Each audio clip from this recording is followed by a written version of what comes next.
Today, we announce the unsealing of sex trafficking charges against Jeffrey Epstein.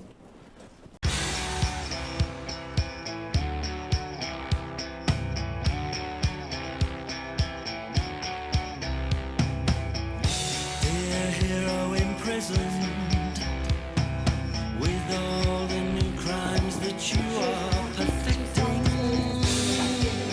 Oh, I can't help quoting you, 'cause everything that you said rings true.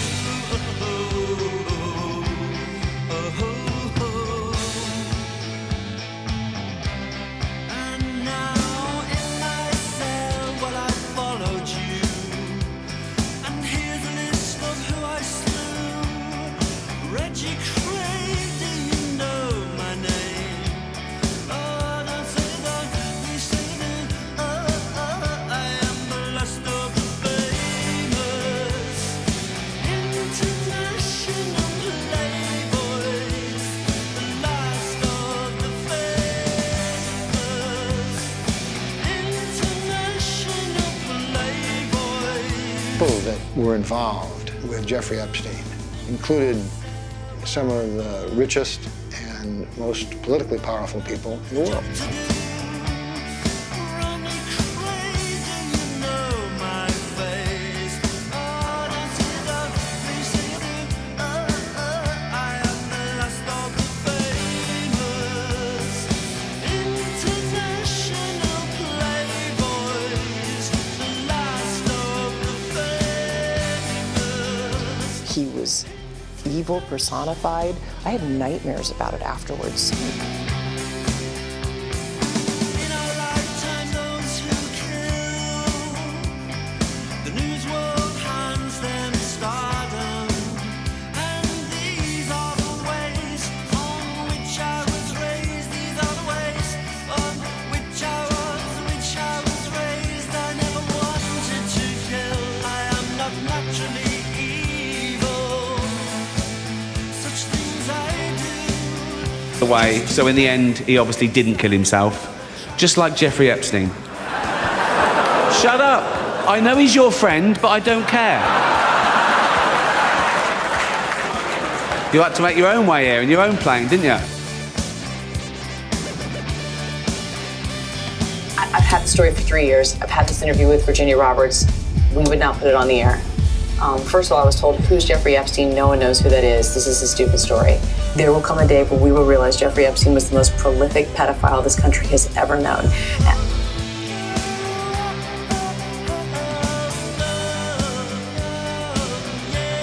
I kept my underwear on during the massage. I don't like massages particularly. Release the list. Seriously, we need to release the Epstein list. That is an important thing.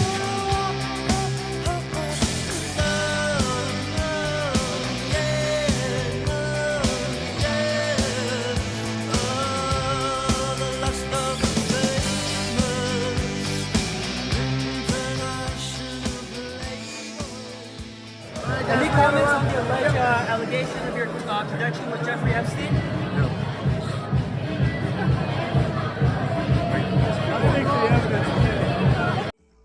A documentary covering Jeffrey Epstein. Where do you even begin? Well, I guess at the very beginning. The Dalton School. Who was the headmaster under whose aegis Dalton hired him? Well, that would be Donald Barr, OSS operative turned high school educator. He served as the headmaster of Dalton from 1964 to 1974. It is with him that our story begins. Barr, who left the school when its board tried to rein in its autonomy, served in the OSS, the precursor to the CIA, during World War II. After the war, he studied English while teaching courses, eventually becoming an assistant dean at Columbia University. Moving on from the CIA's predecessor in higher education, Barr moved to Dalton, where he was the headmaster when Epstein was hired. Well, it would be unfair to say that Donald Barr is the one who hired Epstein, as that's not confirmed. He is the headmaster under whose aegis Epstein was hired, despite having no credentials, and was brought into the fold of New York society. As Intelligencer said, Donald Barr is the headmaster who offered entry. That entree to New York society that Barr provided Epstein was highly important in developing Epstein into the monster he became. Though Epstein was eventually fired from the school for poor performance, and the attention he paid to young girls raised eyebrows, he landed on his feet thanks to a connection he made at Dalton. That was Alan Greenberg, an executive at Bear Stearns. Like Dalton under Barr, he evidently didn't care about degrees and decided to hire Epstein after Epstein was fired from Dalton. Perhaps it helped that Epstein taught a son of Greenberg rather than a daughter. In any case, that job set up Epstein for his future roguery, as it was through Bear Stearns that he developed his skill at hiding money and his connections with those who needed him to hide it, which then led to much of his future career success and his relationship with Ghislaine Maxwell, the daughter of Robert Maxwell. Further, the Bear Stearns credential on his resume presumably gave him credibility when he later proposed to manage some of Lex Wexner's money. Wexner, founder of Victoria's Secret, became a lifelong Epstein associate, and how Epstein advanced up the ladder of society and met the members of America's wealth elite. Today, we announce the unsealing of sex trafficking charges against Jeffrey Epstein. Would be the son of Donald Barr, one William Barr, Attorney General appointed by Donald Trump, that would be the one who would prosecute Jeffrey Epstein, and it would be under his watch that Jeffrey Epstein would not kill himself. So interestingly, Jeffrey Epstein got his start through Donald Barr and the OSS, which was the CIA. And also recently the FBI released heavily redacted pages and a large number of deleted, among other unredacted documents. The doc links were examined.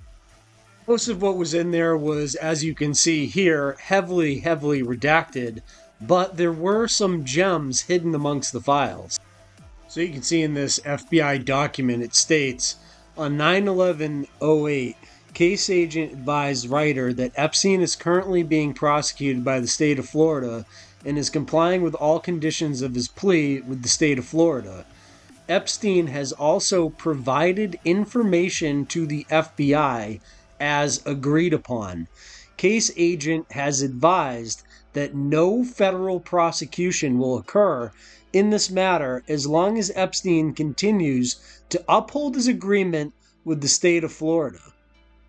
So right there you can see in plain black and white, Epstein is a FBI informant, and for that there will be no federal prosecution, and this was during the 2008 arrest in Florida. Which is why articles like this one are accurate, stating, pedophile Jeffrey Epstein was informant for Mueller's FBI, special counsel under fire for deal with sex offender, as it was Mueller's FBI that cut the deal with Jeffrey Epstein. Let me start by reiterating that I'm pleased that the New York prosecution is going forward. They brought these charges based on new evidence against Jeffrey Epstein, who is now a registered sex offender, and this is a very, very good thing. This is Alex Acosta, the man who gave Jeffrey Epstein the sweetheart plea agreement and later would be appointed by Donald Trump to U.S. Labor Secretary. However, Alex Acosta gave him that sweetheart plea deal, as he will continue to state in this interview here, because the federal government would not prosecute Epstein, as you saw in the FBI archive file, and because he was told to, because Epstein belonged to intelligence. During an interview, Alex Acosta stated, "Is the Epstein case going to cause a problem for confirmation hearings?" Acosta had been asked. Acosta had explained breezily, apparently, that back in the day he'd had just one meeting on the Epstein case. He'd cut the non-prosecution deal with one of Epstein's attorneys because he, quote, had been told to back off, that Epstein was above his pay grade. Quote, "I was told Epstein belonged to intelligence and to leave it alone, unquote, he told his interviewers in the Trump transition, who evidently thought that was a sufficient answer and went ahead and hired Acosta. The Labor Department had no comment when asked about this. Then there's also this document that was released that states, details, SA blank will be working on gathering data for the intelligent analyst that will be coming to Palm Beach on Monday. So the allegations that Jeffrey Epstein was running a blackmail operation with the help of the federal authorities, such as the FBI and intelligence agencies, seems to be starting to ring true. Especially considering prosecutors went to great lengths to keep secret the non-prosecution agreement reached in 2007 with Jeffrey Epstein. Attorneys for the victims allege, because of the strong objection they would have faced from the victims of Epstein's abuse, and because of the public criticism that would have resulted from allowing a politically connected billionaire who had sexually abused more than 30 minor girls to escape with only a county court jail sentence.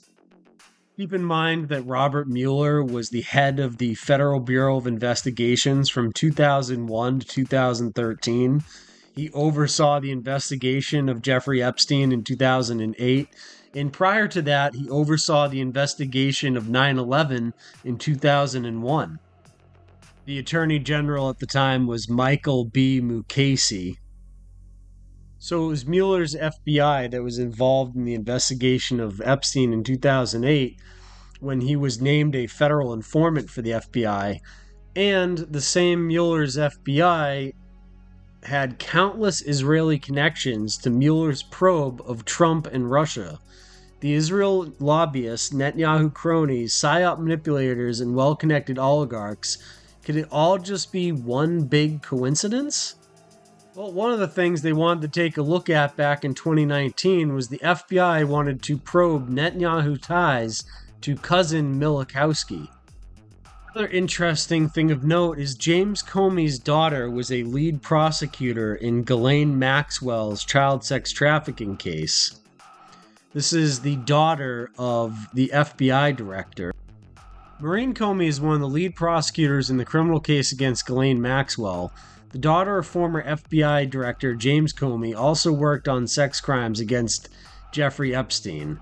She also prosecuted ex-gynecologist Robert Hatton and Treasury Department whistleblower Natalie Edwards. Jeffrey Epstein and Ghislaine Maxwell brought plenty of familiar faces along with them into the spotlight, including Prince Andrew, former presidents Donald Trump and Bill Clinton, but one newcomer is 32-year-old Maureen Comey. Of course, Maureen Comey has worked on multiple Epstein and Maxwell-related cases. Comey is currently an assistant U.S. attorney in the Southern District of New York and one of the most prestigious federal prosecutor offices nationwide. District covers Manhattan and surrounding area, making it the center of prosecutions for financial crimes and other high-profile cases. Maureen Comey joined the office in 2015 and is listed as one of 3 lead prosecutors handling the case against Maxwell, along with assistant U.S. attorneys Alex Rossmiller and Allison Gainfort Moe. The 3 of them also handled cases against Epstein, who was indicted in July 2019 for numerous sex crimes. For the case against Maxwell, they're joined by assistant U.S. attorneys Andrew Rohrbach and Laura Elizabeth Pomerantz. Prior to joining the SDNY office herself in 2015, Maureen Comey worked for a year as a clerk for Loretta Preska, who at the time was the chief judge at the U.S. District Court for Southern District of New York. Preska oversees a long-running defamation case that Virginia Giuffre filed against Maxwell. Giuffre has accused both Maxwell and Epstein of sexual misconduct, and the civil lawsuit has led to numerous unsealed documents related to Epstein and Maxwell's conduct. Comey has also worked on another Epstein-related case. Nicholas Tartaglione, the former police officer, was arrested in 2016, accused of killing 4 men as part of a drug crime conspiracy.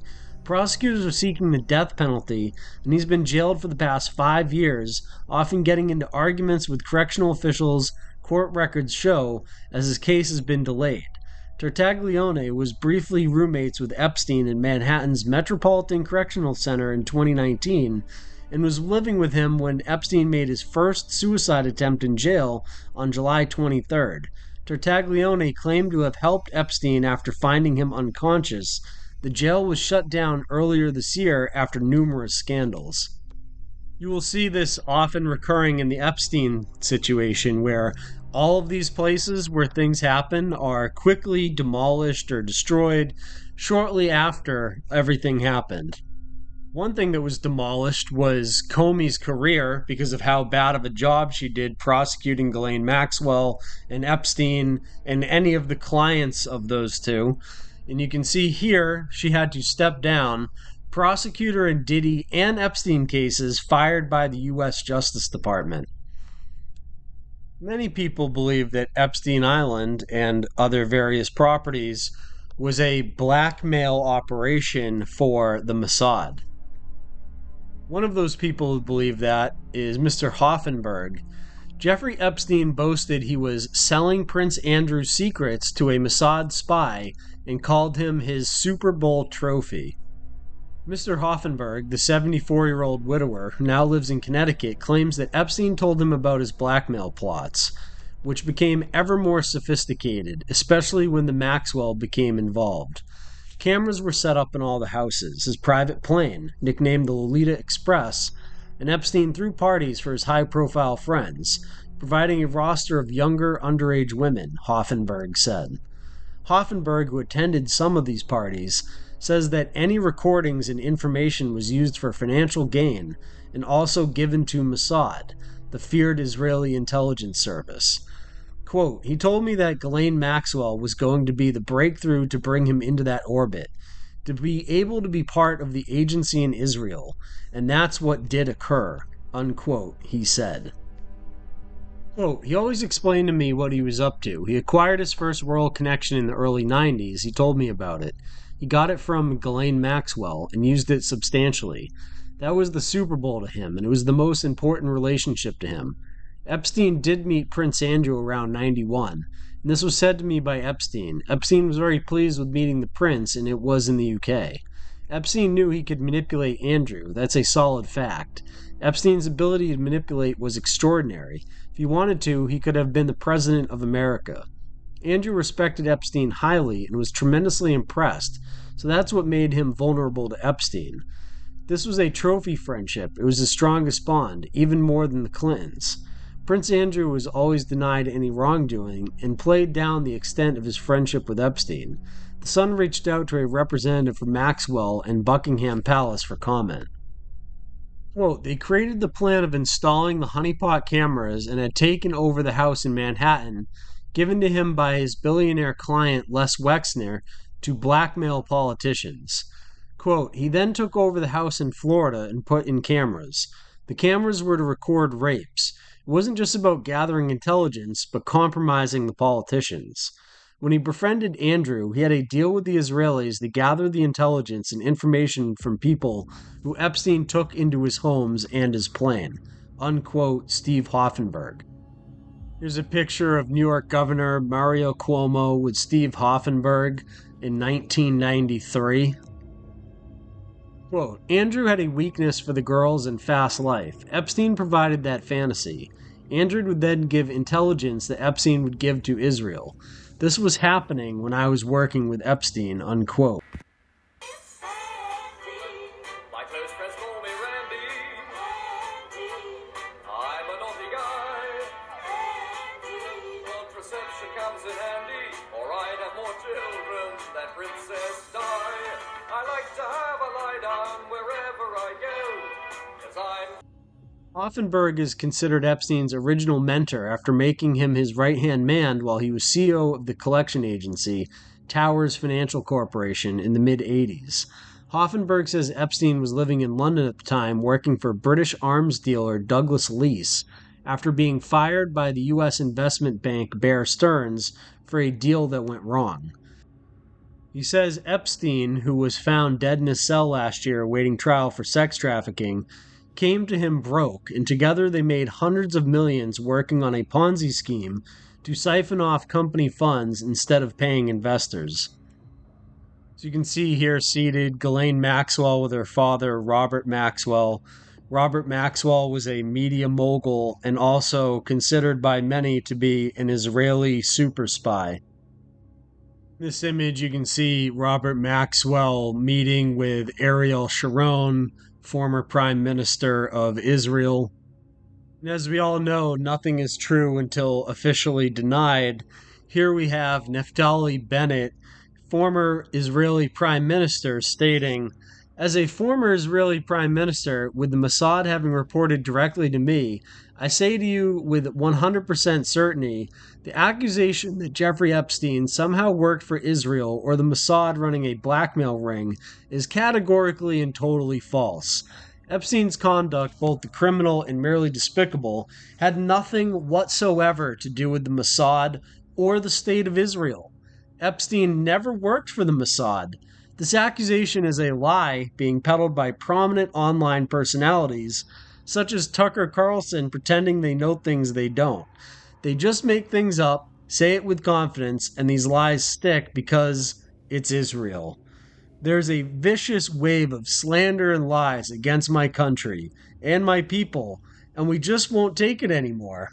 Official statement of former Prime Minister Naftali Bennett on the Jeffrey Epstein connections to Israel.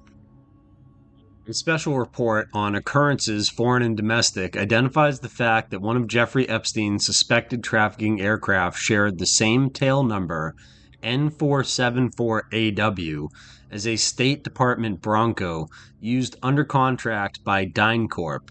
The use of this tail number by the Department of State and DynCorp can be corroborated by official government records.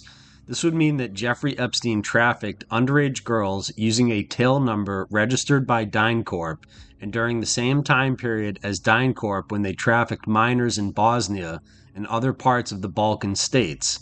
If issued by some sort of accident, or if one of the two aircraft was decommissioned, the statistical odds of just two craft sharing the same tail number would still be over 1 in over 900,000. FAA records and Epstein's pilot's flights manifest indicate that Epstein's Bell helicopter used the same tail number of N474AW. This was the same tail number used until 2006 by State Department contractor DynCorp for counterinsurgency operations in Latin America. The congruence of Epstein's Bell N474AW and DynCorp's Bronco N474AW is noteworthy. In 2002, the year Epstein's aircraft fleet stands accused of flying underage teen girls, some between the ages of 12 and 15, coincides with DynCorp's trafficking in underage females between the ages of 12 and 15 from Kosovo and Bosnia in the Balkans.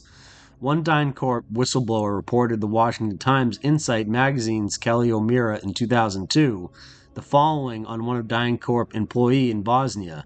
He owned a girl who couldn't have been more than 14 years old. Nadia Marchinkova, Epstein's sex slave, who would later go on to create a thing called Aviloop, who Epstein groomed to be his special assistant and even his pilot, was recruited from Yugoslavia at the age of 14 and was the very same embattled former country where DynCorp was active in trafficking girls of the same age. As with the Justice Department and FBI's investigation of Epstein, the U.S. Army's Criminal Investigation Division, CID, largely buried the investigation of DynCorp in underage female trafficking. The connection of N474AW to both Epstein and DynCorp may be much more than mere coincidence. In the world of criminal investigations, this type of information is known as leads that often connect to hard evidence of criminal conspiracies. The official flight records showing the tail number discrepancy. The descriptions of sex between adult males and underage females by DynCorp employees in Bosnia in the 2000 to 2002 timeframe coincides with descriptions of sex between Epstein and his influential friends and similarly aged young girls on Epstein's aircraft and residence in Palm Beach, Florida, New Mexico, and on the island of Little St. James. In the U.S. Virgin Islands, among the Jane Does filing suit against the U.S. government, concluding a sweetheart non-prosecution agreement, NPA, between Epstein and his co-conspirators and the U.S. Justice Department are a number of females with Slavic-sounding first names like Tatiana and Natalia, and Slavic last names like Metrovich, Malyshav, and Malinska. Such names are found in countries like Bosnia and Kosovo, where DynCorp employees were also trafficking in teenage girls. According to flight manifests filed by Epstein's pilot, David Rogers, on August 6, 2002, the Bell helicopter N474AW flew from Epstein's Zorro Ranch, the same ranch that's never been investigated by any authorities, in New Mexico to the Double Eagle II airport outside of Albuquerque. Complicating matters is the fact that a Cessna model P210N aircraft also uses the tail number N474AW. The aircraft, according to FAA records, is registered with the tail number N474AW on August 1st, 2014, and is owned by Centurion Aviation, LLC, 677 Green Tree Lane, Ada, Michigan. The previous plane listed by the FAA as multiple record N474AW assignee was the Bronco used by DynCorp under contract to the owner, United States Department of State, 138 South Patrick Drive, number 985, Patrick Air Force Base, Brevard County, Florida. So who owns DynCorp, might you ask? Well, Stephen Andrew Feinberg, Executive Officer, CEO of Cerberus Capital Management, is who controls DynCorp.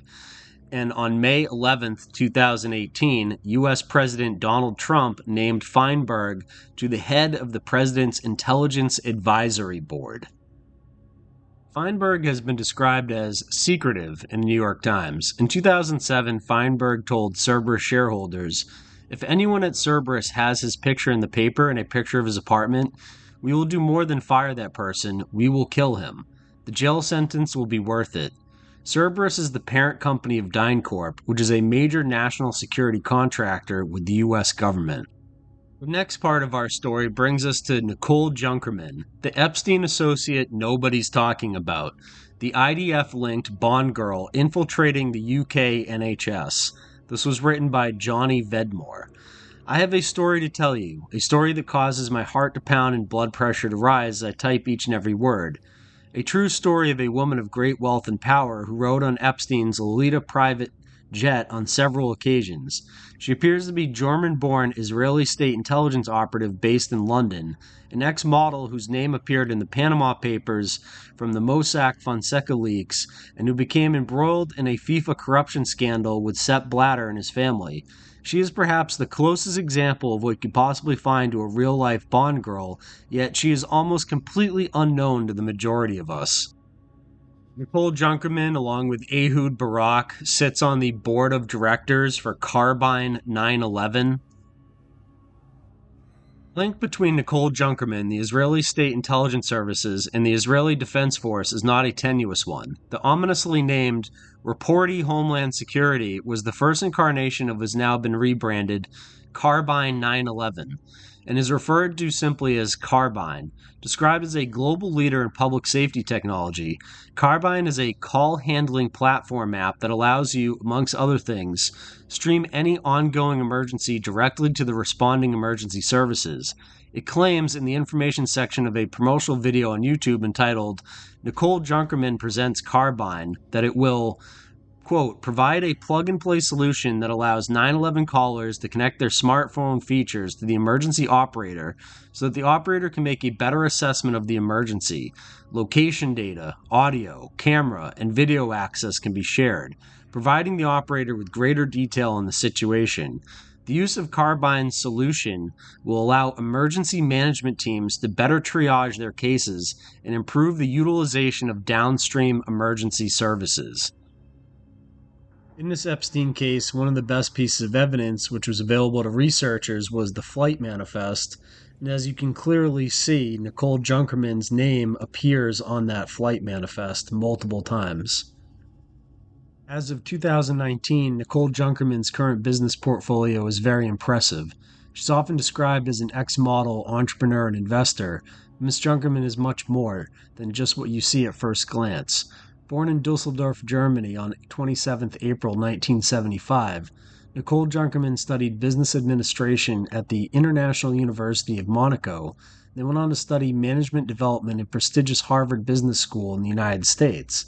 Amongst her many talents, she is multilingual and can speak German, English, French, Italian, and Spanish. In 1998, after graduating from the University of Monaco, she co-founded Winamax, which was an early online gaming platform that existed before online gaming regulation became a priority for the authorities. Winamax was sold in 2001, and Junkerman would go on to invest in a recently created media rights company called Infront Sports and Media AG, where she would soon serve as vice chairman of the board of directors.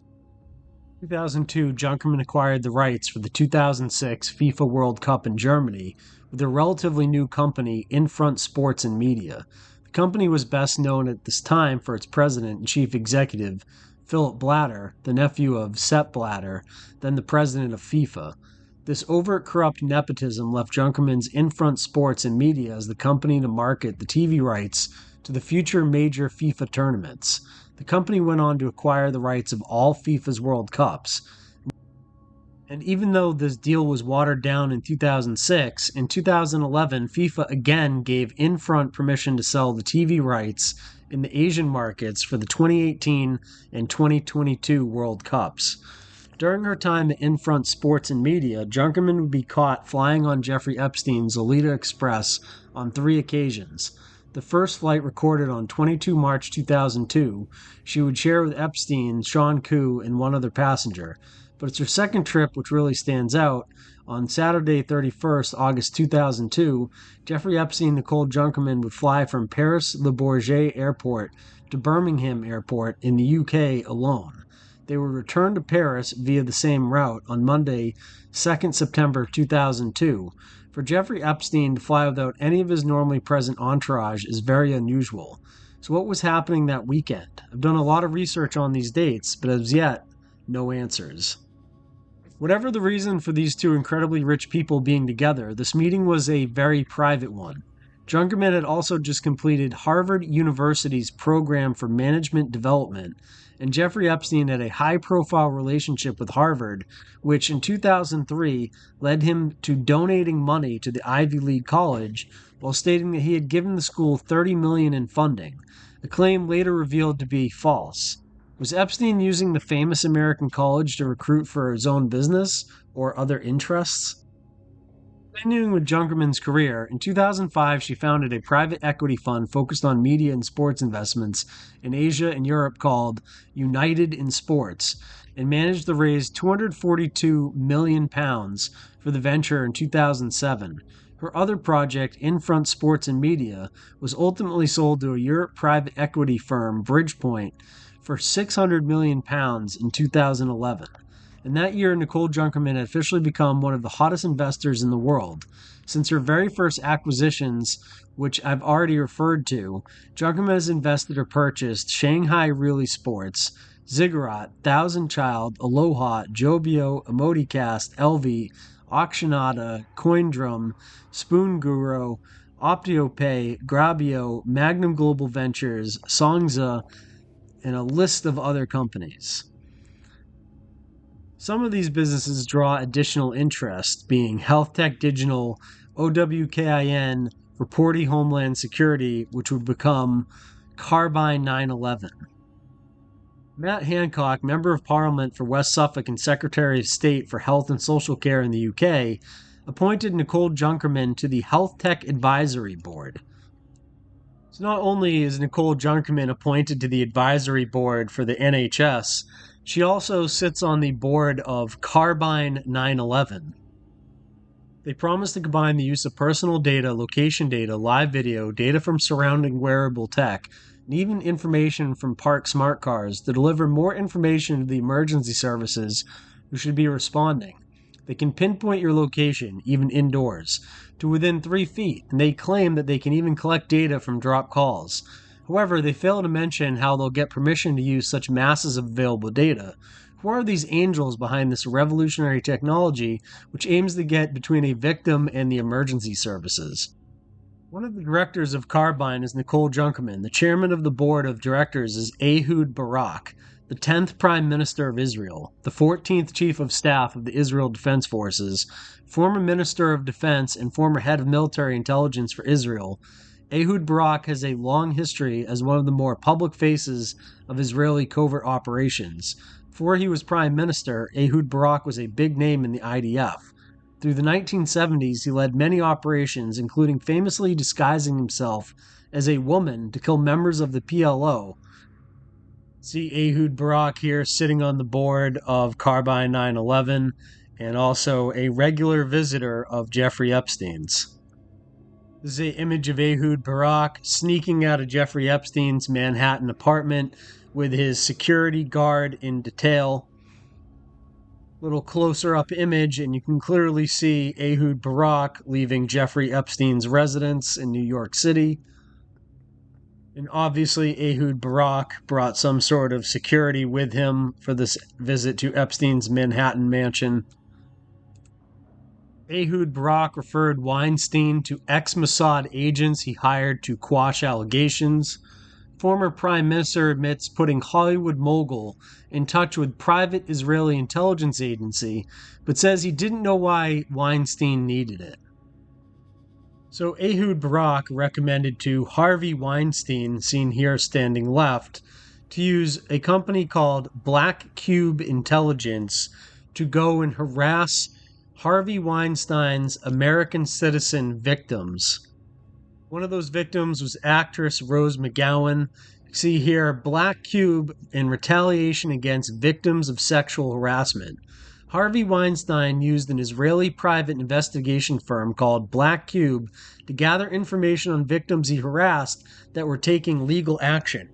This was an American citizen using a private Israeli intelligence firm against other American citizens that were victims of him. The company in question is this company called Black Cube, where they say they can secure the seemingly impossible. Black Cube is an intelligence firm that helps you win when no one else can. And what are the Israeli intelligence connections to this Black Cube of Saturn intelligence firm? Mr. Halevi, the ninth head of Mossad, has capped 40 years of service, including command of 2 major operational divisions and extensive field service. He served 5 prime ministers as head and deputy chief for 10 years. He was ambassador to the European Union, headed the National Security Council, and the Hebrew University Center for Strategic Studies. Everyone who sits on this board of directors for the Black Cube has direct connections to Israeli intelligence services or the IDF or both. Another one of these is Inspector General retired Yohanan Danino. Danino served as the Israeli police commissioner and is renowned for establishing its flagship unit, Lahav 433, dealing with the most sophisticated fraud, corruption, and cyber cases. During his tenure, he led high-profile intelligence investigations, established the Integrated Intelligence Center, and promoted the financial model for crime prevention. In his recent role, he served as chairman of the Migdal Insurance Group. Another great example of how powerful Black Cube is the late Meir Dagan. As one of the most illustrious and successful directors of the Mossad, 2002 to 2012, a post to which he was appointed by Prime Minister Ariel Sharon, the same Ariel Sharon pictured with Robert Maxwell earlier in this documentary. Mr. Dagan cemented his position as leading thinker and innovator in the intelligence community. His strategic approach, leadership, operational skills, and unique mindset provided for his prior successes in the military career and national security advisor to the Prime Minister. He was awarded the Medal of Gallantry for his service to the country. In 2015, Barak formed a limited partnership company in Israel to invest in a high-tech startup called Petie, now named Carbine, which develops video streaming and geolocation software for emergency services. A large part of the investment money was supplied by Epstein. Barak also received $2.5 million from the Wexner Foundation in 2004 for research, which has never been fully explained, Haaretz reported. Epstein was a member of that foundation. Speaking on Israel's TV's Meet the Press, Saturday, Barak stated he had no idea Epstein's charges related to molesting underage girls and defended his business relationship with Epstein. In a dated article, Barak says he may break off business relations with Jeffrey Epstein.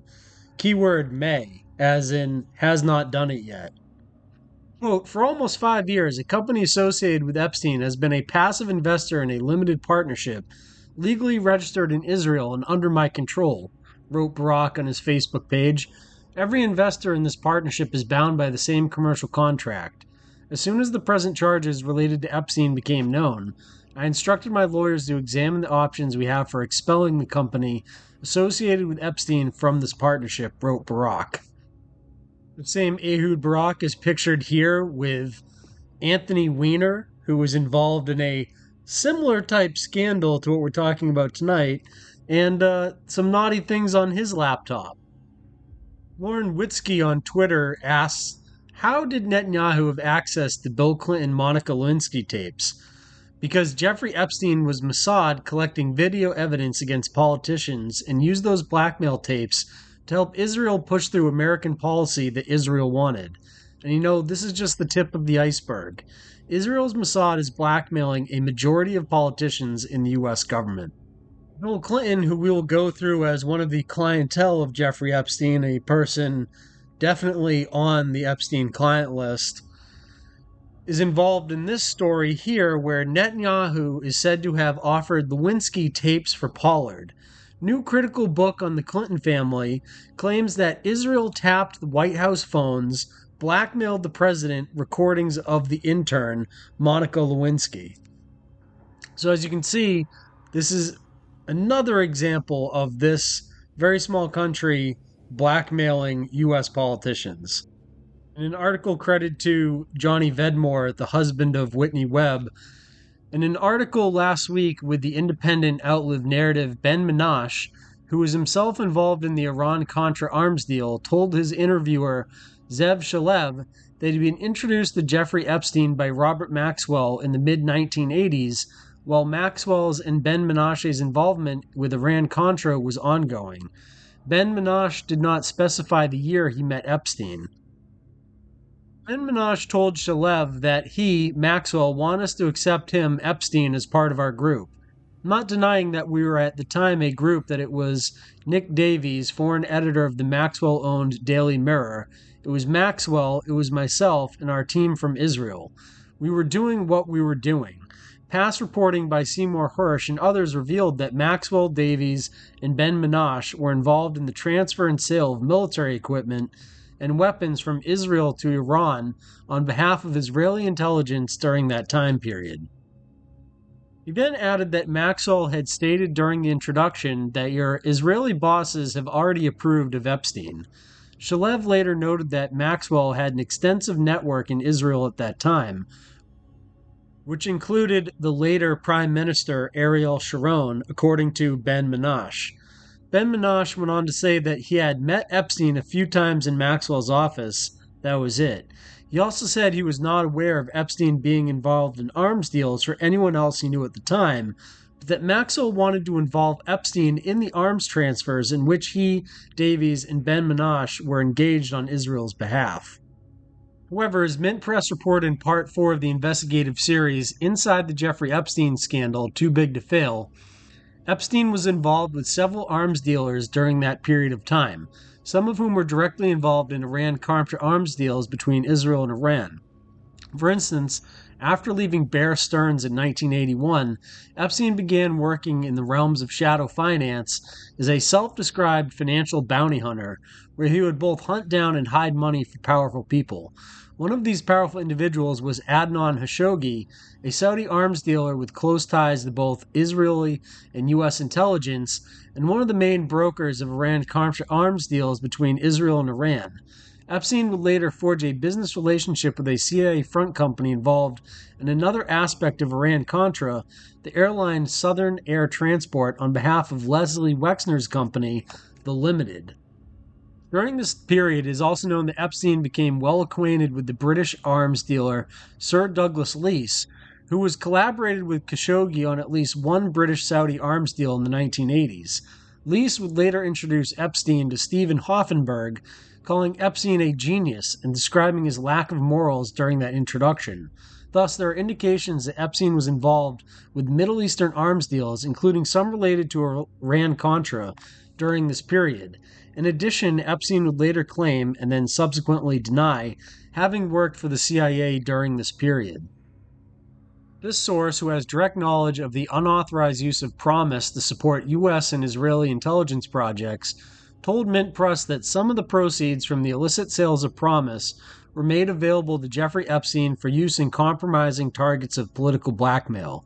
As was noted in a Mint Press series on the Epstein scandal, much of Epstein's funding also came from Ohio billionaire Lesley Wexner, who has documented ties to both organized crime and U.S. and Israeli intelligence.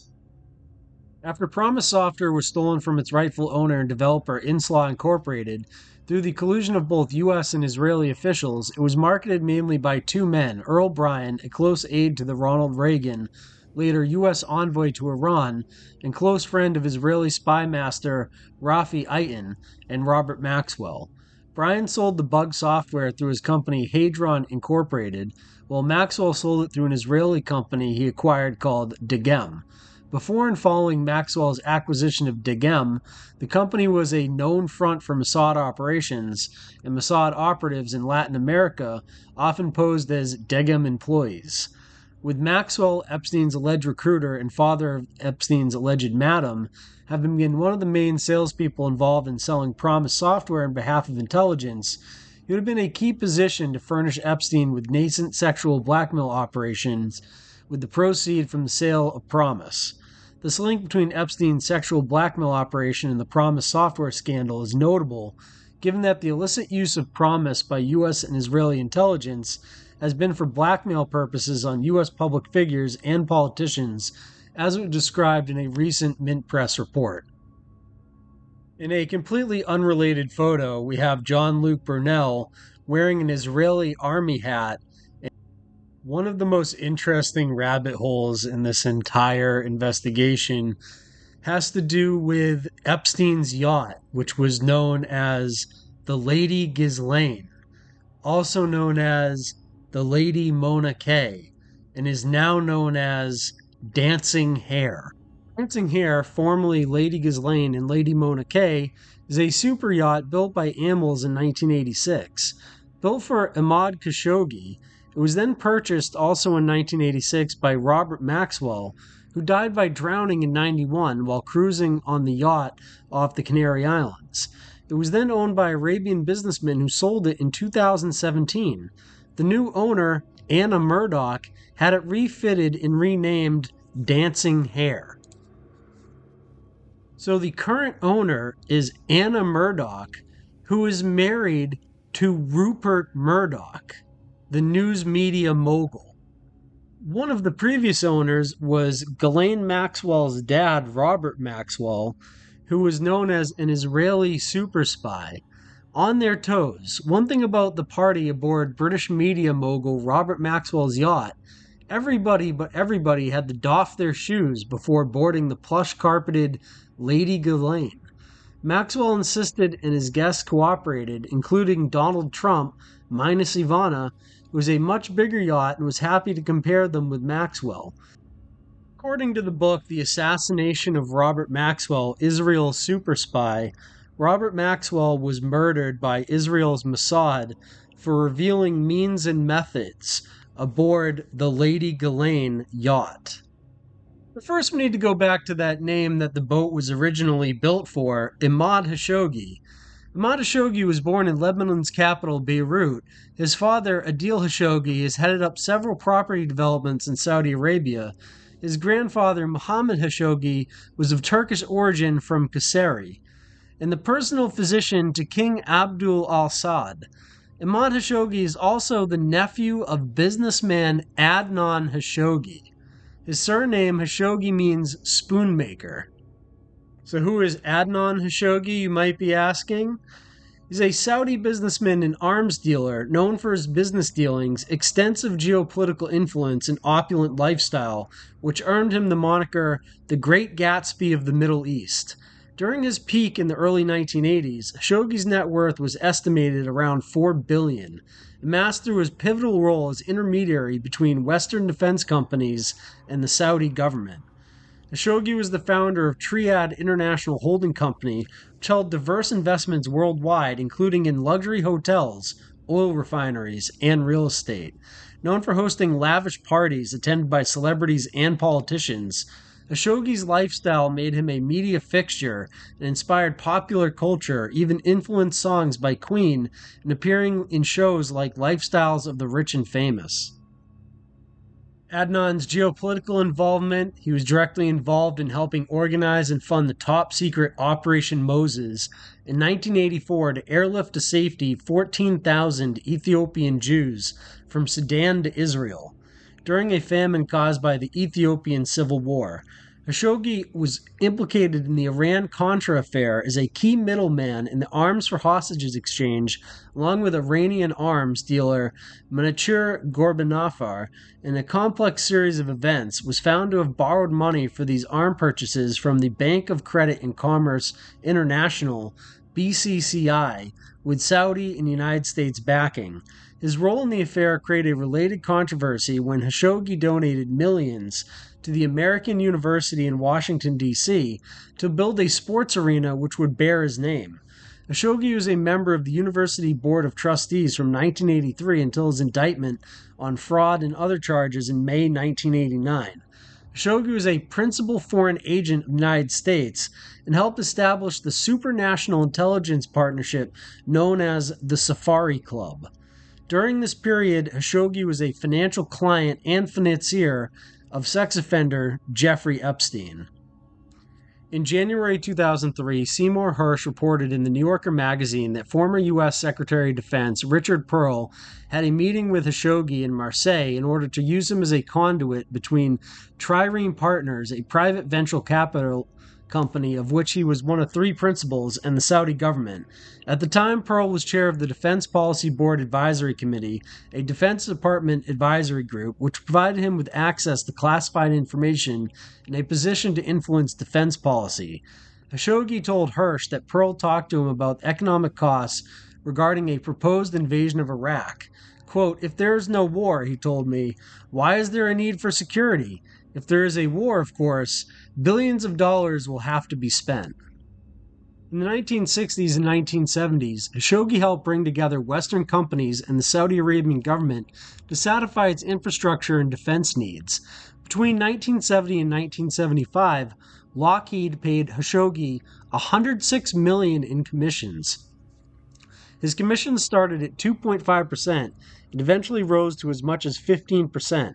Khashoggi became, for all practical purposes, a marketing arm of Lockheed. Khashoggi would provide not only an entry, but strategy, constant advice, and analysis, according to Max Hessel, then vice president of Lockheed's international marketing. This was all detailed in what's known as the Lockheed bribery scandals.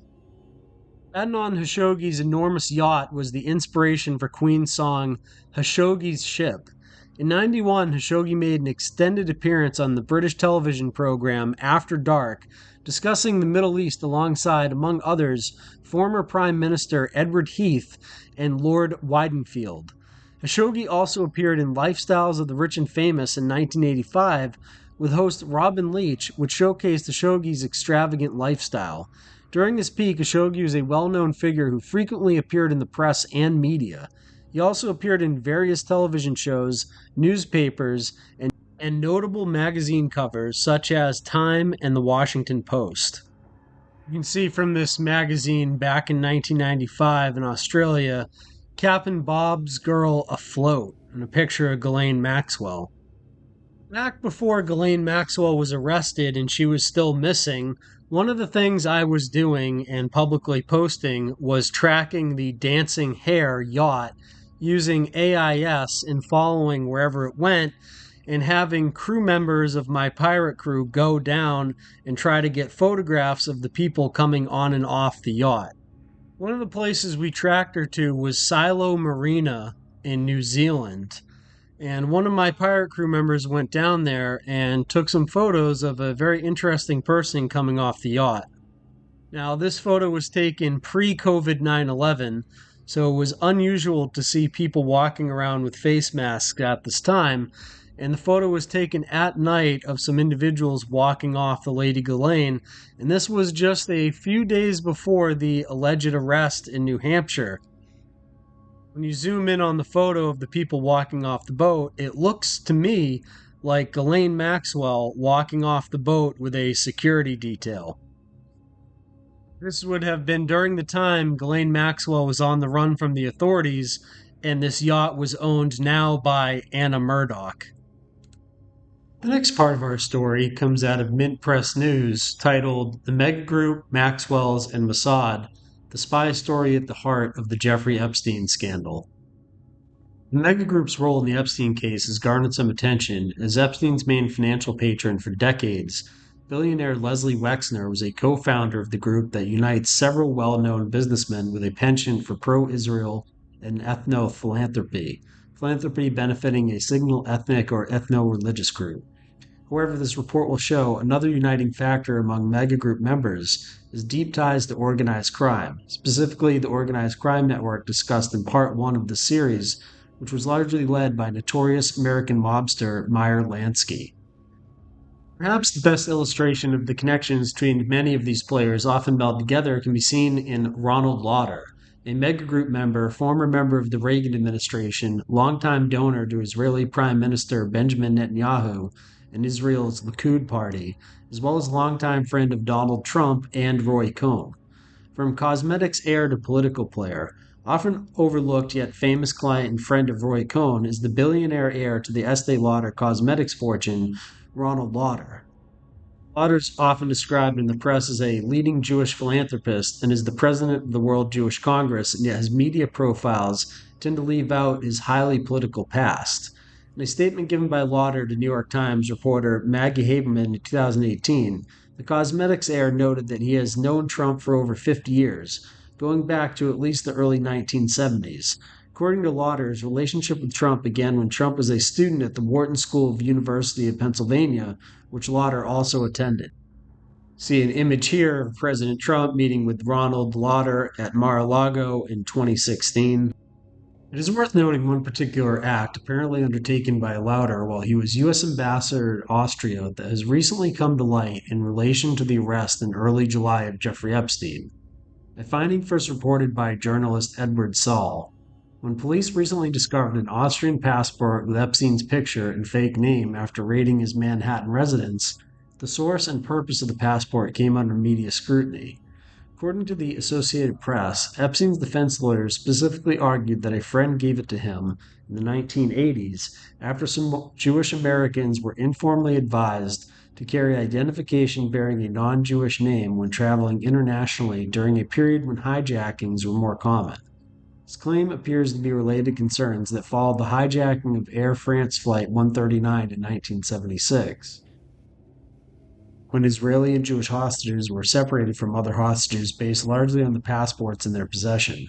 Given that Epstein was able to meet the conventional qualifications for an Austrian passport, including long-term residency in Austria, the passport lists him as a resident of Saudi Arabia, and fluency in German, it appears that the only way to have acquired an Austrian passport was by unconventional means, meaning assistance from a well-connected Austrian official or foreign diplomat with clout in Austria. In addition, Lauder was well connected to Epstein's former patron, former head of Bear Stearns, Alan Greenberg, who had hired Epstein in the late 1970s, immediately after the latter was fired from the Dalton School, and Donald Trump, another friend of Lauder and Greenberg, who began his friendship with Epstein in 1987. The same year the fake Austrian passport was issued. In 1987, Epstein also began his relationship with his principal financier, Lesley Wexner, who was also closely associated with Lauder, though some sources claim that Epstein and Wexner first met in 1985, but that their strong business relationship was not established till 1987. Though Epstein's defense attorney declined to reveal the identity of the friend who provided him with a fake Austrian passport, Lauder was both well-positioned to acquire it in Austria and also deeply connected to the Mega Group, which was co-founded by Epstein's patron Lesley Wexner, to which Epstein has many connections. These connections to both the Austrian government and Epstein's mentor make Lauder the most likely person to have acquired the document on Epstein's behalf. Furthermore, Epstein and the Mega Group ties to the Israeli intelligence agency Mossad also suggest Lauder was involved in the procuring of the passport, in light of his close ties to the Israeli government and the fact that Mossad has a history of using ambassadors abroad to procure false foreign passports for its operatives.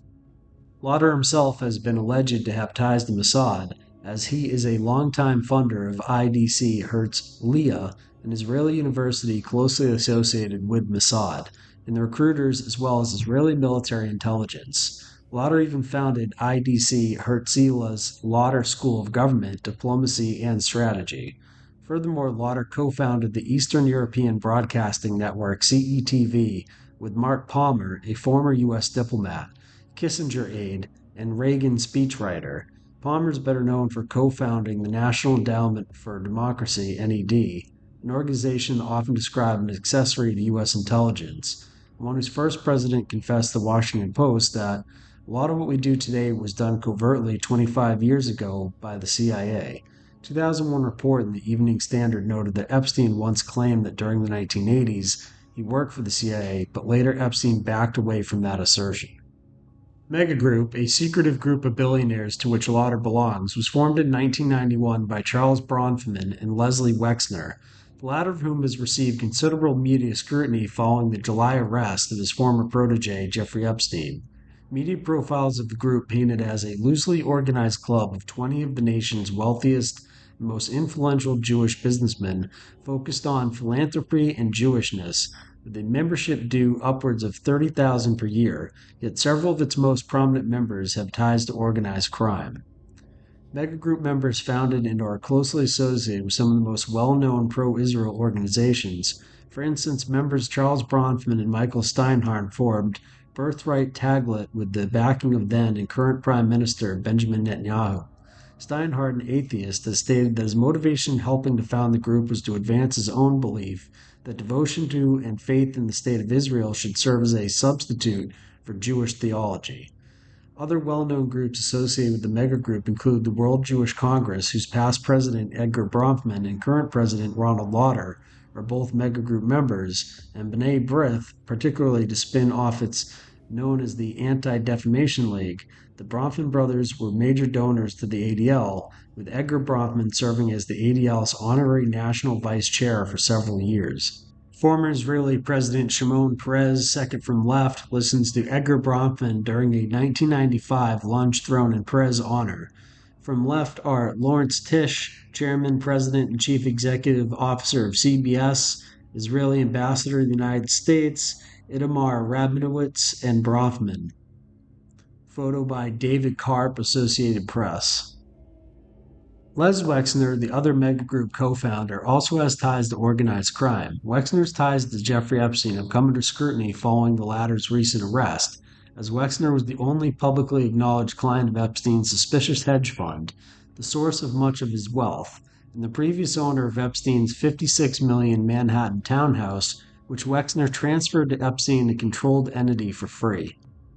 Before Epstein received the townhouse, Wexner appears to have used the residence for some unconventional purposes noted in a 1996 New York Times article on the then Wexner-owned residence, which included a bathroom reminiscent of James Bond movies, hidden beneath the stairway, lined with lead to provide shelter from attack and supplied with closed-circuit television screens, and a telephone both concealed in a cabinet beneath the sink. The Times article did not speculate as to the purpose of the equipment, though the allusion to famous fictional super spy James Bond suggests it may have been used to snoop on guests or conduct electronic surveillance. And the 1996 Times article also noted that after Wexner bought the residence for $13.2 million in 1989, he spent millions more decorating and furnishing the home, including the addition of electronic equipment in the James Bond bathroom, only to apparently never live in it. The Times, which interviewed Epstein for the piece, quoted him as saying that Les never spent more than 2 months there, Epstein told the Times, which identified Epstein as Wexner's protege and one of his financial advisors, that the house, by that time, already belonged to him. That same year, Epstein was commissioning artwork for Wexner's Ohio mansion. A recent article from the Times noted that in the summer of 1996, Maria Farmer was working on an art project for Mr. Epstein in Wexner's Ohio mansion. While she was there, Mr. Epstein sexually assaulted her, according to an affidavit Ms. Farmer filed earlier this year in federal court in Manhattan. She said that she fled the room and called the police, but that Mr. Wexner's security staff refused to let her leave for 12 hours. Farmer's account strongly suggests that, given the behavior of his personal security staff at his mansion following Epstein's alleged assault on Farmer, Wexner is well aware of Epstein's predatory behavior towards young women. This is compounded by claims made by Alan Dershowitz, a former lawyer and friend of Epstein's, who had also been accused of raping underage girls, that Wexner had also been accused of raping underage girls exploited by Epstein on at least 7 occasions. The presence of electronic equipment in his home's bathroom, other oddities related to the townhouse, and aspects of the links between Epstein and Wexner suggest there is more to Wexner, who has rather successfully developed a public image of a respectable businessman and philanthropist, much like other prominent members of the megagroup. From the Ghislaine Maxwell deposition. Lawyer questions Miss Maxwell. Did you ever provide Virginia Roberts with an outfit of a sexual nature to wear for Les Wexner? Mr. Pagaluga. Objection to the form and foundation. Ghislaine answers. I think we addressed the outfit issue. Lawyer. I'm asking you if you ever provided her with an outfit of a sexual nature to wear for Lex Wexner. Ghislaine answers. Categorically no. You did get that. I said categorically no. Lawyer responds. Question. Don't worry, I'm paying attention. Ghislaine answers. You seem very distracted in that moment. In an unrelated photo to all of this, in an article titled, I was Epstein's butler for 18 years, there's no way he killed himself, Valdson Vieira Cochran with Jeffrey Epstein on his private jet in 2019, this photo, given exclusively to The Telegraph, may be one of the last taken of the financier, shows him wearing an Israeli Defense Forces sweatshirt. Back in 2002, when Jeffrey Epstein was known only as a mysterious financial whiz with a private island and a roster of A-list friends, being friendly with him was something to boast about, and Donald Trump did. Quote, I've known Jeff for 15 years. Terrific guy, Trump told New York Magazine that year for a story headlined, Jeffrey Epstein, International Money Man of Mystery. He's a lot of fun to be with, but he's even said that he likes beautiful women as much as I do, and many of them are on the younger side. No doubt about it, Jeffrey enjoys his social life, stated Donald Trump. And you must remember that Donald Trump was in the orbit of these people, and you can see him here standing with another frequent visitor of Epstein Island, Bill Clinton. According to Virginia Giuffre's deposition, she stated, Jeffrey Epstein's presence with another. Answer, no. What is the basis for your statement that Donald Trump is a good friend of Jeffrey's? ? Virginia answers, Jeffrey told me that Donald Trump is a good friend of his. Question, but you never observed them together. Answer, no, not that I can actually remember. I am not, off the top of my head, no. Question, when did Donald Trump flirt with you? Answer, he didn't. That's what's inaccurate. Question, did you ever see Donald Trump at Jeffrey's home? Answer, not that I can remember. On his island? No, not that I can remember. In New Mexico? No, not that I can remember. In New York? Not that I can remember. How much do you really know about Howard Lutnick? You might be asking yourself, who is Howard Lutnick? Well, he's the man who stands like Grima Wormtongue behind Trump during all of his interviews about Epstein. My lord, Gandalf the Grey is coming. He didn't show up to work in the World Trade Center on 9/11. His business partner, Larry Silverstein, the guy who insured the towers right before they fell, he reportedly pocketed $25 million from the American Airlines settlement, and he lived right next door to Jeffrey Epstein. Grok, were Howard Lutnick and Jeffrey Epstein neighbors in Manhattan? Yes, Howard Lutnick and Jeffrey Epstein were neighbors in Manhattan. Lutnick, the CEO of Cantor Fitzgerald and U.S. Secretary of Commerce, owned a townhouse at 11 71st Street, directly adjacent to Epstein's residence at 9 East 71st Street, known as the Herbert N. Strauss House. Real estate records indicate that Lutnick purchased the property in 1998 from the Comet Trust, which had acquired it in 1996 for an estimated $6.2 million. Prior to that, the property was linked to Epstein through SAM Conversion Corp., where Epstein was listed as vice president, and a trust where he was a trustee. The Commerce Department has stated that Lutnick and Epstein had no personal relationship, contact, or direct dealings. But I don't understand why the Jeffrey Epstein case would be of interest to anybody. It's pretty boring stuff. It's sordid, but it's boring. And I don't understand why it keeps going. I think really only pretty bad people, including fake news, want to keep something like that going.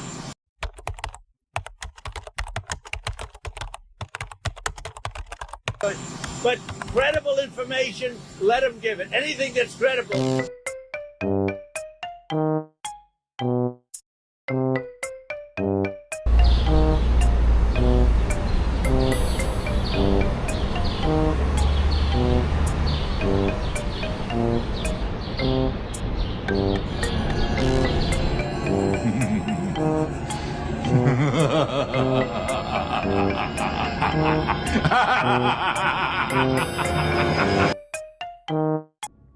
The next extremely interesting part of this Epstein network is the Terra-Mar project. As you can see here, was supported by the Clinton Global Initiative. The founder and president of Terra-Mar was none other than Ghislaine Maxwell. Some speculation was had if you turn Terra-Mar upside down, it looks similar to another symbol. On the board includes Stephen Haft, who, as a producer, his productions have garnered 7 Oscar nominations, 8 Emmy nominations, and a Peabody Award. He served as Chief Strategy Officer at the Interactive Marketing Group of AOL. He was a 15-year career in politics, law, and public policy. Another member of this board is Amir Dosal. Amir Dosal is a 25-year veteran of the United Nations and was the UN's chief liaison for partnerships. As executive director of the UN Office for Partnerships, he managed the $1 billion gift by media mogul Ted Turner and forged strategic alliances to address the Millennium Development Goals. Among the strongest relationships is with an organization named Global Partnership Forum. Its CEO is also a former UN Chief Liaison for Partnerships, Amir Dosal. Ghislaine Maxwell was even introduced as a dear friend by Amir Dosal. Stuart Beck was on the board of Terra-Mar, and so was Scott Borgeson. Dr. Scott Borgeson is the CEO of Cargo Metrics, a global macro and quantitative investment manager. Prior to co-founding Cargo Metrics, Scott was a fellow at the Council of Foreign Relations, the CFR. A former Coast Guard officer, he also served as a ship navigator, patrol boat captain, an assistant professor at the U.S. Coast Guard Academy, and the founding managing director of the Academy's Institute for Leadership.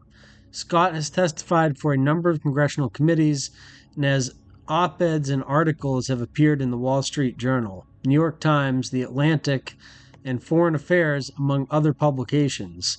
Scott earned a BS from the U.S. Coast Guard Academy as well as MALD and PhD degrees from the Fletcher School of Law and Diplomacy at Tufts University. He serves on the board of the Terra-Mar Project, the Arctic Circle, the Costas Homeland Security Institute, Catalyst Maritime, and Institute for Global Maritime Studies, and he is a member of the Council of Foreign Relations. Terra-Mar's project was primarily aimed at promoting digital online awareness. The New York Post described the organization as a do-nothing charity founded by Maxwell. Observing the limited amount of information pertaining to the charity, we can determine that the organization was connected to the Clinton Global Initiative, as well as organizations linked to Richard Branson. Organizations are loosely connected through a wide range of partnerships with other environmental and marine conservation NGOs. Sustainable Oceans Alliance is a consortium of NGOs that work to protect and clean up the world's oceans. According to the company's official documents, the Terra-Mar UK trustees were listed as Ghislaine Maxwell, Lucy Clive, a contact in Epstein's Black Book, Catherine Von Edwards, another contact in Epstein's Black Book, President Ghislaine Maxwell, Vice President Director Larry Cohen, Treasurer Director Ariadne Calvo Platero, Secretary Director Dana Burns, Director Katie Von Edwards. The company made one loan to Ghislaine Maxwell, the officer, for $283,000. See, according to the official company documents for Terramar Project Incorporated, the names of the officers, directors, trustees, and key employees are Ghislaine Maxwell, president; Ariadne Calvo Platero, secretary; Stephen Haft, director; Scott Borgeson, director; Amir Dosal, director; Stuart Beck, director. Look at one of the individuals, Stephen Haft. He's board of directors of Terramar. He's a former Time Warner executive. He went to the Harvard Business School Executive Education in 2015. Advisory Board Global Partnerships Forum. Board member Brooklyn Navy Yard Corporation by Mayor Bloomberg. The Israel Dealmakers Summit, and connected to Consensus. The Israel Dealmaker Summit is the largest and most prestigious annual event in the Israeli tech industry. Event sponsors include Israel Startup Central, MITRE's Israel leading law firm, NASDAQ, Lockheed Martin, General Electric, Deloitte, and El Al Israeli Airlines, just to name a few. Stephen Haft was a speaker at the 2019 Israel Dealmakers Summit. Stephen Haft, the director of Terramar, was at a fundraiser at the home of Tony Podesta, along with another person named James Alefantis. HRC fundraiser at the home of Tony Podesta. In 2016, WikiLeaks released the emails of Hillary Clinton's campaign manager, John Podesta. Some of the leak's most controversial discoveries involved a D.C. restaurant owner named James Alefantis. His outsized influence in D.C. and the nature of his relationship with the Podesta brothers, John and Tony, it soon became the center of a DIY online investigation now known as Pie Fence. John's brother Tony, then head of the lobbying firm the Podesta Group, was also an organizer and donor to Hillary Clinton's super PAC, Hillary for America. In this email, John Podesta is invited to a dinner and Hillary for America fundraiser at his brother's D.C. residence. The fundraiser featured local celebrity chefs, including James Alefantis from Comet Ping Pong, a variety of Washington socialites, including Stephen Haft. Here's a picture of the event. The people who attended this had to donate a minimum of $2,700 each to the HRC.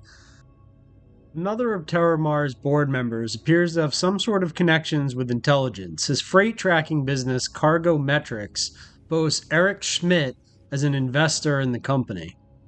Allegedly, Scott Borgeson was married to Ghislaine Maxwell and broke up with her via prison phone after she was arrested. There were rumors that Ghislaine Maxwell was spotted at his mansion in Manchester by the Sea when she was a fugitive of the law.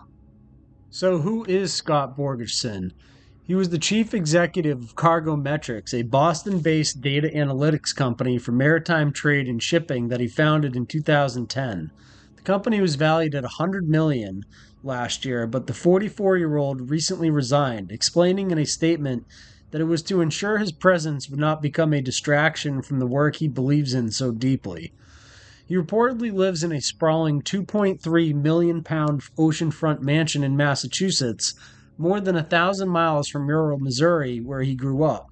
The son of a Marine infantry official and a languages teacher, Borgeson once said in a profile interview he considered becoming a priest, but later chose to attend the U.S. Coast Guard Academy.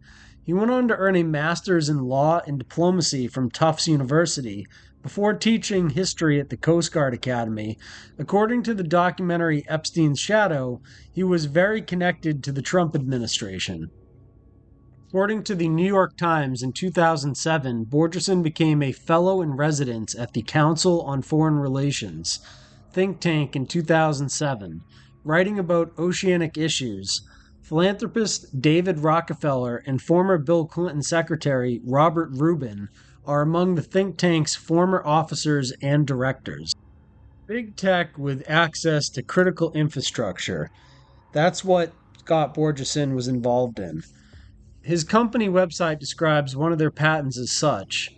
The 2016 U.S. patent is for an invention that provides a global strategic picture of the commodity movements generated by tracking ships from satellite and other sources and then combining ship location and movement information with at least one other dataset, such as vessel, port, cargo, weather, or market data, along with a time history of those datasets. This passage alone is quite intriguing, as if a company or organization was involved in tracking ship movement in real time by satellite, it would be a great advantage to smugglers and evading authorities.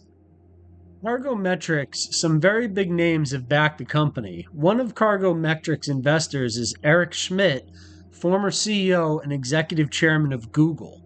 Other marquee investors include Howard Morgan, co-founder of Quaint Investing, Giant Renaissance Technologies, famed hedge fund manager Paul Tudor Jones, Israeli shipping magnate Edan Ofer, shipping services leader Clarkson plc, and Maersk Tankers. Another member of the board was Stuart Beck, Palau ambassador to the United Nations, Harvard's Hasty Pudding Club. Although an American, Stuart Beck served as Palau's UN ambassador for 10 years. On at least one occasion, Epstein made a donation of $50,000 to Harvard Hasty Pudding Club in 2018 via his non-profit Gratitude for America Ltd. Stuart Beck passed away in 2016. Mir Dosal, another member of the Terramar board, also a part of the Global Partnership Forum, UN Partnerships, the Clinton Global Initiative Speaker, and the Humpty Dumpty Institute. Yes, you heard that correct. The Humpty Dumpty Institute. Jeffrey Epstein's brother, Mark Epstein, is also a board member at Humpty Dumpty Institute.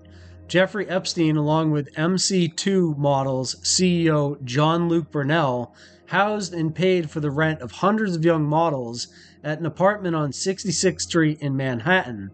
Mark Epstein owns all of the apartments at the 301 East 66th Street address.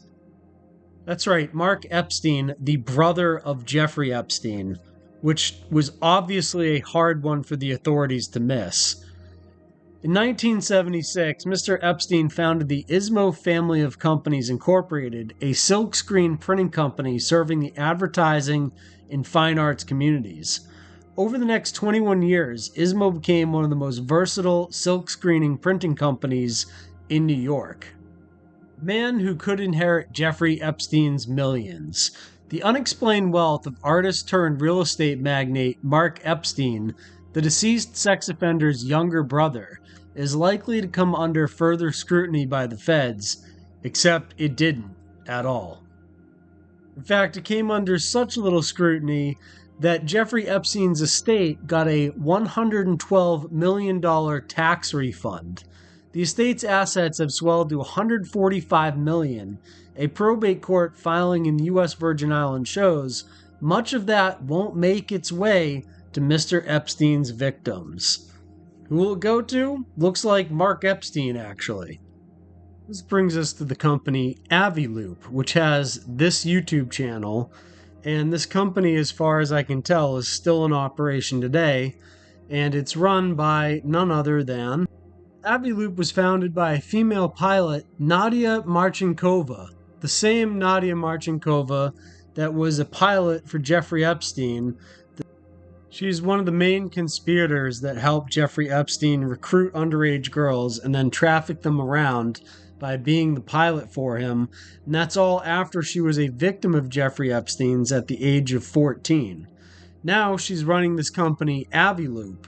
States her career evolved from marketing through high fashion modeling to aviation. When Nadia was ready for longer runways, she became an aerobatic pilot, licensed flight instructor, an airline transport pilot, rated on multiple Gulfstream and Boeing aircraft. During her career in aviation, Nadia developed a thorough understanding of the industry and its demands. Since 2011, she has been sharing her expertise, her consulting work at Aviloop. Aviloop's business records show that the company is run out of an apartment complex located at 301 East 66th Street, owned by Mark Epstein, Jeffrey Epstein's brother. This company, Aviloop, has some very strange videos up on their YouTube channel of very young women in what looks like Halloween pilots costumes. It's very, very strange, and I've archived the videos into this documentary so you can see them for yourself and make up your own mind, but these are very, very strange videos for a flight training company.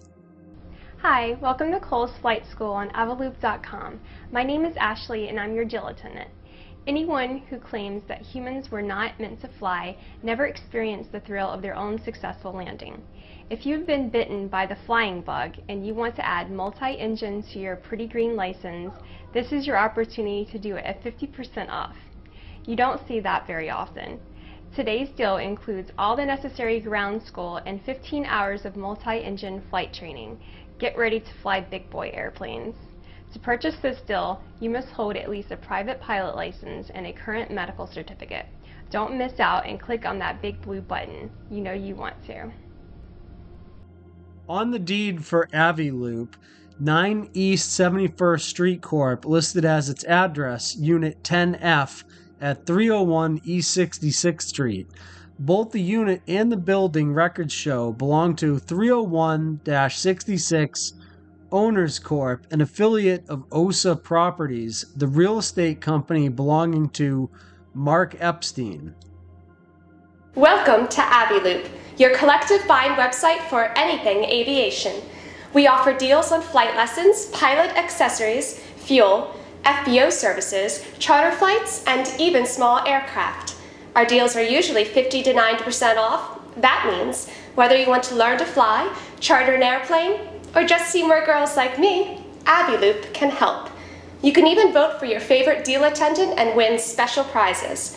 Our membership is completely free, our deals are unbeatable, and there is no catch. So what are you waiting for, Captain?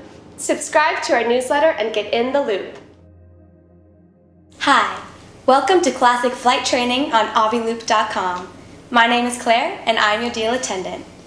With today's deal, you can channel your inner Top Gun, climb into the cockpit, and learn to fly an airplane. You can even practice saying, "Ladies and gentlemen, this is your captain speaking." The flight lasts 1 hour under the supervision of an FAA instructor, begins with a ground school lesson, and ends with a new perspective on what you were born to do. And remember Top Gun? Clearly your attractiveness increases with every flight under your belt. Just remember to wear your aviators and pick a cool call sign, Captain. Welcome to Aviloop, your collective buying website for anything aviation. We offer deals on flight lessons, pilot accessories, fuel, FBO services, charter flights, and even small aircraft. Our deals are usually 50 to 90% off. That means whether you want to learn to fly, charter an airplane, or to see more girls like me, Aviloop can help. You can even vote for your favorite deal attendant and win special prizes. Our membership is completely free. Our deals are unbeatable. And there's no catch. So what are you waiting for, Captain? Subscribe to our newsletter and get in the loop. Now we need to discuss the arrest of Jeffrey Epstein and the raid on his properties and what the feds claim they found there. Prosecutors say federal agents investigating wealthy sex offender Jeffrey Epstein found nude photographs of what appeared to be underage girls while searching his Manhattan mansion. U.S. Attorney Jeffrey Berman said at a press conference Monday agents discovered the photos while executing a search warrant following Epstein's arrest Saturday on sex trafficking charges. One thing they found was this creepy statue of Jeffrey Epstein giving massages. A photo of Jeffrey Epstein kissing his alleged madam Ghislaine Maxwell was displayed prominently in his Florida mansion, according to a new trove of evidence that also provides an inside look at his creepy Manhattan townhouse. The cache of images, released as part of Maxwell's federal sex trafficking trial, reveal what the FBI agents and the NYPD discovered when they raided the dead pedophile's 7-story Upper East Side home in July 2019, around the time of his arrest. Special Agent Kelly McGuire testified Monday that her team forced entry into 9 East 71st Street on July 6, 2019 after no one answered the door, then swept through all 40 rooms, where creepy taxidermy animals and bizarre painting of Bill Clinton in a blue dress were on display, the Post reported at the time. In an office near the front of the 19,000 square foot home, authorities uncovered several plastic bins that contained hard drives already covered in evidence tape, McGuire told the court. As you sit here today, do you have personal knowledge of why there was evidence tape on these boxes? Assistant U.S. Attorney Allison Moe asked. No, McGuire replied. On the third floor, inside what looked like a dressing room, the agents found a safe stashed inside a closet, which they opened using a saw, McGuire told the jury. Safe contained jewelry, external hard drives, passports, lots of U.S. cash, and loose diamonds, the agent testified. There were also binders filled with CDs, but authorities had to get another warrant in order to seize them. When they returned the next day, however, all the items inside the safe had disappeared. McGuire said she recalled Richard Kahn, now the co-executor of Epstein's estate, and Kahn's attorney at the time, Andrew Tomback, and told them she had a warrant for the items. Roughly 30 minutes later, Kahn brought them all back in 2 suitcases, the agents testified. Court papers filed in Epstein's child sex trafficking case said some of the CDs contained kiddie porn, with, quote, handwritten labels including the following: young name plus name, Misk Nudes 1, and Girls Pics Nude. Also on the third floor, agents came across a massage room with heavy pink curtains and a massage table covered in a blanket and a white sheet. More CDs were found inside a room on the 5th floor in the bottom of a drawer of a dresser. In the same room, agents discovered a cache of labeled black binders filled with pages of thumbnail photographs that corresponded to the CDs. Prosecutors said the vast trove of lewd photographs was part of the devastating evidence against Epstein. The effort to crack the heavy-duty safe produced so much smoke that a window had to be opened, prompting a 911 call that sent firefighters racing to the scene around 4:30 a.m. Sunday, the source said.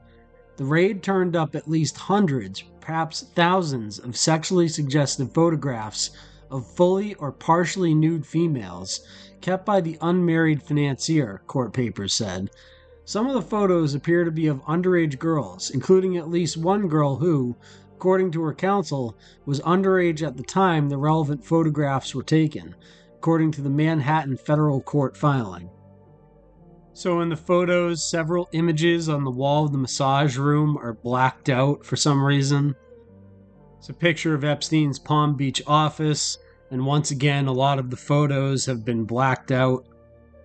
There's a closer-up look at the bookshelf in his office. And, looks like somebody's home. At least. There looks like there's some construction going on here of some kind already.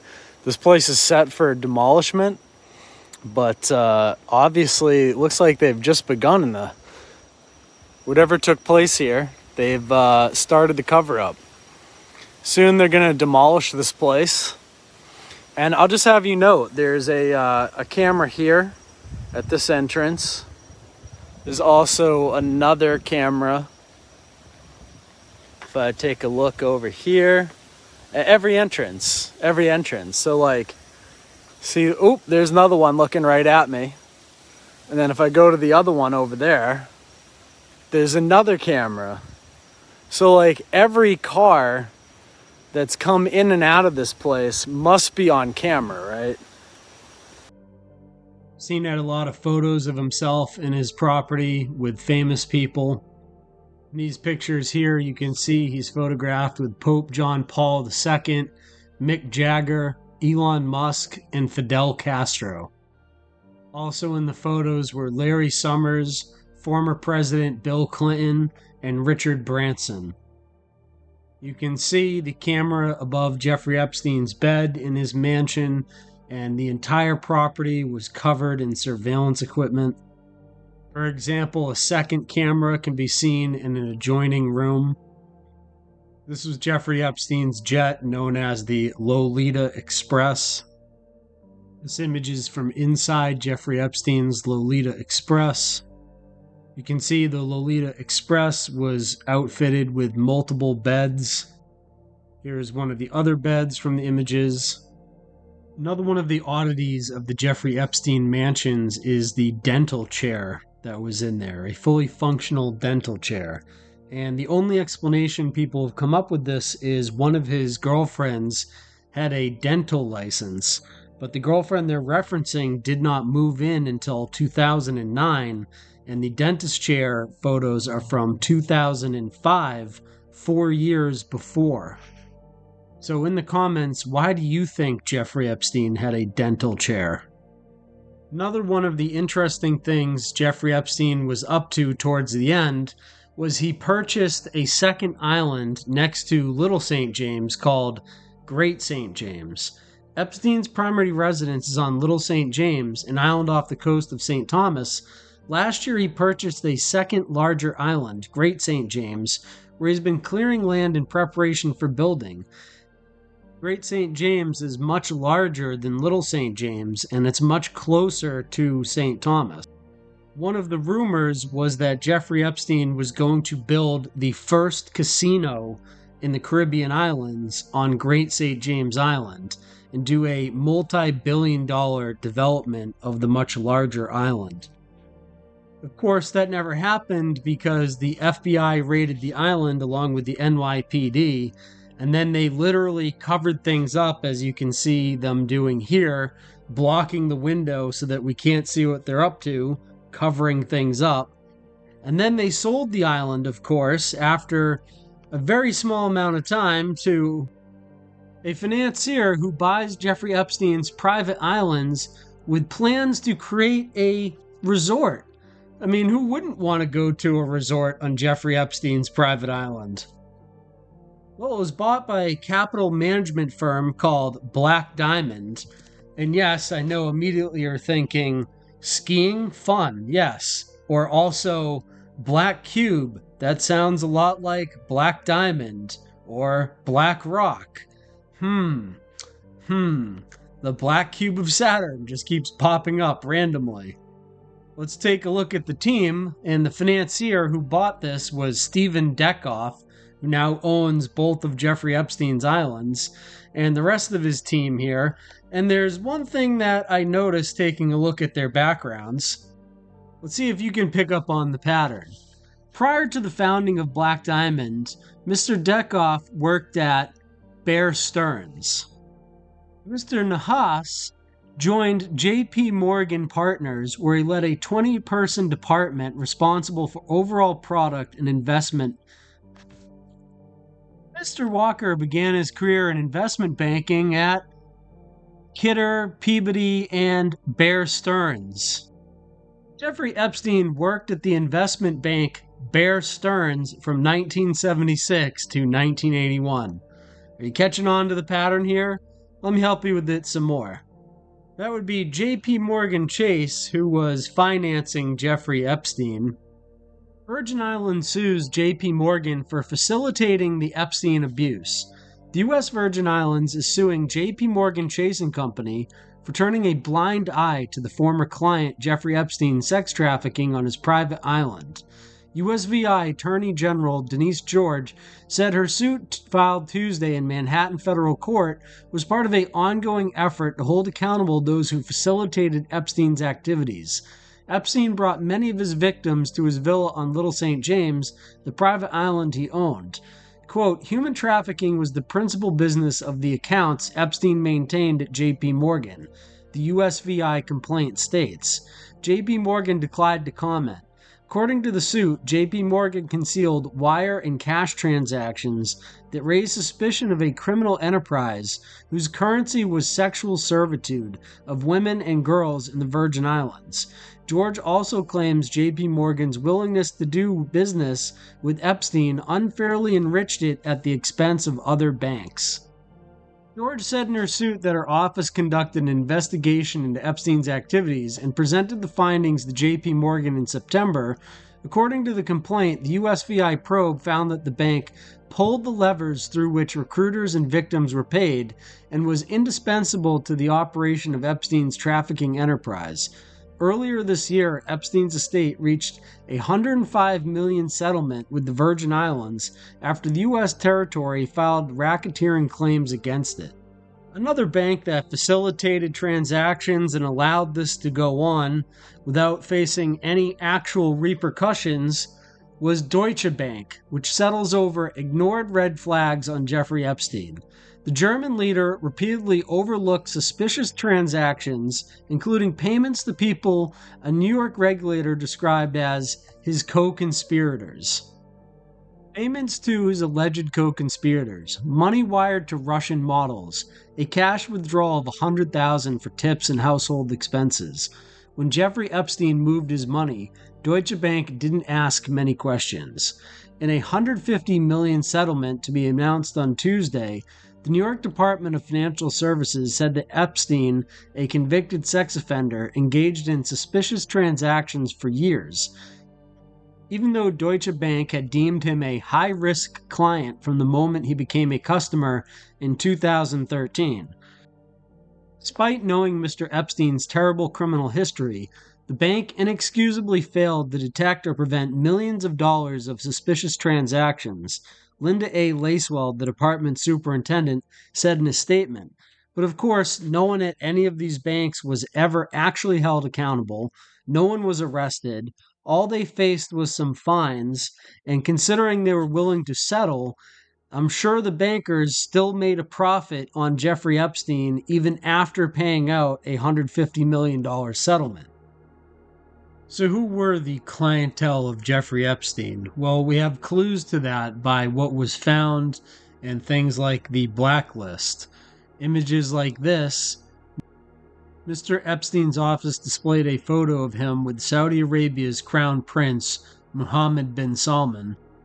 Next to that was a framed dollar bill signed by Bill Gates, possibly as payment of a bet.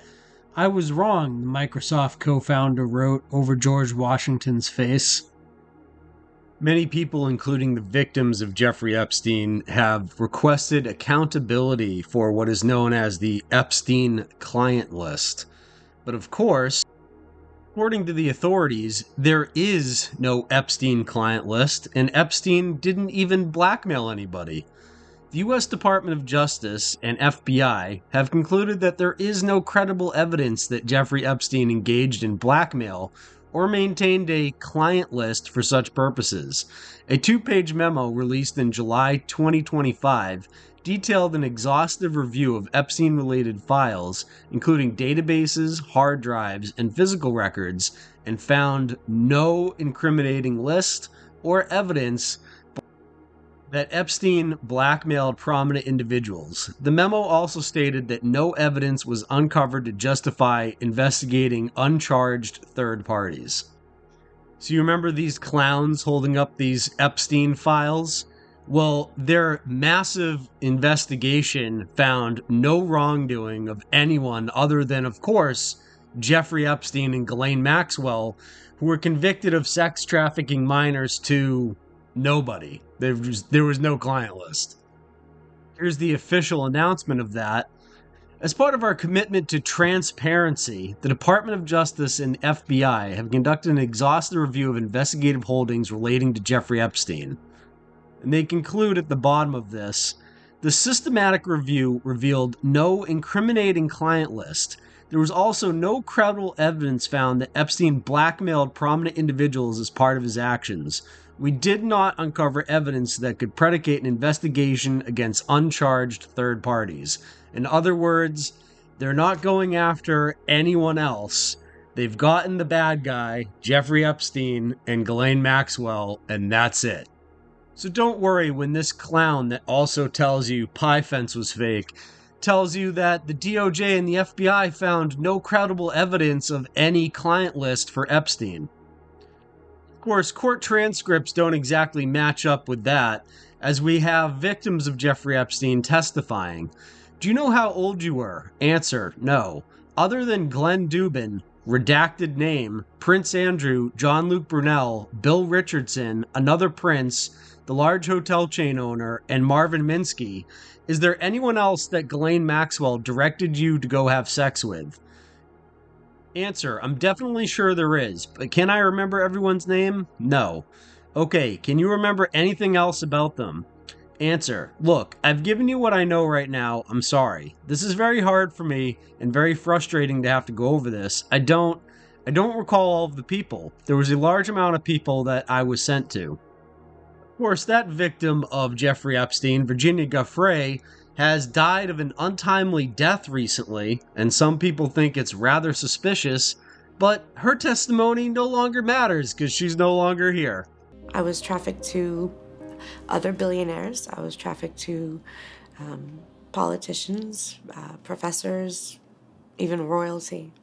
It was the elite of the world. It was the people who run the world. It was the most powerful people in the world. Why do you think Epstein did that to you?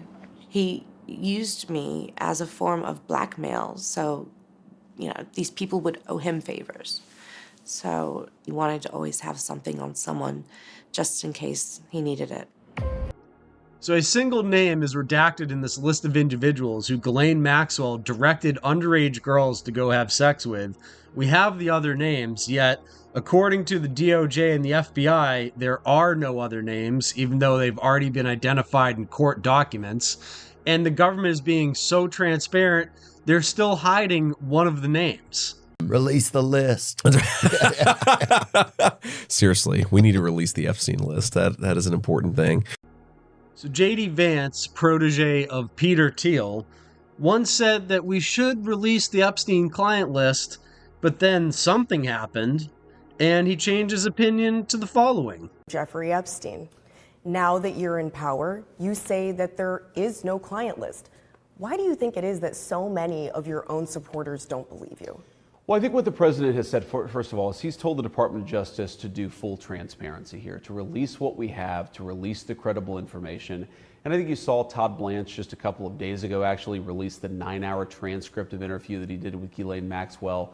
What the president has also said is that we've got a whole host of things that we can focus on.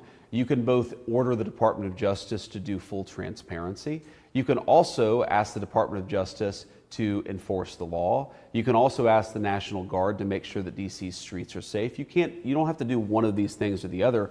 So I don't think that it's a distraction, especially when I think the president has ordered the administration to be more transparent about this than any other issue. Now, yes, I'm certainly aware that there are folks, even some of our own supporters, who have criticized the response of the president of the Department of Justice. But I think if you look at this in full and you give this the proper amount of time, what you're going to find is that the administration has been far more open and transparent about this issue and many others than any other administration. We have to remember this entire thing happened. This entire story blew up during the Biden administration. The Biden administration had 4 years to release this information. They did absolutely nothing. The president has actually directed his Department of Justice to release whatever information that we can and also to go further. I mean, to talk to Ghislaine Maxwell for 9 hours to see if there are any other leads that we can uncover to actually identify some crimes that we can prosecute. But again, as the president has always said, we're going to let the Department of Justice be driven by the facts and the law. We're not going to prosecute people just because other people want us to. We're only going to prosecute people if they committed a crime. That's true in the Epstein situation, and that's true in a lot of other issues as well. That's why the president's focus on credibility here and the real evidence. Of course, in the past few days, some very interesting emails have been leaked to the internet regarding Jeffrey Epstein, Carbine 9/11, Ehud Barak, and Peter Thiel. The leaked emails show that Epstein was also interested in more mundane means of spying on and manipulating people, which overlapped with the technologies governments often pursue. This interest crossed borders. Barak's email inbox was quietly posted by Distributed Denial of Secrets, a website widely considered to be a successor to WikiLeaks, on a file-sharing platform for verified journalists and researchers in May 2025. The contents came from Handala, a hacker group named for a Palestinian cartoon character that has been leaking files taken from senior Israeli officials for several months. After his first arrest for sex crimes, Epstein tried to get into a new line of work, surveillance. In 2015, he partnered with former Israeli Prime Minister Ehud Barak to invest in a security startup called Reporty Homeland Security, now known as Carbine. Leaked emails show that Epstein was using Barak to seek out opportunities in the surveillance industry and build connections with powerful figures around the globe, including American businessman Peter Thiel, the former director of Israeli signals intelligence, and 2 people in Russian President Vladimir Putin's circle. Although emails were posted without technical metadata or cryptographic signatures that allow their authenticity to be verified, they include dozens of images, videos, voice recordings, and scanned documents from Barak and his friends and family that have never been published elsewhere. And they include information that was not publicly known at the time of the email leaks, including a reference to Epstein's birthday book.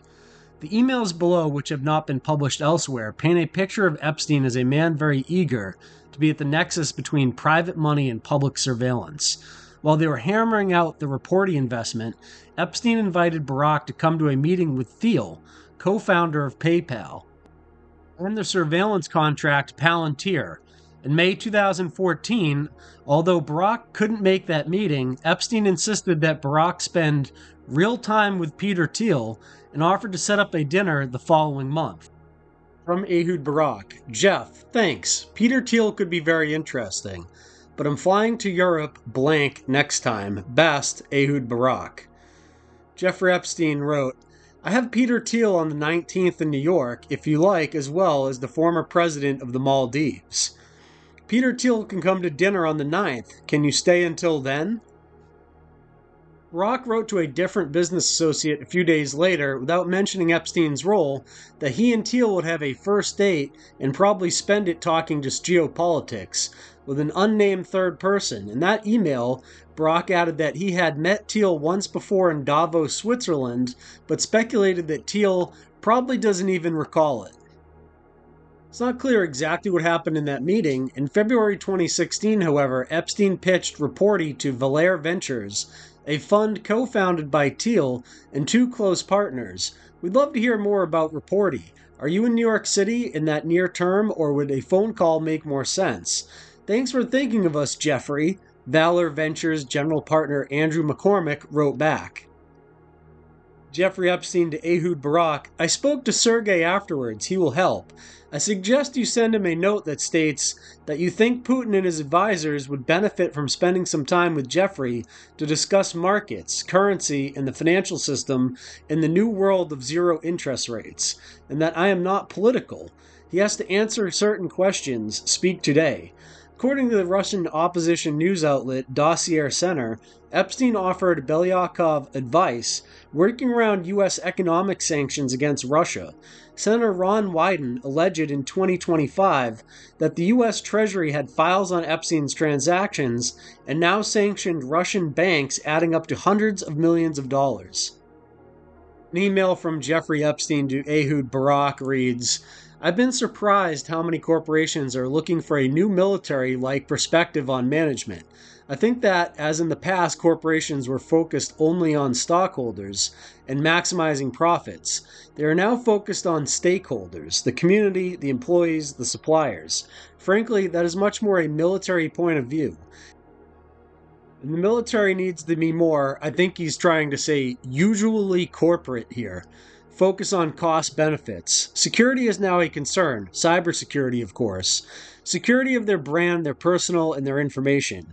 I've been fortunate to shown opportunities to run major COS, and of course sit on their boards. I enjoy strategy and strategic planning, and at the same time am amazed by the rate of which technology has moved into the private sector. We of course had technological focus in Israel for many years, mostly computation. Now biology and its genetic advances are changing the landscape faster than most can imagine. I feel privileged to be able to contribute to some old methods to new industry. Barak writes back, Hi Jeff, thanks for these guidelines. Try to call later so we can discuss it further. Best, Ehud Barak. Epstein writes back, What are you doing nowadays? I'm trying to decide on the best way to serve. I've been asking to share my experiences with some very large corporation. that translate into running major organizations with many moving pieces, critical mission statements, formalized hierarchy. At the moment, large corporations are focused not only on the security of profits, but on the security of their cyber systems, personnel, and protecting themselves from attack. A corporation is not dissimilar from the defense forces, many moving pieces, divisions, organization chart, and the intelligence network that the military has used in the past to separate data from actionable info. Petie, a startup company focusing on overhauling 9/11 emergency dispatch technology, could bring Epstein into that world. One of its co-founders and directors was Pinchas Bukris, a former director of Unit 8200. Bukris told Haaretz, the Israeli newspaper that broke news of Epstein's involvement in 2019, that the investment was structured to conceal Epstein's role. Barak brought the money, and as far as I'm concerned, it's his. I don't know Epstein and haven't met him. Yet the emails show that Barak scheduled a virtual meeting with Epstein and Bukris together in December 2014 and told his lawyer to alter the terms of the investment based on Bukris' input. Subject, Reportee Homeland Security Limited, Term Sheet Draft.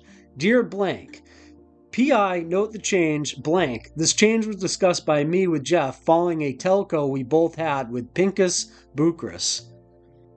In April 2016, Barak asked Epstein to invest in Levitection, an electromagnetic imaging startup. Couldn't see a product, they don't have it yet, but they're leading experts on advanced radars, make sci-fi-like achievements in military products, Barak wrote, adding Levitection's staff were all veterans of Israeli weapons company Rafael Advanced Defense Systems. Emails also contain some tantalizing hints at Epstein's other international endeavors. Epstein told Barak about a business prospect he heard about from Britain's Prince Andrew, who recently had come under fire for his ties to an alleged Chinese spy. Jeffrey writes to Ehud Barak, wealthy Chines looking for start, personal protection, in Beijing, kidnapping has begun. EB writes back, where did you see it? Andrew, replies Epstein. The Prince? EB. Jeffrey Epstein writes back, yes. Barak did not respond to multiple requests for comment sent to his personal email, to his wife, to the lawyer who represented him in these business negotiations, and to the American speaker's agency that represents him now. Neither did McCormick, Vexelberg, Belyakov, Bukris, Carbine, the British Royal Court, or a spokesman for the Thiel Foundation. Quote, I saw a business opportunity, unquote, Barak told Haaretz in 2019. In a later interview with the Wall Street Journal, he called Epstein, quote, a terrible version of Dr. Jekyll and Mr. Hyde, who, at the time, seemed to be an intelligent person, socially well-connected, of wide areas of interest from science to geopolitics, and said he did not participate or know about any of Epstein's parties with women or girls. Thiel acknowledged to the Wall Street Journal in 2023 that he had met with Epstein more than once in 2014 for unnamed networking opportunities. The report did not mention Barak's involvement. Quote, I didn't think enough about what Epstein's agenda might have been, Thiel told the paper. At the very same time that Palantir is landing $10 billion Army contracts to integrate artificial intelligence into our DoD networks, Palantir is also being requested to do domestic mass surveillance and Pentagon targeting. The New York Times published a lengthy probe linking these deals to an executive order signed by U.S. President Donald Trump in March, calling for seamless mass sharing of data across government agencies through a Palantir application called Foundry. The report did not explain to readers how Palantir emerged as a small startup thanks to sponsorship from the CIA's venture capital wing, InQtel, which gifted Peter Thiel's company $2 million in 2004.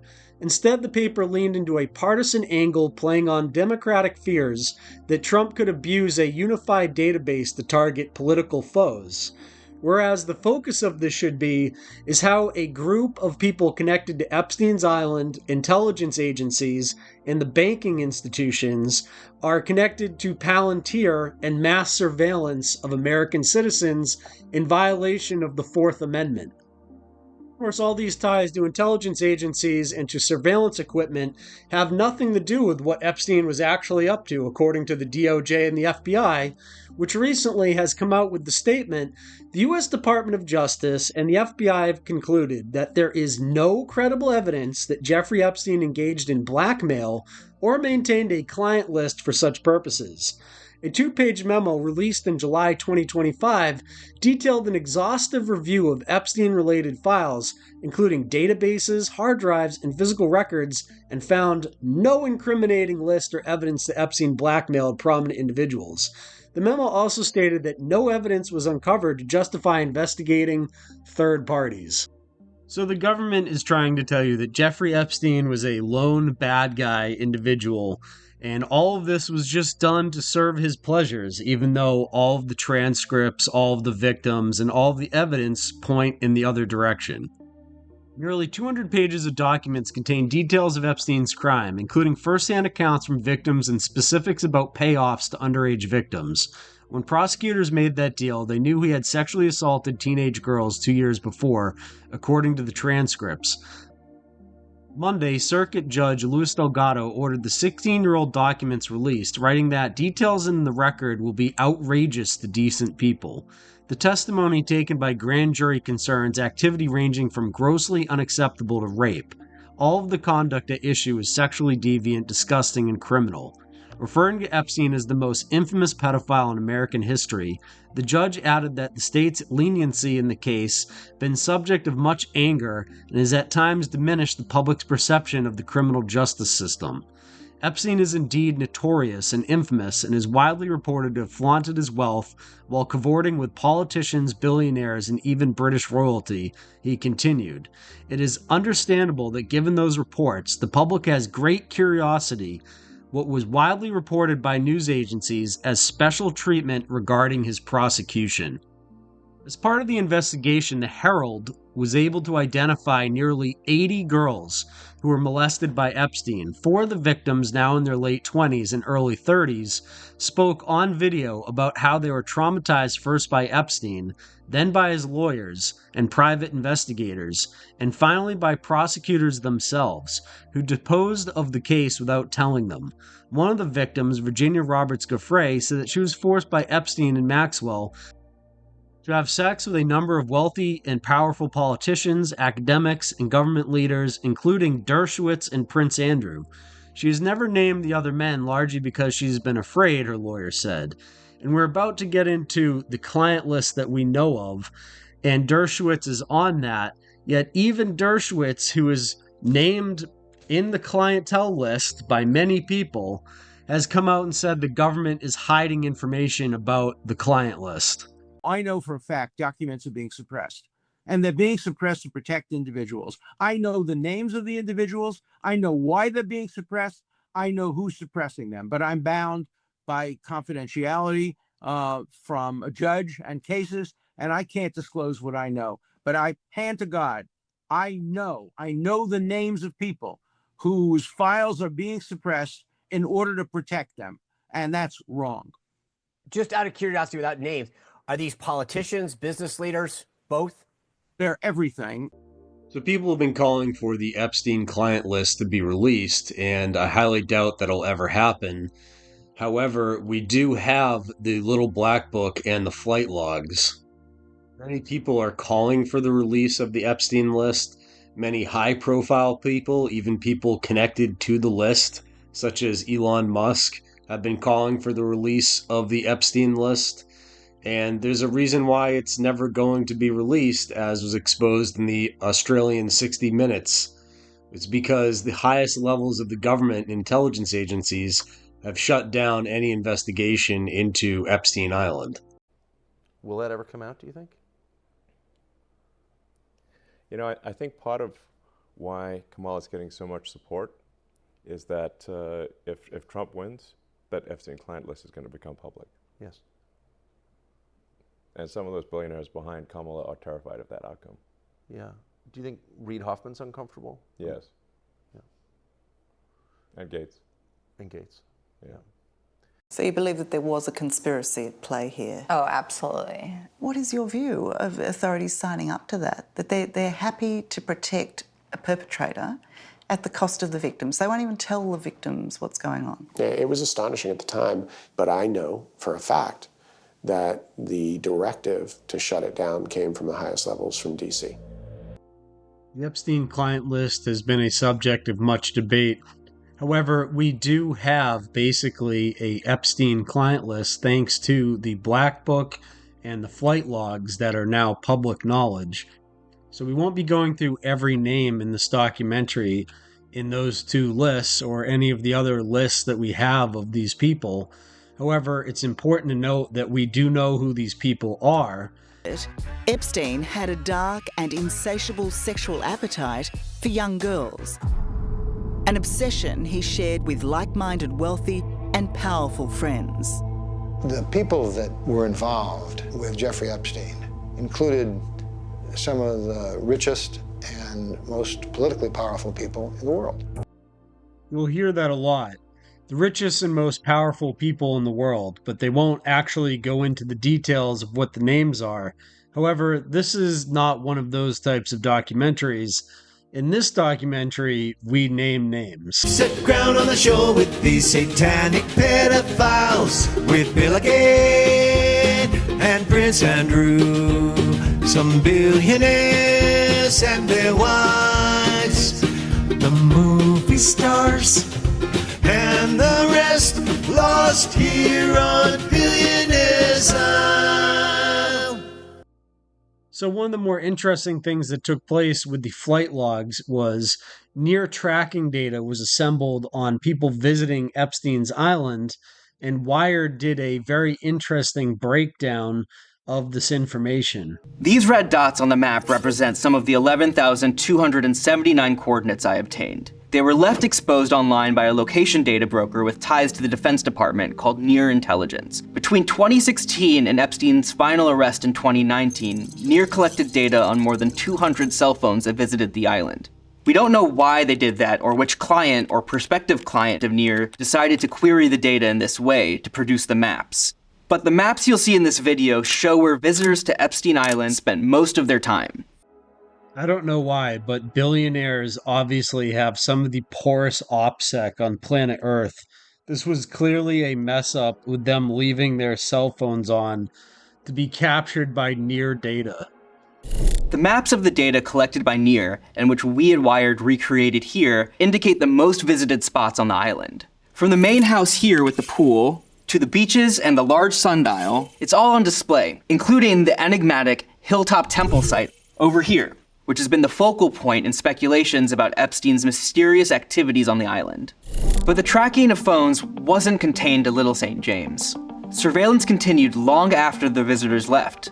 The data reveals the locations of visitors 30 minutes before and after arriving on the island, which shows us the exact routes everyone took to get there.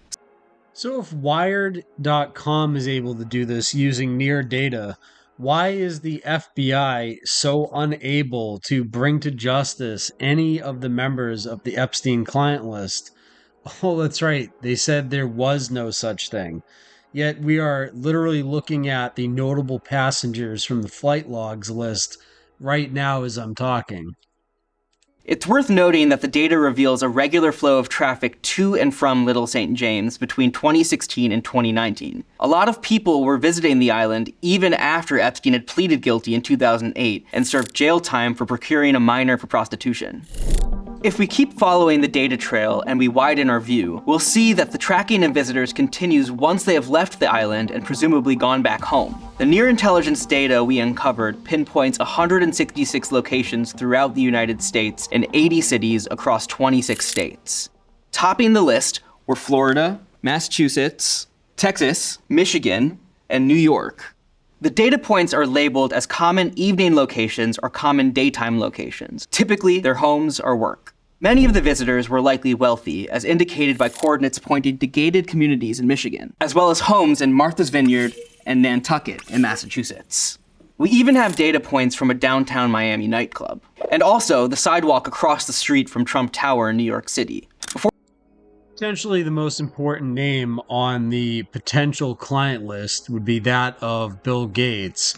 And from all the evidence that we can discern, it would seem that he would be one of the people that should be looked at more closely. You can see an image here at Jeffrey Epstein's Manhattan mansion in 2011. From left, James E. Staley, at the time a senior J.P. Morgan executive, former Treasury Secretary Lawrence Summers, Mr. Epstein in the middle, Bill Gates, Microsoft's co-founder, and Boris Nikolek, who was Bill and Melinda Gates Foundation science advisor. A number of reports, including in the New York Times, and you know where I'm going with this, about a handful of meetings, if not more, that you took with Jeffrey Epstein after he had been convicted as a sexual offender.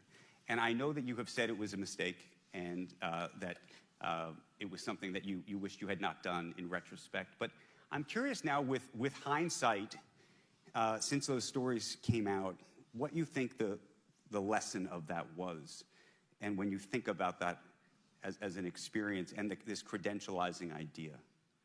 Well, definitely,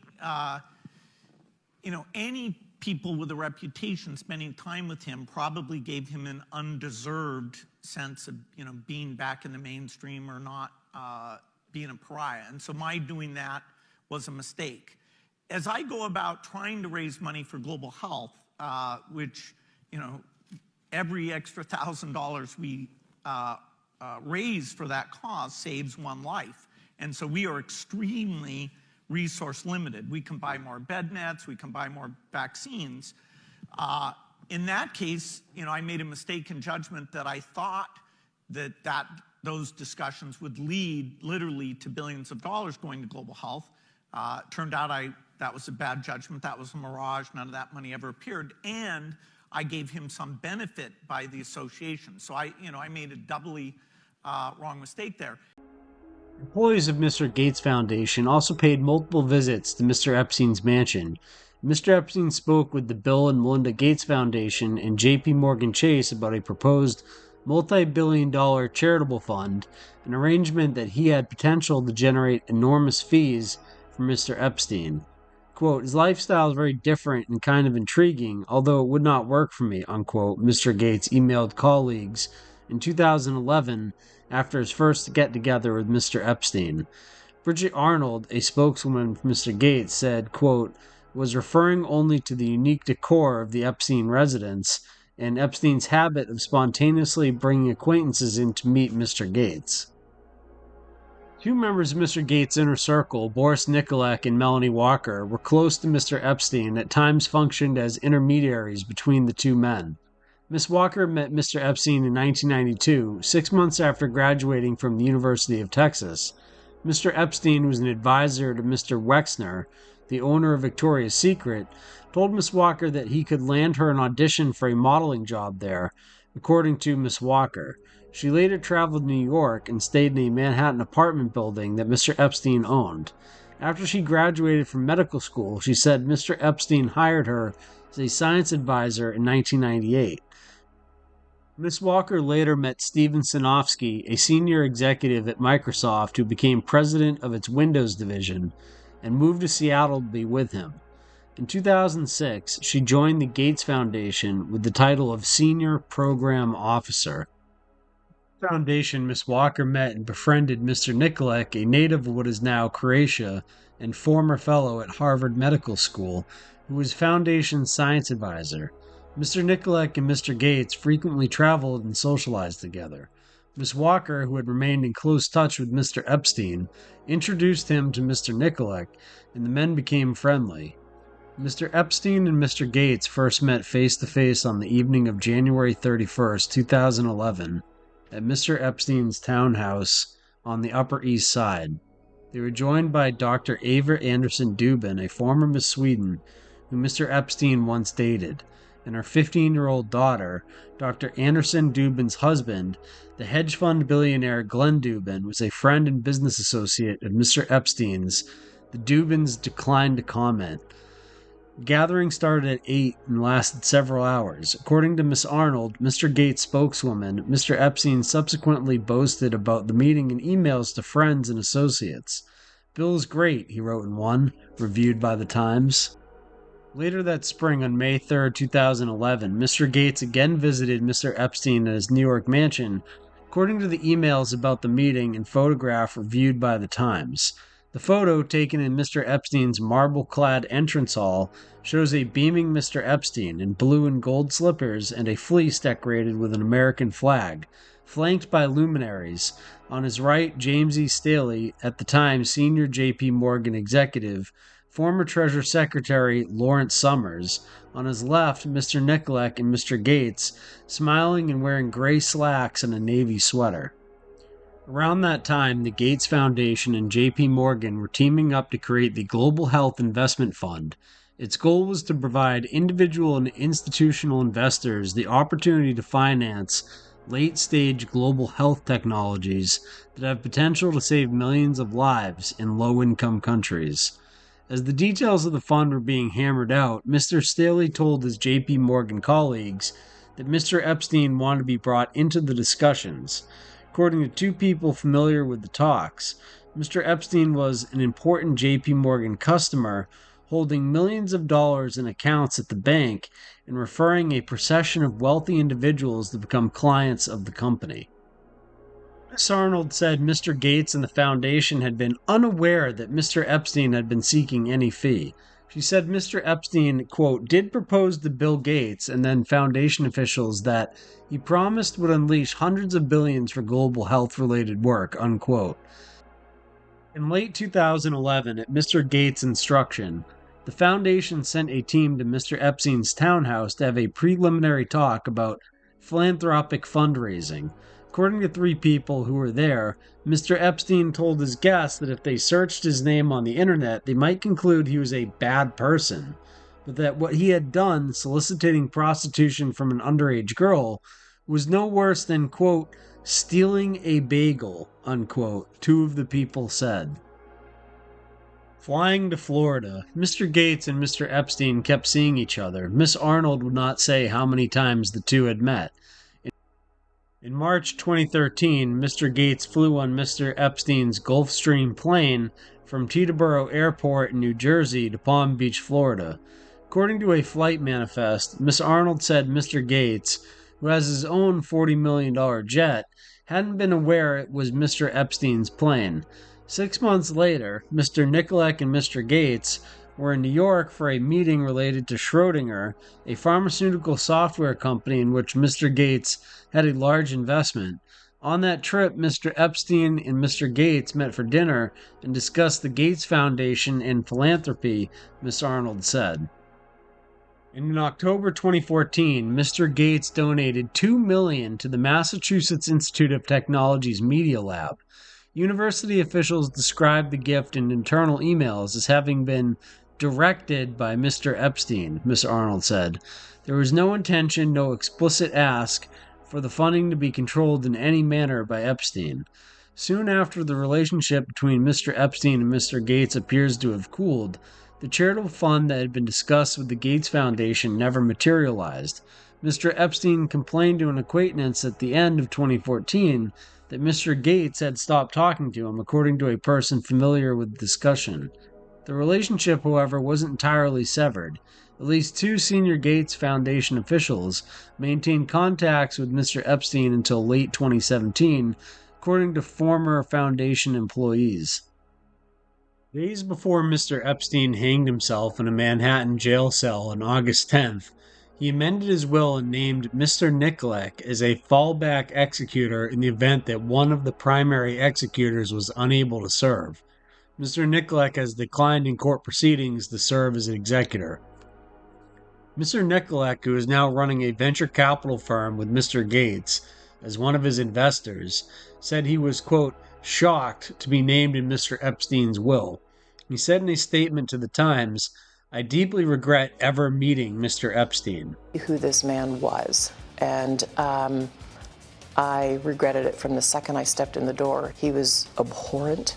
He was evil personified. I had nightmares about it afterwards. My God, I feel terrible for those young women. It was awful. In a statement, A MIT lab, previously funded in part by Jeffrey Epstein, hosted a panel where attendees openly discussed the idea of using, quote, child-sized sex robots, unquote, to treat pedophiles. The MIT Media Lab July 2016 conference on research questions without, quote, social and moral constraints, unquote, included a panel discussion arguing that pedophilia should not be seen as a, quote, moral failing, unquote, but rather a medical condition, and that the development of child-sized sex robots is an inevitability. A transcript and video of the event shows. Ethan Zuckerman, director at the Massachusetts Institute of Technology Center for Civic Media, resigned from his position after learning about the extent to which the lab was connected to Jeffrey Epstein. On Tuesday, Zuckerman explained his decision to leave his position in a post on Medium.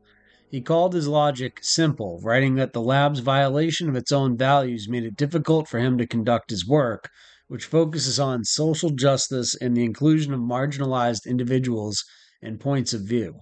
Epstein, a financier and convicted sex offender, had ties to several higher education institutions, including Harvard University and the University of Arizona.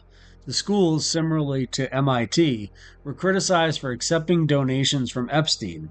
In July, Harvard told Newsweek it had no plans to return the $6.5 million it received in 2003. MIT Media Lab director Joe Ido, who met Epstein at a conference in 2013, invited him to the lab for fundraising efforts and issued an apology for bringing him into the MIT network. Over the years, Epstein's foundations donated to the lab, as well as Ido's funds that invest in technology startup companies outside of MIT. Also, strangely, this Epstein scandal is not the first CP scandal that Bill Gates finds himself in the midst of. And tonight he's charged with having and trading a massive amount of child pornography. KIRO 7's Gary Horker is live near the Gates compound in Medina. And Gary, this man worked as an engineer for the family. That's what SPD intelligence found out, Steve. They found out that the man actually worked for the Bill and Melinda Gates mansion on the grounds of their sprawling 66,000 square foot estate, and that's where they found him and questioned him last March. The estate is behind us right on the lakefront here, but this is a few blocks away, and it's as close as their security will allow us to get. But according to King County prosecutors, 51-year-old Rick Allen Jones was questioned by detectives about images of child porn and even child rape that were sent from Jones's home computer. Now, none of this alleged crime actually happened at the Gates mansion, but it was here that Rick Allen Jones admitted to detectives he collected child porn for about 10 years, sending images through his Gmail account. Now, while Jones was talking to detectives at the Gates estate, 3 more SPD detectives had a search warrant to search Jones's Ballard apartment. There, they say they found more than 6,000 images of graphic child porn and rape, 133 of which were children identified by police.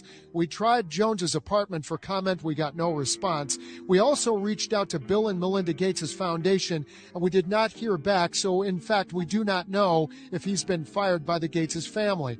Another mystery into this is why Jones was never jailed or charged by these allegations up until now. The investigation started here at the Gates Foundation, the Gates Mansion, in March, and the criminal complaint, which I have right here, says he has to show up in court and face a judge in the coming days. So we're going to keep track of this. We're digging into the charges. We'll keep you posted on the latest. Live from the lakefront in Medina tonight, I'm Gary Horker, KIRO 7 Eyewitness News. Bill Gates would appear on the flight manifest for Jeffrey Epstein flying on his Lolita Express in 2013. Hi, everyone. Bill Gates here. I just want to get ahead of this story coming out soon, right? Epstein Island, me, diddling little kids. Let's pump the brakes on that one. I mean, come on, folks. I've never even been to that island. People mix me up with that Stephen Hawking guy all the time. Hey, I'm not Bill Gates. Total mix-up. Yeah, that's it. Definitely mistaken identity. All jokes aside, the issue here is that The United States government relies heavily on Microsoft products and services for its daily operations, with Microsoft being the most important technology supplier to federal agencies, including the Pentagon, State Department, and FBI. This dependence extends across critical functions such as email, document management, and cybersecurity, with Microsoft providing essential tools like Office 365 Government, Windows 365 Government, and Power Automate US Government. These services are designed to meet stringent US government compliance requirements, including FedRAMP High, DFARS, ITAR, and CJI, ensuring data is stored within the United States and accessed only by screened Microsoft personnel. Yet, if the co-founder of this company is under the influence of a foreign blackmail operation, could that be in jeopardy? And the co-founder and owner of Microsoft has stuff like this in his background. Quote, "This is a $2 million gift from Bill Gates directed by Jeffrey Epstein," unquote. Should we be entrusting our government data to a company run by a person like Bill Gates? Are these ties to Jeffrey Epstein why you see the following types of headlines since March 2021? Microsoft reportedly seeking to invest over $1 billion in Israel. According to Globes, tech giant CEO Satya Nadella earlier this month informed Netanyahu of expansion plans, including a new data center and chip research and development. U.S. tech giant Microsoft is reportedly planning to invest $1 billion to $1.5 billion in Israel through setting up a new data center locally and expanding its chip research and development activities. What this means is the technology developed at these R&D centers in Israel could be used to plant backdoors for access for the Israeli government into Microsoft systems at a hardware chip level. Microsoft to launch new cloud data center region in Israel. Microsoft's first cloud data center region in Israel. And you have to wonder, with so much of the government data now being stored in cloud data centers, how much of that is being exported to a foreign country, Israel? Establishing new data center regions entails significant investment of resources, and this announcement reinforces the continuous commitment of Microsoft to the Israeli market. The company started its journey in 1989 in Israel by opening a local branch. In 1991, Microsoft established its Israeli R&D Center, its first R&D center outside of the United States, one of the first major tech companies to do so in Israel. In addition, in 2020, will include another key investment in the local market with the launch of a new Microsoft Israel campus. Microsoft has deep engagement with the Israeli tech ecosystem. It operates business branch, an R&D center, a venture capital fund, and Microsoft for Startup programs. And more recently, Microsoft to double its R&D workforce in Israel. The company is looking to expand with offices in Tel Aviv, Herzliya, Beersheba, and Jerusalem. Microsoft doesn't just run the United States government, it's also tied into our critical infrastructure in the United States. It continues to rely on Windows operating systems, creating significant cybersecurity risks, as evidenced by recent threats like the Volt Typhoon campaign, which used living off the land techniques to target systems, including those in critical infrastructure sectors. This reliance persists despite the end-of-life status of older Windows versions and the known vulnerabilities in current ones, which attackers actively exploit. And if you've ever seen Mr. Robot, we know the main exploit for anything is humans, and hacking Bill Gates required an Epstein Island, which is what makes this so concerning because Windows is tied into so much of our critical infrastructure. And that's also detailed in reports by Brendan O'Connell and his exposure of the Talpiot program, which is detailed in some of these videos here. Boeing uses all Windows-based computing, as does almost the entire corporate world, from the White House to the Pentagon to virology research labs. Come on, who talks about it? Well, not when there is flat Earth and 5G coronavirus to talk about. Microsoft Azure Cloud Computing, growing exponentially. Microsoft Office Cloud. That's all Microsoft Israel, under a former Israeli military intelligence officer, Asaf Rappaport, who recently retired in December 2019. Azure Secret will allow us to provide solutions that are protecting some of the nation's most critical data assets in the cloud. Azure Government Secret opens up a new marketplace that nobody's been able to get into and invest in. Secret will enable us to take applications in legacy IT environments and start to move those into a much more scalable platform. This will be a great opportunity to really modernize services and make those more efficient and effective for our defense customers. We can take Azure services into the secret realm that clients have been wanting access to. Microsoft has edge capabilities available now and planning to be available in secret that are just game changers. Now watch my channel. You will see Benjamin Netanyahu brag like you cannot believe.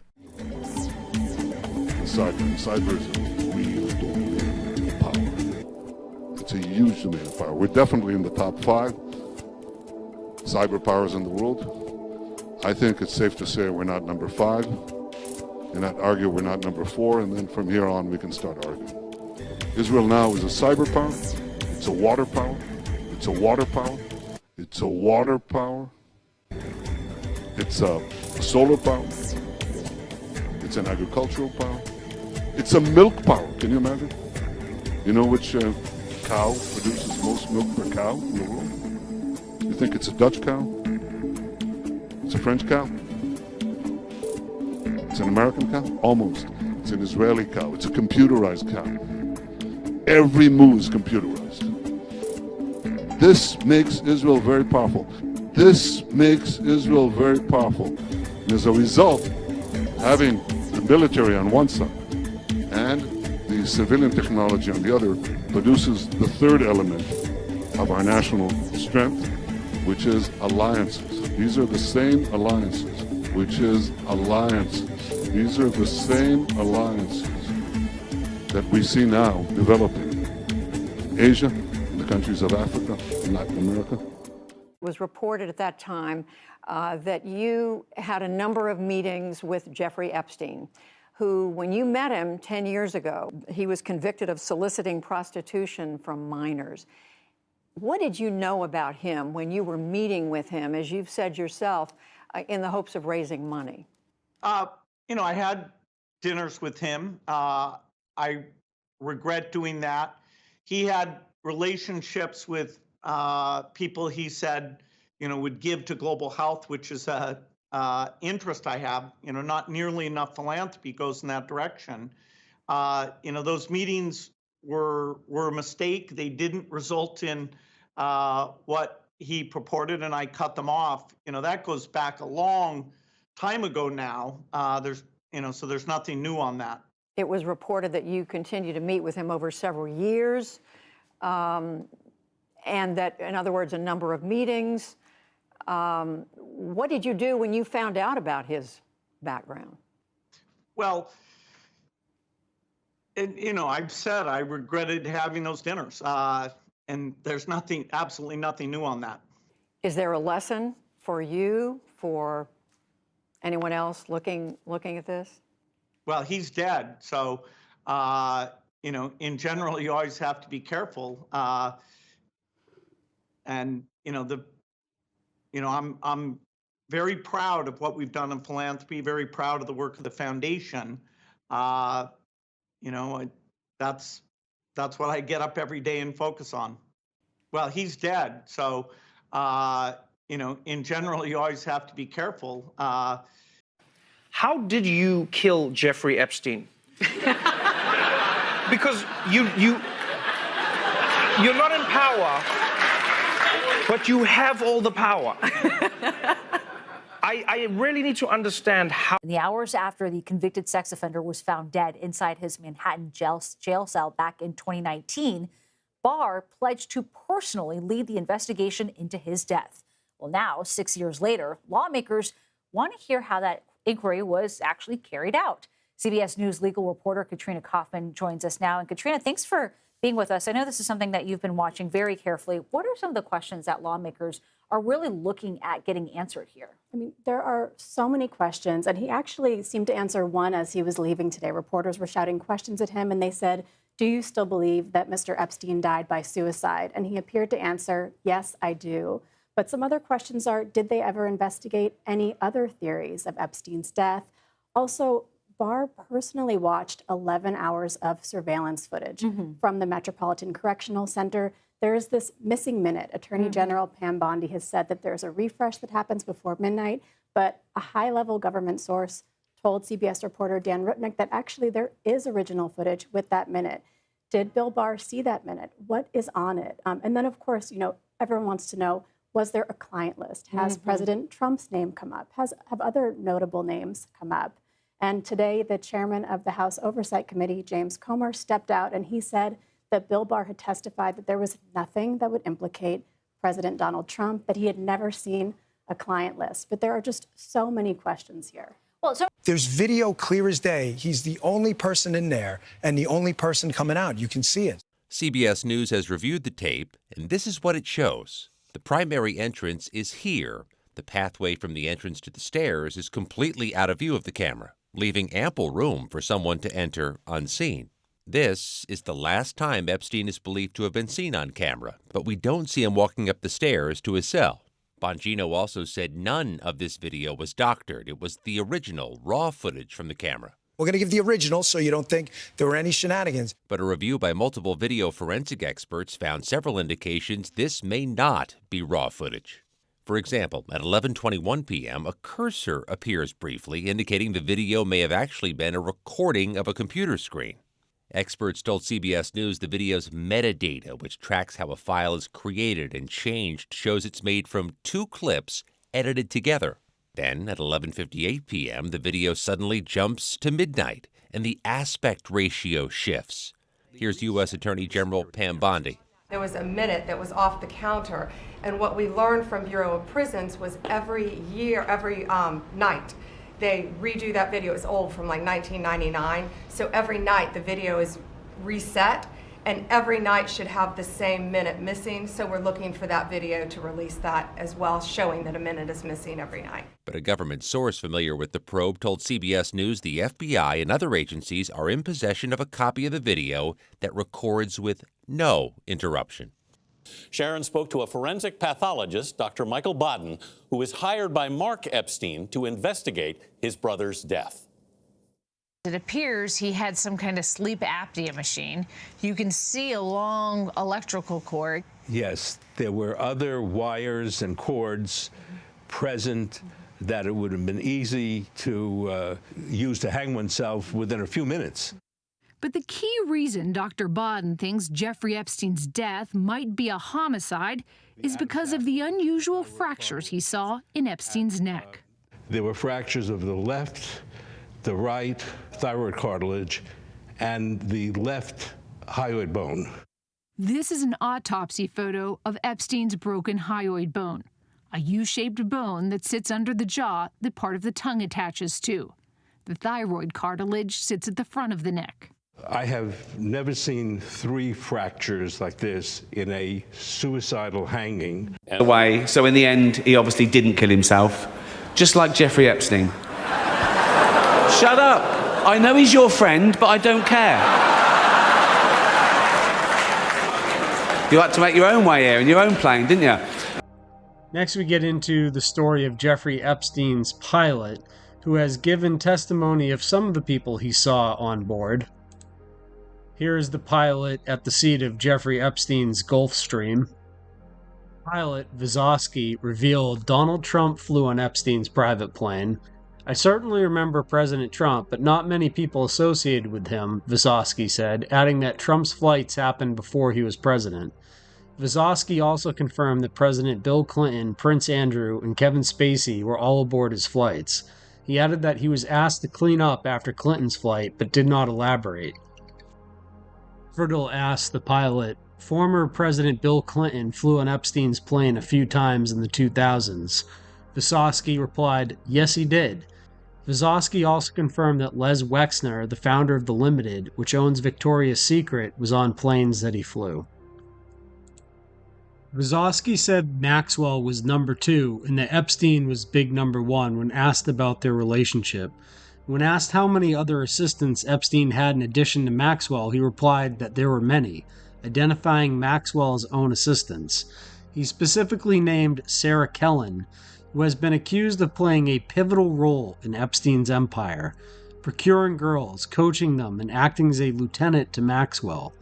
Wazowski was also asked to identify parts of Epstein's 10,000-acre Zorro Ranch in New Mexico where airplanes were parked. Zorro Ranch, a 10,000-acre ranch owned by Jeffrey Epstein, complete with its own airstrip that was never searched.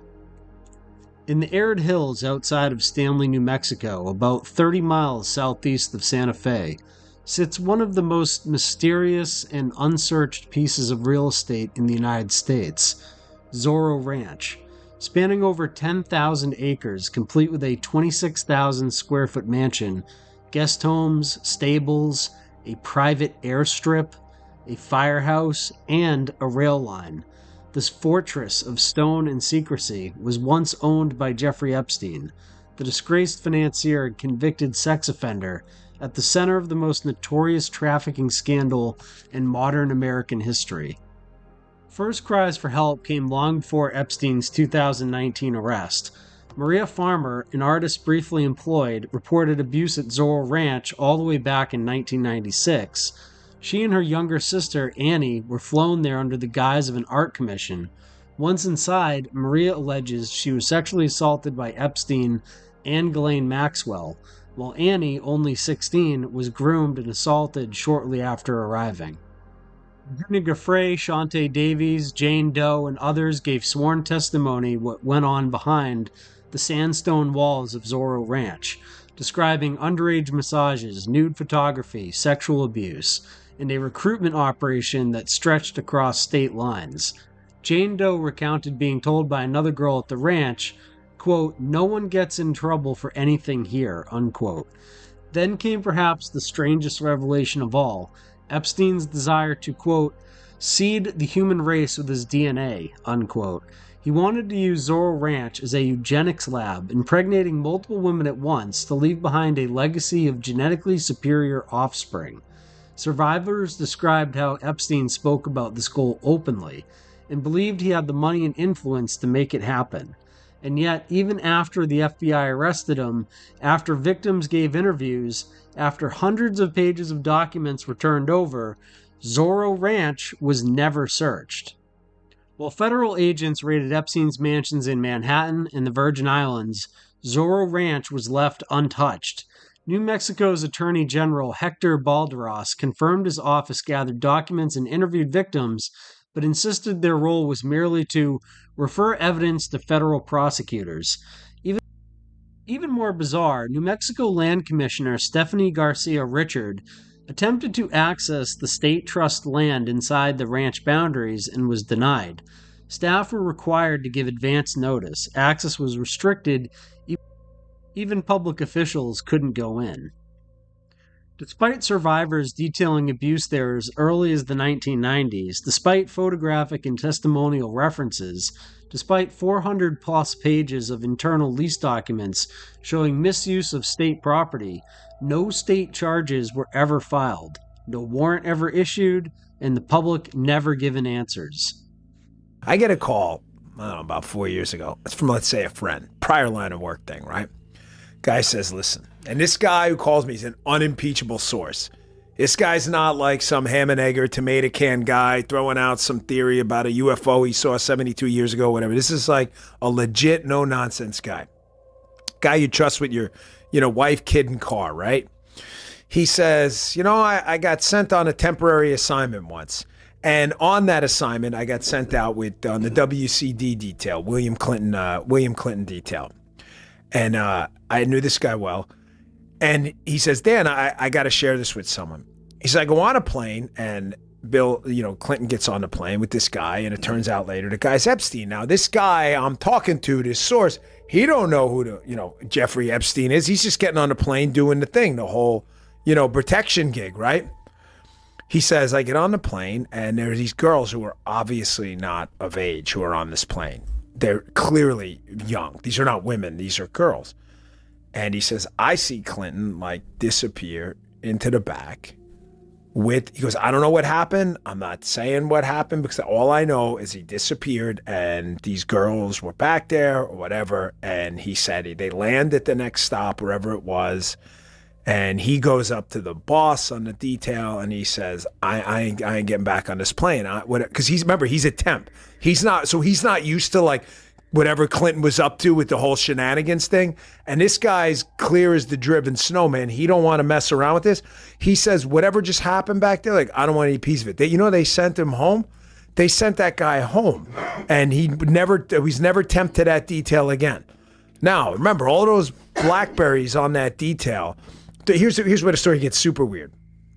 The guy tells me, months or a couple weeks later, when you lose property in the Secret Service, an email goes out. It'll say like, hey, I lost his phone. And it gets logged into NCIC or whatever it is. And everybody knows. So basically, if you find this guy's gun, God forbid, or his phone, it's now effectively stolen property, right? All of a sudden, all the Blackberries on that detail for the agents start showing up like, oh, this guy lost his Blackberry. Holy shit. Wow, that's so crazy. How'd that happen? I'm like, no. He says, yes. He says it was the craziest thing. Like, oh, look, Agent Joey Bag of Donuts, missing Blackberry. This is around the whole time, like the Clinton thing's going on. So fast forward this story, right? He tells me that. About a year and a half after that, I'm in a green room at Fox, and I'm not going to say who because they didn't give me permission to share it. But, well, the short story, but not who they are. Says, Epstein's an intelligence asset for people in the Middle East, right? I'm like, no, I didn't know that. I'm like, you sure of that? The person, let's say, is like, I'm absolutely sure of that he's either a witting or unwitting asset, intelligence asset, meaning his plane and that island, the cameras, there's a big assumption out there that these videotapes were exclusively in the custody of Epstein. That's a huge mistake. The reason they wanted this story to go away is because there's an assumption like, oh yeah, Epstein had him. No, he wasn't the only one who had him, according to this source. These assets, that's why this blackmail story makes so much sense. Which Middle Eastern countries they are, I don't know. But this person, who's a very, very good reporter, I mean, aces, right? Swore Epstein was either a witting or unwitting intelligence asset, and they may have had his plane wired up, and they're the ones who have all this stuff. So the point is, to sum it up, how do you know some of these countries aren't going to some of these power players who aren't making decisions? Because, hey, you wouldn't want this video out there, right? One of the victims of Jeffrey Epstein in the court documents. Question: was Bill Clinton a friend of Jeffrey Epstein? Miss Menninger. Objection. Foundation. Question: let me back up. Do you know if Bill Clinton was a friend of Jeffrey Epstein? Answer: I know he had dealings with Bill Clinton. I did not know they were friends until I read the Vanity Fair article about them going to Africa together. Did Jeffrey ever talk to you about Bill Clinton? He said one time that Clinton likes them young, referring to girls. Do you recall taking a trip to Jeffrey Epstein's house in New Mexico? Answer: yes. According to the flight logs that we have, which is not even close to how many actually exist, the ones that we have show that Bill Clinton flew on Jeffrey Epstein's jet 26 times. Basically racking up frequent flyer miles on the Lolita Express. In a 2011 interview, Ms. Giuffre mentioned former President Bill Clinton's close personal relationship with defendant and Jeffrey Epstein. While Ms. Giuffre made no allegations of illegal actions by Bill Clinton, Ms. Maxwell in her deposition raised Ms. Giuffre's comments about President Clinton as one of the obvious lies to which she was referring in her public statement that formed the basis of the suit. Apart from the defendant and Mr. Epstein, former President Clinton is a key person who can provide information about his close relationship with defendant and Mr. Epstein and disapprove of Ms. Maxwell's claims. Any comments on the alleged allegation of your connection with Jeffrey Epstein?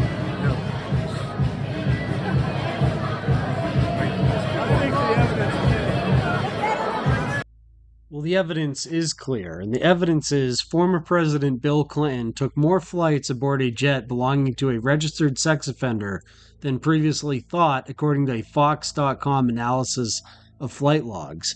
The logs show Clinton took at least 26 flights, not 11 as first believed, aboard financier Epstein's Boeing 727 jet between 2001 and 2003. See what I mean about being a small amount of the flight manifest? It's only for 2 years, and in 2 years he took 26 flights. The former president took at least 5 of those flights without his Secret Service detail, FoxNews.com reported. Bill Clinton would invite and welcome Jeffrey Epstein and Ghislaine Maxwell at the White House. It's another picture of Bill Clinton with Jeffrey Epstein and Ghislaine Maxwell. This is Shante Davies, one of Jeffrey Epstein's victims. And this is Shante Davies with Jeffrey Epstein. She would be one of his victims and then later would help Jeffrey Epstein recruit girls for his network. Shante Davies posing with Chris Tucker. Chris Tucker's also on the Epstein Flight manifest. Here's Shante Davies posing with Bill Clinton. Here's Shante Davies giving Bill Clinton a massage in the airport while they wait to board the Lolita Express. Bill Clinton showing signs of relief as Shante Davies gives him a back massage in the airport. My fellow Americans, today you may be waiting for the highly anticipated Epstein Client list to be released. So while I know you may see what appears to be my name on the list, I'd like to argue that I did not have sexual relations with those children on that island. Would it even count, though? It wasn't in the United States. Also, if you add up their ages, I'm sure it was above 18. Jeff told me since it was outside of the jurisdiction. Bill, what the hell are you doing? No, Hillary, I'm not confessing. You idiot. Do I always have to clean up your mess? What are you doing? What? No, wait. Please don't hurt the cameraman. He had nothing to do with this. No, Hillary, that was my friend. He wasn't a witness. Some jokes just lighten up what is a very serious situation. Here we have Bill Clinton's special advisor and Jeffrey Epstein handler, who flew on Lolita Express, dies at age 59. Another Clinton advisor is dead. Mark Middleton, Bill Clinton's special advisor from Little Rock, Arkansas, who connected the former president to deceased pedophile Jeffrey Epstein, has died at age of 59 on Saturday. Middleton also flew on Epstein's Lolita Express numerous times, according to the Daily Mail. Cause of death was not disclosed. The Daily Mail reported, one of Bill Clinton's former special advisors who helped cement his friendship with Jeffrey Epstein has died at the age of 59, becoming the latest associate of the former president to die young. Mark Middleton's family said that he passed away on Saturday in a statement which did not reveal the cause of death.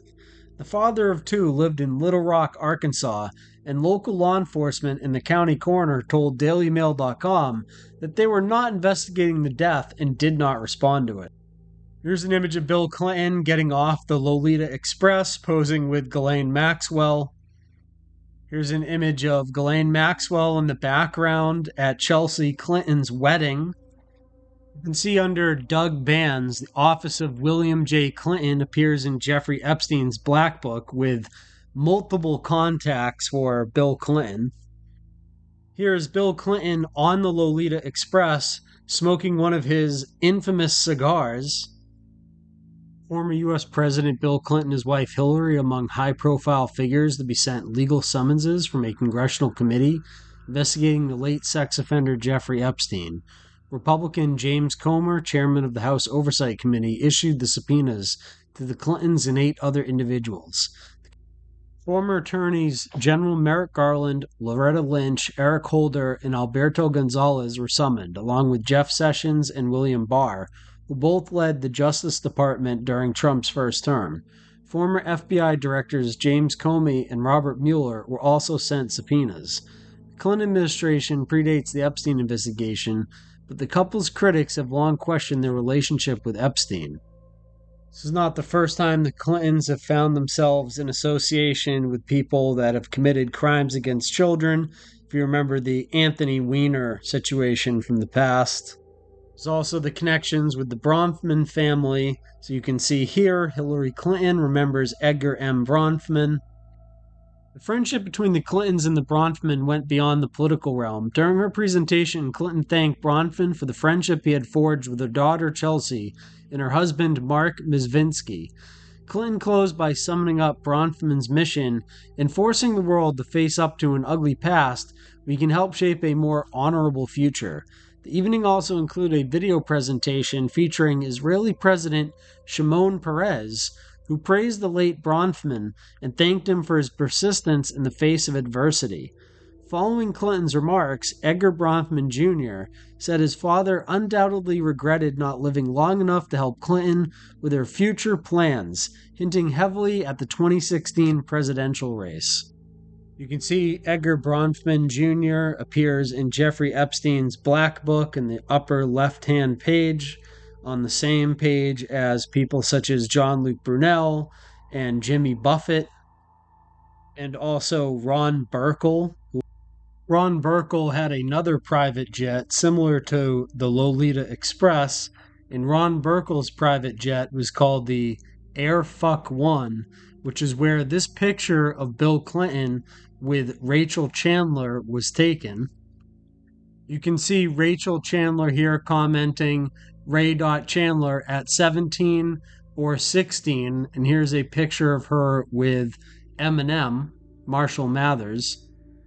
Here's a picture with the same Rachel Chandler at age 14 posing with P. Diddy. You can see Interscope Records, which was the management company for these artists, and the logo they're using. And this connection with Rachel Chandler also connects to Waris Awu-Halia and, of course, Marina Abramovich, the infamous spirit cooker. Bill Clinton also has direct financial ties to the NXIVM cult run by the Bronfmans, and it's stated Rainier and NXIVM executives would go on to donate $29,000 to Hillary Clinton's 2006 presidential campaign a decade later. Meanwhile, at least 3 NXIVM officials are invitation-only members of the Clinton Global Initiative, according to the New York Post. 4 years later, 11 East 71st Street Trust, still with Epstein listed as trustee, sold the property to Comet Trust. Comet Trust holds a portion of the Gunsberg/Bronfman family fortune, which derives in large part from the distillery company Seagram. The Washington Post previously reported that scion Edgar Bronfman Jr.'s name was among those in Epstein's Black Book contacts, which federal investigators obtained. Goldman did not respond to requests for comment. Of course, their family member Claire Bronfman was arrested and convicted as part of the NXIVM cult executive board and sentenced to 81 months in prison, which is nothing compared to the crimes they were committing. One of the strangest things they were tied into with the NXIVM sex cult was operating daycares. In 2015, Raquel Pereira, wife of 17-time Latin Grammy winner Alejandro Sanz, debuted a school called the Rainbow Cultural Garden in posh Midtown Miami. Speaking to Univision, Pereira bragged that by immersing toddlers in as many as 7 languages at once, the school would revolutionize teaching. And this was all done by money and fundraising from an XCIM sex cult where they were branding members, and the leader was abusing a 15-year-old. On the Epstein blacklist, on the same page as Bill Clinton, is also Alec Baldwin, famous Hollywood actor. Another famous Hollywood actor who traveled on the plane with Bill Clinton and Jeffrey Epstein at the same time on a trip to Africa is Kevin Spacey, and Kevin Spacey has had his own issues with these types of problems outside of this Epstein scandal. Just on a side note, one of the other weird stories connected to a lot of the people on the Epstein client list was this John of God, a faith healer with millions of followers who, quote, ran a sex slave farm and sold babies to the highest bidder, unquote. He was Brazil's most famous faith healer whose miracle surgeries drew millions of pilgrims from across the globe. João Teixeira de Faria, known as John of God, achieved international fame after being interviewed by Oprah Winfrey, and Bill Clinton, singer Paul Simon, and supermodel Naomi Campbell are among other celebrities rumored to have visited. Naomi Campbell, famous Victoria's Secret model, is also on this blacklist. British supermodel Naomi Campbell repeatedly listed in Jeffrey Epstein's documents. Naomi Campbell's been involved in a blood diamond scandal, which is interesting because one of the things they found in Jeffrey Epstein's safe was loose diamonds. Instead of getting in trouble for these diamonds, Naomi Campbell was brought in to testify to stop it from happening or something, even though she was fully aware of what she was receiving. Of course, one of the things that made Naomi Campbell famous was her modeling career as being a Victoria's Secret model, and Victoria's Secret is owned by L Brands, which is owned by none other than Lesley Wexner.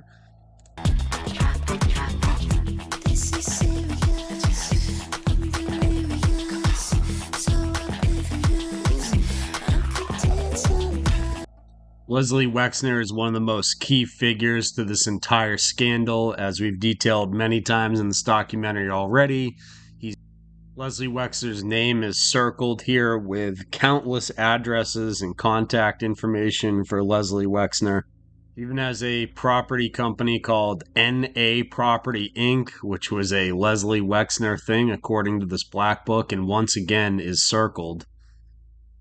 As we discussed before, the New York mansion owned by Jeffrey Epstein came from Lesley Wexner for reportedly $1, which means Lesley Wexner is one of the main financiers of the Jeffrey Epstein ring.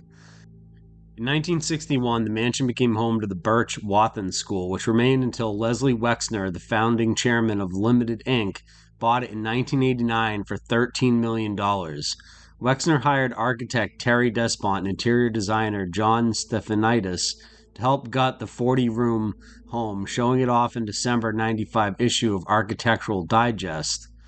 In 96, the New York Times referred to the sumptuously decorated, expensively renovated pied-à-terre as the latest puzzling status symbol of the ultra-rich, when it reported that Wexner never spent more than a few months in his home. Wexner would then give this home that he spent $13 million on to Jeffrey Epstein for $0, for like $1 or something. Well, what's up, mateys? It's your Captain Titus Frost here. And I happen to be lost in this place called New Albany, Ohio. And it's really weird because this also happens to be the town that Lesley Wexner's mansion is located in. Who would have guessed? So maybe I'll just stop by and see if he knows the directions to the guy that financed the Epstein ring and see what happens if I do that. So let's see. So I just get out and politely ask for directions. See what they say.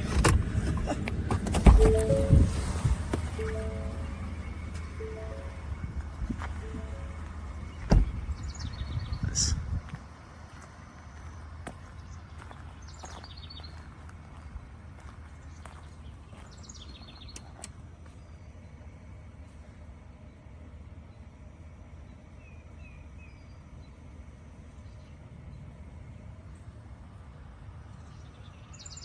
How may I help you?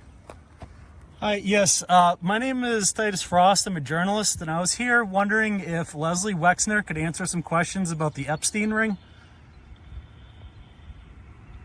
Mr. No one's available right now.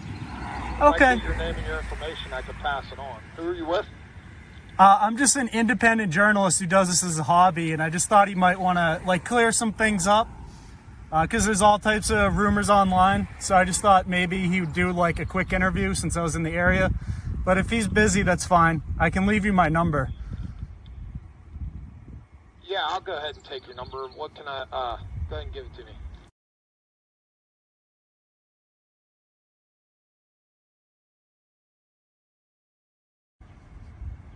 And where are you based out of, sir? Boston. So I was on a road trip for work, so I thought I'd stop by, but if he's busy, he's busy. That's okay. All right, sir. I'll pass the information on. All right, thank you. Take care. With all the money and funding that mainstream media has, why haven't they ever taken a drone in for a closer look of this scandal and really highlighted the people that are on the Epstein client list? Well, there's many, many, many connections to media between what's the Epstein client list and the people that should be telling you the truth and questioning power. One small example of this is the woman on the right is Ghislaine Maxwell. She trafficked children for Jeffrey Epstein. The woman on the left owns your magazine, The Atlantic. Quote, if the Epstein scandal teaches us anything, it is that America needs a dedicated and decently funded group of people whose job it is not just to ask questions, but to find answers. Let's call them journalists. And there you have it, as she's hanging out with Ghislaine Maxwell. You can see this story from The Atlantic, how the Epstein case explains the rise of conspiracy theorists. Nightmarish allegations against well-connected financiers show why so many Americans let their imagination run wild when it comes to elite corruption. Let your imagination run wild with this. Inside Jeffrey Epstein's residence, he had a fully equipped dental chair. What do you suppose Jeffrey Epstein was doing with a fully equipped dental chair and no dental degree or training? Or try this one on for size. Never before seen photos show pedophile Jeffrey Epstein cuddling a sleeping young girl in his lap on board his private jet after spending a day at Disney World with unsuspecting families. This is the image of the very young girl on Jeffrey Epstein's lap on the way to Disney World. Here's Jeffrey Epstein at Disney World at one of the character breakfasts. Here's Jeffrey Epstein taking a picture with Piglet, of all things. Now let your imagination run wild. Since you're watching this documentary, you must be one of these feared conspiracy theorists The Atlantic was talking about. In the Jeffrey Epstein blacklist is also Andrew Neil. Andrew Neil is a British journalist and broadcaster. He was editor of the Sunday Times from 1983 to 1994. He's presented various political programs on the BBC and Channel 4. Neil was appointed editor of the Sunday Times by none other than Rupert Murdoch in 1983 and held this position until 1994. After this, he became a contributor to the Daily Mail. He was chief executive and editor-in-chief of Press Holdings Media Group. So when you're wondering why, when you have people as connected to media as Andrew Neil, who's connected to not only Jeffrey Epstein, but also to Rupert Murdoch, why the Epstein conspiracy never gets proper coverage, you're looking at the reasons why. Andrew Neil regards the newspaper's revelations of details of Israel's nuclear weapons program in 1986 by using photographs and testimony from former Israeli nuclear technician Mordecai Vanunu as his greatest scoop as an editor. During his editorship, the newspaper lost a libel case over claims that it made a witness, Carmela Proeta, who was interviewed after her appearance in the Death on the Rock documentary on the Gibraltar shootings. One of the Sunday Times journalists involved, Rosie Waterhouse, resigned not long afterwards. Well, evidence. I can't believe I don't know the answer to this question, but I don't. Do you still represent him, and when did you stop representing him, Epstein? No, I stopped representing him when the deal was made, and I haven't seen him in years. And, if his lawyers call me and ask me a question about the deal, of course, as a lawyer, I have to answer that question. Look, I was introduced to him by the Lady Rothschild. The people he hung out with at the time were the president of Harvard, the provost of Harvard. Yeah, my relationship with him was academic. We went to conferences. We had seminars in his office. None of us had any inkling that he had this other life. And as soon as we learned about it, obviously, all of us ended any kind of a social relationship. I then became his lawyer. I'm proud of the fact that I represented him. I represented a lot of controversial people. Yes, Alan Dershowitz, the lawyer of Jeffrey Epstein, and also named by a bunch of victims of Jeffrey Epstein as one of their abusers, has also offered an argument for this. Alan Dershowitz states, "I stand by the constitutional, not moral argument that I offered in my controversial op-ed. If a 16-year-old has the constitutional right to have an abortion without state or parental interference, how could she not have the constitutional right to engage in consensual sex?" Richard W. Painter asked the question, why is @Alan Dershowitz trying to lower the age of consent in this op-ed? 15? Really? The op-ed he's referring to is this one. Statutory rape is an outdated concept, written by Alan Dershowitz, where he goes on to argue lowering the age of consent to possibly 15 and 16, which is absolutely insane. And this is the same Alan Dershowitz who did not receive naked massages at Epstein's. He only received massages with his underwear on. Dershowitz is a longtime friend of Epstein's who represented him in the criminal underage sex case. Could you please? I never saw a young underage woman. Yet Epstein's former butler swore under oath that Dershowitz was at Epstein's residences at the same time underage girls were there. Were there young women in another part of the house giving massages when I wasn't around? I have no idea of that. Dershowitz did say he once received a massage at Epstein's mansion, but from an adult woman. I kept my underwear on during the massage. I don't like massages particularly. Bob Norman, Local 10. You just mentioned Alan Dershowitz, also accused by this woman in the lawsuit, and he joins us now exclusively. Alan, good morning. It's good to see you. Thanks for having me on. Let me pick up right on that point, because you told Matt a little bit earlier this month that you'd never even laid eyes on her. She now put a picture of herself around the relevant time period in her court papers. Let me ask you again, do you know her? Have you seen her? Have you ever met her? I've never seen her. I've never met her. And I challenge her to come on your show and to repeat her allegations on television. She's hiding behind the litigation privilege. She's filed a perjured affidavit, and I can prove categorically by documentary and other evidence that I couldn't have been in the places she said I was at the time. For example, she said she had sex with me in Jeffrey Epstein's ranch in New Mexico. I was there for 1 hour with my wife, my daughter, who are here with me today in the studio, never out of their sight. 2 other people were with me. Nobody was on the ranch at the time. Only time I've ever been there. Said I had sex with her on the private island. I was there once with my wife, my daughter, prominent professor at Harvard Business School, his whole family. She is categorically lying and making the whole thing up. She specifically said that she had sex with you at least on 6 different encounters. She mentions those 2 places. She also says in New York, in Florida. Can you prove it didn't happen there either? Absolutely. As long as she gives me the dates, I will have my travel documents. I am a busy person. I'm in Europe. I'm in Israel. I'm teaching. She has to give me a date, and I will show her I was never, ever anywhere near her at any time. She's making the whole thing up. She is a categorical liar. I challenge her to repeat it in public. Then we'll be able to have it out in court. And that's one of the Hello? Hey, Mr. Dershowitz, were you one of the dancing Israelis at 9/11? The reach of the Epstein network extends into alt media, and you can see from these court documents that Alan Dershowitz tried to use his proxy, Mike Cernovich, to identify who the Jane Does were in the Epstein case by getting the court to release all of the files and having the cost of this also put onto the Epstein victims. Proposed intervener and purported journalist Mike Cernovich requests that this court grant him intervener status for the purpose of unsealing and publishing a single filing from the above captioned case defendant's motion for summary judgment, along with its nearly 700 pages of exhibits.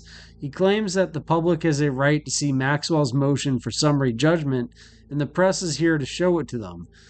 Mr. Cernovich does not request to see any other sealed portion of the extensive record in this case, now spanning 586 docket entries, nor does he seek access to Ms. Giuffre's response in opposition to defendant's motion for summary judgment. Indeed, his cherry-picking of just one filing by defendant to publicize belies his stated position that, quote, all parties to this litigation have committed a transgression, unquote, by filing documents under seal pursuant to this court's orders. Cernovich also claims that his motion for unsealing is somehow, quote, distinct from Professor Dershowitz's, unquote, motion. Yet Cernovich's motion clearly echoes the motion to intervene brought by Alan Dershowitz. Indeed, one of the documents Dershowitz sought to publicize is attached in full to defendant's motion for summary judgment, and the other document Dershowitz sought to publicize are described in detail by deposition testimony attached to defendant's motion for summary judgment. In truth, both motions seek the same relief: to selectively publish certain documents supporting defendant's positions in this litigation. This seeming coincidence is less remarkable given the strong ties shared by Dershowitz and Cernovich. Cernovich, pictured below, is the executive producer of a film starring none other than Alan Dershowitz. In the film Silenced, Our War on Free Speech, its executive producer is Mike Cernovich, and it's starring Alan Dershowitz. Cernovich has not been shy about broadcasting his relationship with and influenced by Alan Dershowitz.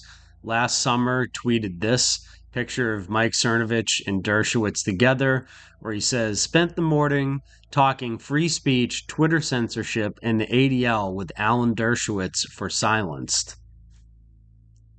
Cernovich also attributes his inspiration to attend law school to Alan Dershowitz. Meeting Dershowitz was a personal joy of mine, as his book, The Best Defense, The Courtroom Confrontations of America's Most Outspoken Lawyer of the Last Resort, inspired me to go to law school, says Mike Cernovich. Cernovich appears to have personal interest, to use his words, in slut-shaming women. Multiple websites, including Wikipedia, captured various tweets issued by Cernovich. Cernovich's tweets showed that his interest in sexual assault is not simply journalistic, as he claims, but instead betrays a prurient interest to fetishize rape. The hotter the sex, the more closely it resembles rape. Mike Cernovich, October 15th, 2011. Another tweet he issued expressed an opinion that date rape does not exist, indicating that he does not believe someone can be raped by an acquaintance. Another alt-media personality with documented ties to Ghislaine Maxwell is none other than Jacob Wohl. Ghislaine Maxwell paid $25,000 to fake news purveyor Jacob Wohl to smear Epstein victims and to get prosecutor Jeffrey Berman fired, in an attempt to stall sex trafficking investigation against her. So this just goes to show you how the reach of the Epstein network is not just mainstream media, but it's also alternative media. As part of the $25,000 deal made in June, Wohl left, and his lobbyist colleague Jack Berkman Wright also allegedly pushed to get New York U.S. Attorney General Jeffrey Berman, who had led the Epstein case, fired to stop or stall the criminal investigation into Maxwell. One of the models Wohl tried to use for his and Berkman's smear plots, Maryland paralegal Kristen Spielman, pictured with Wohl, told DailyMail.com the men had been hired by Maxwell, who currently faces trial over charges she and Epstein trafficked underage girls for sex. No, she's given us just a very quick briefing, and in terms of the credibility of the different things that they've seen. And I would say that, these files were made up by Comey, they were made up by Obama, they were made up by the Biden, we went through years of that with the Russia hoax, with all of the different things that we had to go through. We've gone through years of it, but she's handled it very well. and it's going to be up to her. Whatever she thinks is credible, she should release. Yeah. One of the big debates going on is there an Epstein client list? And if there is, where are the files that prove this? Well, they keep trying to release the files, but you can't release the files because the files include CP. So the government can't exactly just post a bunch of CP files and give everyone in the public access to that, because then they would be distributing CP. But of course, there's always the online alternative media that has no idea what they're talking about. People such as Pro-American Politics, who states the following gem: there's never been an Epstein list. There's never been any evidence whatsoever that there's an Epstein list. I guess this documentary in almost 3.5 hours of names doesn't cut it. Nobody even knows where the idea of an Epstein list actually originated. Are you joking? It's frankly absurd to think that Epstein would have a list. The guy was a pedo and a rapist, but he wasn't a moron. Was it titled the blackmail list? You guys are really that stupid that you actually believe that? What happened is right-wing Twitter inflated the story into something it never was in order to drive up their engagement numbers. Let me give you retards a little tip in life, and you can thank me later. The truth is often far less juicy and far less exciting than the rumors that are hatched up and spread online, because boring doesn't generate clicks. Conspiracy theories about a pedophile covering up for Bill Clinton do. Right, because it was Jeffrey that covered up for Bill, not posted pictures of Bill with him all over the place. Because it was conspiracy theorists that came up with the idea of a list, and not Jeffrey Epstein's butler releasing a blacklist full of names.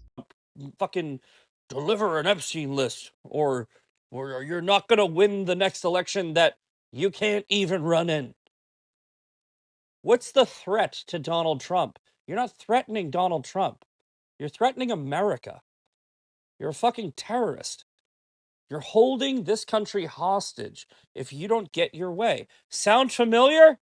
Because the fucking left just did that for a decade.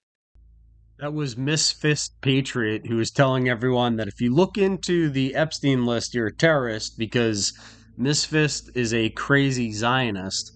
And now we have another person here, at Right White Trash, Dave Smith, who's telling you also to not pay attention to the Epstein client list.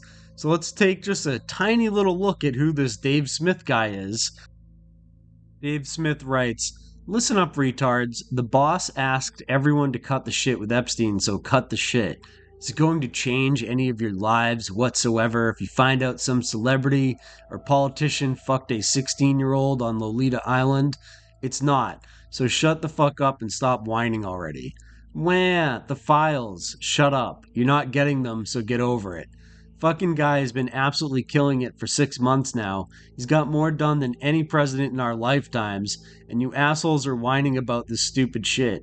Bunch of clowns and brokies crying about shit way over their pay grade. Guy got fucking shot once and almost again for you morons. Shut the fuck up and let him do his job." Right. Not to get on too big of a side note here, but Donald Trump has not exactly ended the Federal Reserve System or anything close to what people in the past have done, like President Andrew Jackson, who got shot at multiple times by the banks, but actually accomplished something for this country by ending the Federal Reserve banking system of his time. Moving on with another gem here from Dave Smith. "Guys, I'm half Jew as well, my best part. I'm a proud Zionist, and Palestine is currently a parking lot. That is all. Everyone enjoy your evenings. Also, thank you for all the overwhelming interest in my tweets as of late." Here's another tweet from Dave Smith that we're taking a little bit of interest in, where he says, "Hey, you asked for it, cry face." Posts a picture here of a very underage girl where it says, 10 minutes into Frozen and Chill and your niece gives you this look, what you do. So, these are the people telling you not to look into the Epstein ring. Guys that are hebophiles, I believe this is called. And yes, this does affect our daily lives because these people run everything from media to the banking institutions to the government, which enable the legislation that runs your life.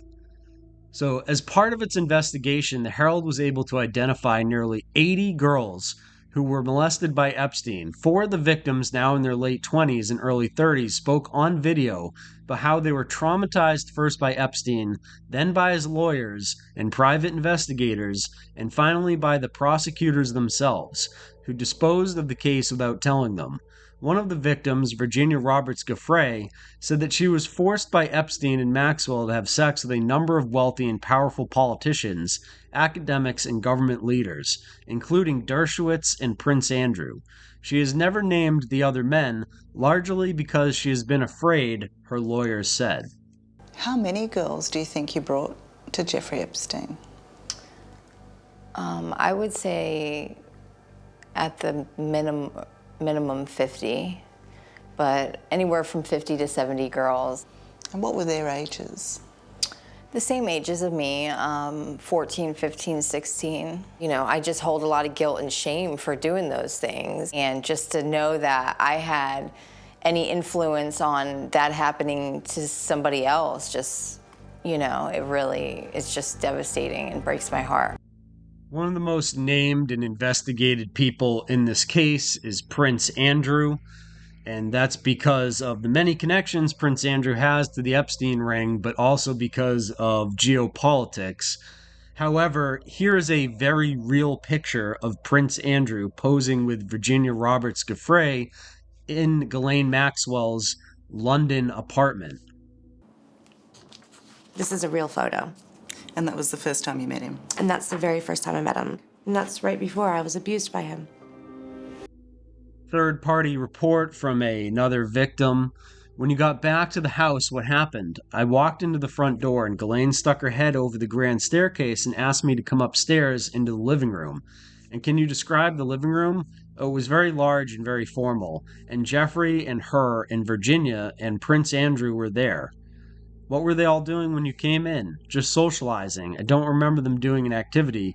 It was just being together.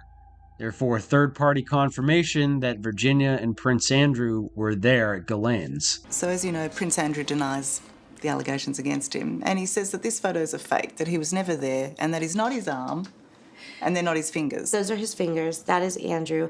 This photo has been verified as an original, and it's been since given to the FBI, and they've never contested that it's a fake. And I know it's real. And he needs to stop with all of these lame excuses. We're sick of hearing it. I just remember someone suggesting a photo, and they told us to get on the couch. And so Andrew and Virginia sat on the couch, and they put the puppet on her lap. And so then I sat on Andrew's lap, and I believe on my own volition, and they took the puppet's hands and put it on Virginia's breast. And so Andrew put his on mine. But Virginia believes he should be punished. Do you think Prince Andrew should go to jail? Yes, I think Prince Andrew should go to jail. I mean, is he ever going to? Probably not. Here's Jeffrey Epstein having a meeting with Prince Andrew, and this was, according to Prince Andrew, to tell Jeffrey Epstein that their relationship was over. He had to fly all the way over to meet with him in person to do this. Couldn't have been done over the phone, of course. So the thing here is Prince Andrew is one of the main people that the media has focused on with this Epstein Client network, even though Prince Andrew, for all intents and purposes, compared to a lot of the other people on this list, is basically a nobody, which is interesting. Why would the media focus on this guy? Does it have to do with Prince Charles, which is now King Charles, and documentaries that have come out about the influence of AIPAC on American politics? No one can know for sure, but it's very strange that of all the people in the client list, the media has focused on Prince Andrew when there's so many more important names in this list. Then we went to Club Tramp, and he danced with me, and he sweats a lot, and he smells funny. And then we get in the car, and Ghislaine tells me in the car that I have to do what I do for Jeffrey for Prince Andrew. And that's when I learned what was going to happen. How many times were you trafficked to him? 3 times. She described dancing with you and you profusely sweating, and that she went on to have bath, possibly. There's a slight problem with the sweating because I have a peculiar medical condition, which is that I don't sweat, or I didn't sweat at the time, and that was, yes, I didn't sweat at the time because I had suffered what I would describe as an overdose of adrenaline in the Falklands War when I was shot at, and I simply it was almost impossible for me to sweat, and it's only because I have done a number of things in the recent past that I'm starting to be able to do that again. So I'm afraid to say that there's a medical condition that says that I didn't do it, so therefore, being at home. because going to Pizza Express in Woking is an unusual thing for me to do. I don't know why I've collected that title, because I never have really partied. Judgment was probably coloured by my tendency to be too honourable, but that's just the way it is. Oh, I'm sorry, we forgot about Prince Andrew's inability to sweat and the fact that he'd never really partied, except for when he was on Peter Nygard's island here as well. Prince Andrew with Peter Nygard on Nygard's Caribbean island. Photograph was thought to have been taken in 2000. You're like, well, who is Peter Nygard? Peter Nygard was a Canadian fashion mogul, once again connecting us to the fashion world. And you can see here, Evil in Paradise. Peter Nygard kept allegations of rape involving women and girls as young as 14 a secret in the Bahamas for more than 2 decades. A CBC investigation reveals an elaborate effort by the former Canadian clothing mogul to cultivate influence with prominent decision-makers in the Bahamas, silence victims, and block anyone who tried to expose them. Sound familiar to anyone watching this documentary? Secret Nygard videos show former fashion mogul charged with sex trafficking traveling with teenage girl. Peter Nygard, the Canadian fashion executive, has been charged with sex trafficking and racketeering conspiracy and other crimes that involve dozens of women and teenage girls as victims in the United States, the Bahamas, and Canada, federal prosecutors in Manhattan said on Tuesday. Mr. Nygard uses companies' influence, its money, and its employees to recruit adult and minor-aged female victims over a 25-year period for the sexual gratification of him and his associates. According to a 9-count federal indictment, he was arrested in Winnipeg, Manitoba on Monday at the request of the United States. Under an extradition treaty, the U.S. Attorney's Office in Manhattan said he is now being held in Manitoba jail. The indictment accused Mr. Nygard of targeting women from disadvantaged economic backgrounds and in some cases with a history of abuse. Mr. Nygard sexually assaulted some, it said, while others were assaulted or drugged by his associates. To ensure their compliance with Nygard's sexual demands, Jay Prober, the fashion mogul's lawyer in Winnipeg, denied the charges against his client, saying he expected Mr. Nygard to be vindicated. He wasn't. His lawyer in New York, Elkan Abramovitz, declined to comment. And you can see here a similar pattern of using underage girls to blackmail potential clients and associates of Mr. Nygard. Nygard, as Epstein did, had very similar friends, turns out, including Bill Gates, of all people. Nygard was also good friends with the Bohemian Grove attending Bush family. To the court documents, please name a person that Ghislaine Maxwell directed you to go have sex with. Answer, Prince Andrew. Question, okay, who else?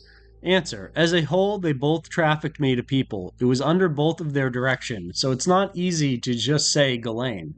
When I say they, I mean both of them. Okay, well, I need you to say a time when Ghislaine Maxwell directed you to go have sex with another person. So can you please tell me to whom Ghislaine Maxwell asked you to go have sex with another person? Mr. Edwards, object to the form. Answer, Glenn Dubin. You can see here Glenn Dubin is listed in the Jeffrey Epstein blacklist. Billionaire hedge fund manager Glenn Dubin was the first person Ghislaine Maxwell told Virginia Roberts Giuffre to have sex with, unsealed Jeffrey Epstein files allege. According to Forbes magazine, Glenn Dubin is worth $2.9 billion. Glenn Dubin co-founded multi-strategy hedge fund Highbridge Capital in 1992. Dubin sold a majority stake to none other than J.P. Morgan in 2004 for $1.3 billion. But of course, Steve Forbes and Sabine Forbes of Forbes magazine are also in Jeffrey Epstein's blacklist. Also take note on this page of the blacklist, Katie Ford of Ford Models, another one of these modeling companies that they use to recruit women from.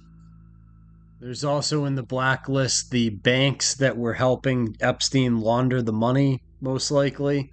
You have Colonial Bank, NatWest Bank, PB National. These are circled, which means they are key parts of the Epstein network, according to the butler that leaked these documents.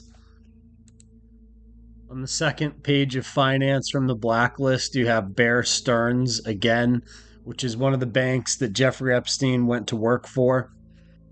Another page of the blacklist features John Luc-Brunel, who was one of the main co-conspirators of Jeffrey Epstein running a modeling agency called MC2, and also Karen Models. Girls ranged in all different ages. I mean, there were girls as young as 12. You have no doubt he was having sex with a 12-year-old. I was told by him that he was having sex with 3 12-year-olds sent by Jean-Luc Brunel. And Jeffrey laughed about it. He laughed. He thought it was funny. Jean-Luc Brunel, one of the key co-conspirators of the Epstein ring, was arrested in France and put in prison. And much like Jeffrey Epstein, Jean-Luc Brunel would be found dead in his prison cell. Virginia Giuffre would also end up dying after coming out and saying she would never commit suicide. She died by suicide, yet no one believes that's true. And Virginia Giuffre's dad has insisted she didn't die by suicide, claims someone got to her. Jean-Luc Brunel, the friend of Jeffrey Epstein, bragged about his exotic trips on TripAdvisor, praising and posting photos of beautiful women, which gives us a fairly accurate view of where Jean-Luc Brunel was traveling and when. And you can see here Jean-Luc Brunel's contributions, 42 contributions in Thailand, 37 in New York City, 32 in Paris, France, 27 in Miami Beach, Florida, which is basically West Palm Beach, Moscow, Russia, Lisbon, Portugal. You can see here his 441 contributions mapped out on a global scale. And this shows you where Jean-Luc Brunel was traveling around and procuring women for Jeffrey Epstein. Of course, no information can be extracted about the Epstein network from this co-conspirator because he ended up dying in his prison cell. Another key part of the network named by multiple victims and in multiple documents is Sarah Kellen, seen here standing to the left of Ghislaine Maxwell. Giuffre states that the co-conspirator who maintained direct contact with the many underage victims was Kellen, whose sole responsibility was to schedule underage girls to visit Epstein for sex, and reportedly directly to Maxwell. Figueroa testified that Maxwell personally requested that he find and bring girls to Epstein for sex once Giuffre had escaped, and that when he brought the girls Maxwell interacted with them, that Maxwell was the boss, and that she knew everything that was going on. Getting back to the Epstein contact list, we have on one page David Blaine, Tony Blair, former Prime Minister of the United Kingdom, and Mike Bloomberg, a media mogul in the United States and political figure. One of the people in Epstein's contact list is David Rockefeller, who has been one of the most influential people in the modern world. David Rockefeller influenced the world through many various means and secretive groups such as the Bilderberg Group, which he was on the steering committee of. Epstein blacklist are two of the Rothschild family members, Ehud de Rothschild and Evelyn de Rothschild. And Evelyn de Rothschild is confirmed further by Alan Dershowitz, who said that's who introduced him to Jeffrey Epstein. The former head of the Rothschild family was Amschel Rothschild, who was a British businessman who was the executive chairman of the Rothschild Asset Management of the Rothschild banking family of England. Amschel Rothschild was married to Anita Patience Guinness from the Guinness family, the beer company. Daughter of the merchant banker James Edward Alexander Rundle Guinness and Paul Vivian Mander, they had 3 children: Kate Emma Rothschild, Alice Miranda Rothschild, and James Amschel Victor Rothschild, who married Nikki Hilton, socialite great-granddaughter of the hotelier Conrad Hilton, in 2015. Former CEO of J.P. Morgan Chase Bank, of all banks in the world, exchanged 1,200 emails with Epstein that included unexplained phrases. Regulators flagged Snow White reference in messages between former Barclays boss and the sex offender. Jes Staley Wright said his relationship with Jeffrey Epstein began to, quote, taper off after Staley left JP Morgan in 2013. Many of the emails sent between 2008 and 2012 were matter of fact, for example, discussing news articles or arranging to meet up for drinks, but showed a close relationship between the two men, according to people familiar with the contents. However, regulators have highlighted certain terms that do not have an obvious meaning. The Snow White reference was written in a short, 2-message exchange referring to a conversation the men had previously had in person. One of the people familiar with the matter said, regulators at the Financial Conduct Authority and Prudential Regulation Authority are yet to draw conclusions over the phrase, a second person said. One of the other big names in Epstein's contact list is that of Petie Mandelson. Former cabinet minister Petie Mandelson, pictured left, was photographed with Jeffrey Epstein, who was celebrating his 54th birthday. Peter Benjamin Mandelson is a British politician, lobbyist, and diplomat who served as British ambassador to the United States since February 2025. Member of the Labour Party, Mandelson served as Labour's Director of Communications from 1985 to 1990, becoming one of the first people to whom the term spin doctor was applied, and being dubbed the, quote, Prince of Darkness, because of his ruthless and media-savvy reputation. Petie Mandelson attended Elnet's first pan-European parliamentary delegation in 2024. In the first January of the new year, the 10th delegation Elnet has ever brought to Israel was made up by 22 European lawmakers from parliaments of the UK, Germany, the Netherlands, Czech Republic, Hungary, Romania, Cyprus, Lithuania, Croatia, and Denmark, as well as 2 journalists from the UK. The pan-European delegation was led by Lord Petie Mandelson, a UK Labour politician. The main highlights of the Solidarity mission were meetings with the members of the Knesset, both from the coalition and the opposition, including with Isaac Herzog, the president of the State of Israel, and Minister Gideon Sa'ar. On their first day of the mission to Israel, the delegation received multiple security briefings by Lieutenant Colonel Peter Lerner, IDF spokesperson in reserve, as well as Mickey Rosenfeld, superintendent from Israel Police International Cooperation Union, who gave the participants a broad overview of the situation on the ground from perspectives of the first responders on the morning of October 7th. Petie Mandelson was born at Hendon, Middlesex on 21 October 1953, the younger son of the Hahn, Mary Joyce Mandelson, and George Norman Mandelson of Polish-Jewish extraction. His patrilineal great-great-great-grandfather was Colonel Naphtali Feltuzin Mandelson. His great-grandfather, Levi Mandelson, was son-in-law of Samuel Cohen, and his grandfather, Normie Level Mandelson, founded the Harrow United Synagogue. His father, George Norman Mandelson, known as Tony, was the advertising manager of the Jewish Chronicle, who served as an officer in the Royal Dragoons during the Second World War. File Jeffrey Epstein planned to hire Prince Andrew and Petie Mandelson to be his star advisors for a new consultancy business, Bombshell Messages Reveal. After being released from an 18-month jail sentence for child prostitution offenses, billionaire financier Epstein emailed his private banker, Jes Staley, to say he wanted to bring the Duke of York and former Labour cabinet minister into his business plans. He wrote, "I need to decide how to gear up my advisory business, grab a group from Goldman Sachs, the investment bank, hire 5 to 10 stars, Larry, Peter, Andrew.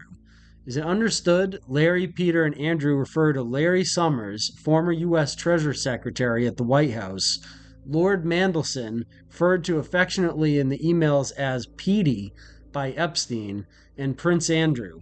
It is not thought any of them took the role with Epstein, who was found hanged in a New York prison cell in 2019 while awaiting trial on more sex trafficking charges."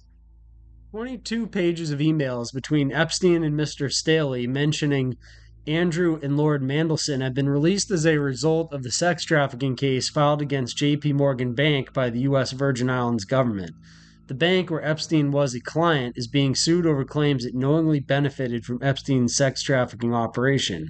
An email on June 14, 2010, Epstein tells Mr. Staley, who went on to be chief executive of Barclays Bank in the United Kingdom, "Andrew just sat next to me at the dinner."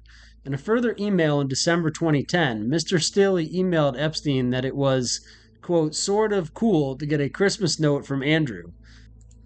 In June 2009, Epstein wrote to Mr. Staley, "Ask Andrew about the island. Tell him about your boat plans." This is believed to be a reference to Epstein's Caribbean home where girls were trafficked. The next big-name banker on the Epstein client list is Leon Black.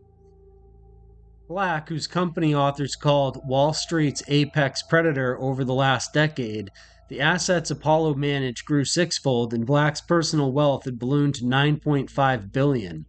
The high-rolling art collector even became chair of MoMA's board in 2018. But the Bloomberg profile also hinted at storm clouds ahead. Jeffrey Epstein had served on the board of Black's Family Foundation. It noted in Epstein's arrest for sex trafficking's subsequent death had Apollo working overtime to distance himself from him. After the New York Times reported in October 2020 that Black had wired at least $50 million to Jeffrey Epstein, Apollo's board hired Wall Street law firm Deckert to investigate.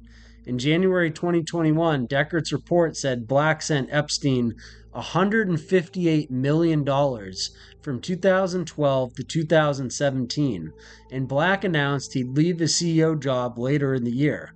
The investigation did not find evidence Black was, quote, "involved in any way with Epstein's criminal activities," unquote. Then in March, a former Russian model named Guzel Ganeva tweeted that she was sexually harassed and abused by Black for years. 5 days later, Black stepped down as CEO. In April's statement, he claimed his relationship with Ganeva was consensual and that she had extorted him for many years. Weeks later, Ganeva sued Black for defamation, intentional infliction of emotional distress, and gender-motivated violence, including rape. Black denied her claims and countersued Ganeva for defamation and racketeering. Gavena's attorneys declined to comment. In a statement, Black's attorneys called her allegations completely false. In other legal filings, he accused his former Apollo partner Josh of exploiting Black's Epstein connections in an attempt to oust him as CEO, a claim Harris denied. Articles like this one, "The Billionaire Who Stood by Jeffrey Epstein." Leon Black paid at least $50 million to Mr. Epstein, and as you know from the previous article, it was actually $158 million. He said in a letter that same day to investors that he had a, quote, "limited relationship with Mr. Epstein, a convicted sex offender, and had consulted him, quote, from time to time, unquote, on personal financial matters."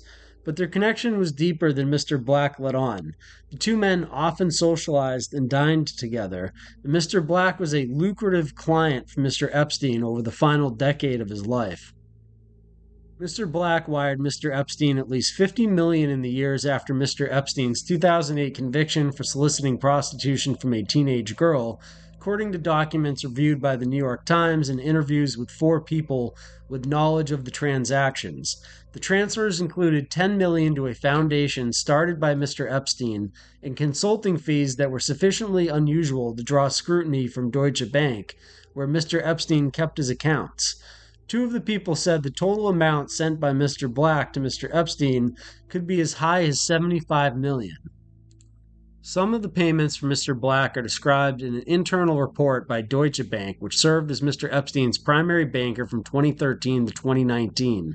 The report was provided to regulators who fined the German bank over the summer for its failure to catch numerous red flags in Mr. Epstein's financial activities. The portions of the report reviewed by the Times describe a payment of $22.5 million in 2017 by a company called BV70 LLC, which the bank said Mr. Black's yacht, to Plan D, the company that managed Mr. Epstein's Gulfstream jet. When an employee in Deutsche Bank's anti-financial crime division inquired about the payment, she was told by another bank employee that it was a fee for consulting services provided by Southern Trust Company, one of the dozens of entities Mr. Epstein operated in the Virgin Islands. There was no explanation for why the payment went to Plan D. The Deutsche Bank report also shows that BV70 made a $10 million donation in 2015 to charitable foundations started by Mr. Epstein, Gratitude America, which made several $1 million in grants while Mr. Epstein was casting himself as a philanthropist. BV70 also planned to make another payment of $10 million to Mr. Epstein for advisory work, according to the report, although it was unclear if the payment was ever made. Mr. Black knew Epstein for decades. In 1997, he made Mr. Epstein one of the original trustees of what is today called the Deborah and Leon Black Foundation, and was among the high-profile figures who maintained ties with him following his prostitution arrest. They included Bill Gates, the Microsoft co-founder, Lawrence Summers, the former president of Harvard, James E. Staley, now the chief executive of Barclays, and the hedge fund manager Glenn Dubin and his wife Eva. Next up on the list is Flavio Briatore. Flavio Briatore is an Italian businessman who serves as executive advisor and de facto team principal of Alpine and Formula One. As the longtime team principal of Team Enstone, Briatore led the team to 3 World Constructors Championships and 4 World Drivers Championship victories. Briatore has been married 3 times and has 2 children, Lenai Klum and Falco Nathan Briatore. In addition, Briatore was previously engaged to supermodel Naomi Campbell and briefly dated supermodel Heidi Klum, a relationship that produced a daughter, Lenny. One of the things that this guy's involved in is what's called the Billionaire Experience, which are these high-end clubs that put on shows in various places such as Dubai, Monte Carlo, and St. Moritz. Briatore was forced to resign from Renault after a race-fixing scandal. Briatore and chief engineer Pat Simons asked their number 2 driver, Nelson Piquet Jr., to intentionally crash during the 2000 Singapore Grand Prix so that his teammate Fernando Alonso could gain an advantage. Alonso eventually won the race after Briatore dropped Piquet from the team. Piquet traded his confession for immunity. Briatore was also implicated in the 2007 Spygate scandal, but escaped it without punishment. In November 2007, the FIA alleged that Renault possessed confidential information about the 2006 and 2007 McLaren F1 cars. Briatore has developed a diverse portfolio of business interests outside Formula One, many of which revolve around fashion. He created the Billionaire nightclub brand in 1998, owned a club in Sardinia. In August 2012, he opened another Billionaire club in Marbella under that name, along with the Haute Couture line. The Billionaire Italian Couture. In addition to that, he opened Cipriani's restaurant in Mayfair, London. In 2004 and until 2007, he owned 48.9% of the pharmaceutical company's Puriel. He also operates a Tuscan beach club and Lion in the Sun, a holiday resort in Kenya. Next interesting thing on the list was the mysterious connection between Larry Nassar and Jeffrey Epstein. Larry Nassar has been stabbed multiple times in prison months after new details emerged about a surprise connection between him and Epstein. Will the details ever be made public? In early June, thousands of pages of BOP records related to Epstein's death were obtained by the Associated Press, including details of his health history, emails, and internal agency reports. Hidden among the 4,000 pages was one especially curious email dated September 2019. It was an email between staff at Metropolitan Correctional Center in Manhattan, New York, which contained some surprising information. In the 34 days that Epstein was behind bars at Manhattan Jail, he had sent a letter to fellow convicted sex offender 1,100 miles away at a prison in Florida. That recipient was Nassar. At the time, Nassar was already convicted and serving hundreds of years behind bars in Coleman. Epstein, meanwhile, was awaiting trial on a slew of sex trafficking charges in New York. The letter never reached Nassar. For some unknown reason, it was returned to sender and was discovered in Manhattan's jail mailroom weeks later in September 2019. By this point, Epstein was already dead. It appeared he mailed it out and it was returned back to him. The investigator who found the letter wrote in an email to a prison official. The Epstein Black Book is Arpad Busan, who managed money for the Bin Laden family through EIM, who lost $230 million to Bernie Madoff, runs ARC, a children's charity tied into allegations and convictions of sexual abuse of minors. EIM Group Chairman Juan-Pierre Etter, associated with the Tro scandal, also associated with EIM Group Chairman Arpad Busan, chairman of charity ARC, and running schools in the UK, helping with the Eastern European orphans and providing HIV/AIDS drugs to Africa.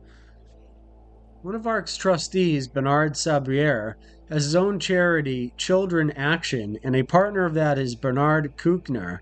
Kouchner himself is subject to allegations that he was involved in or at least knew of the KLA organ harvesting atrocity. He was also involved in the lessening of penalties against a convicted pedophile. In a 2007 charity fundraising dinner hosted by Arpad Busan, a high-profile hedge fund manager, Bill Clinton flew in to make a speech, and celebrity guest lists included the likes of popular music icons Madonna and Prince, top fashion designer Valentino, and British actress Liz Hurley. You can see in the Epstein blacklist Liz Hurley there on the bottom right. Before you get all hinky, I think I should warn you. I'm not all peaches and cream, you know. I do have a darker side, and believe me, it's not pretty. Another big name is the former governor of New Mexico, Bill Richardson. Defendant Virginia Giuffre says she recalls that defendant went to dinner with Governor Bill Richardson one time when Johanna was visiting the ranch in New Mexico, and maybe this is why the Zorro Ranch was never investigated. Next on the Epstein blacklist is one Gary Ginsberg. Gary Ginsberg is an American lawyer, political operative, and corporate advisor, serving as a strategist in both the public and private sectors for more than 25 years. He was most recently Senior Vice President and Global Head of Communications at SoftBank Group Corp. Before resigning in 2020. Before joining SoftBank, Ginsberg served as Executive Vice President of Corporate Marketing and Communications at Time Warner and Executive Vice President of Global Marketing Corporate Affairs at News Corp. He served in the Clinton administration at the White House's Counsel Office and at the U.S. Department of Justice. Ginsberg spent 11 years at News Corporation, serving in several senior roles, including most recently as Executive Vice President of Global Marketing Corporate Affairs. During this tenure, Ginsberg was a close confidant of Rupert Murdoch. Ginsberg was described as the Murdoch interpreter, the point man for all the information going out of the company as well as the information going into the company. He was also the point man for News Corp's 2007 purchase of Dow Jones, publisher of the Wall Street Journal. Ginsberg again served as the connection to Washington on multiple instances. The Wall Street Journal reported in early 2017 that Ginsburg met with Jared Kushner at the White House. At the meeting, Kushner expressed the administration's deep concerns about CNNs, according to the administration official. Ginsburg held a breakfast meeting in 2016 with his former colleague Peter Cherning in Martha's Vineyard, where Cherning first broached the possibility of AT&T acquiring Time Warner. Ginsburg was in the middle of the fight to defend the company's sale to AT&T. 2 years later, the deal was completed and Ginsburg left the company along with another senior colleagues from Time Warner. How Buddies-in-Chief Sway U.S. Presidents from Civil War to Israel's Creation. A new book by Gary Ginsburg reveals how first friends can make history over a drink or round of golf, and many have been crucial in the formation of the Jewish state. In a telegram, Jacobs had pled with the president to meet face-to-face with Chaim Weizmann, later become Israel's first president, who had flown in to make the case for the Jewish state, but American Zionists seemed to have spoiled the chances, not doing their case any favors with over-the-top zealotry and increasingly aggressive pressure on the White House, according to Ginsburg. Truman would later write in his diary that these efforts were disrespectful and mean, and the Jews are so emotional and the Arabs are so difficult to talk with, it is almost impossible to get anything done. At this point, Jacobson tugged at Truman's heartstrings, recalling their decades of friendship and eventually pointing to a statue of Andrew Jackson in the Oval Office, appealing to the president's admiration for the patriotic hero. Weizmann is like the Jewish Jackson, Jacobson insisted. Truman became hot under the collar, physically turning his back to his friend, but relented. 9 days later, Truman had a discreet meeting with Weizmann, who made the pitch. Truman is now more resolved that it's the right thing to do, says Ginsburg.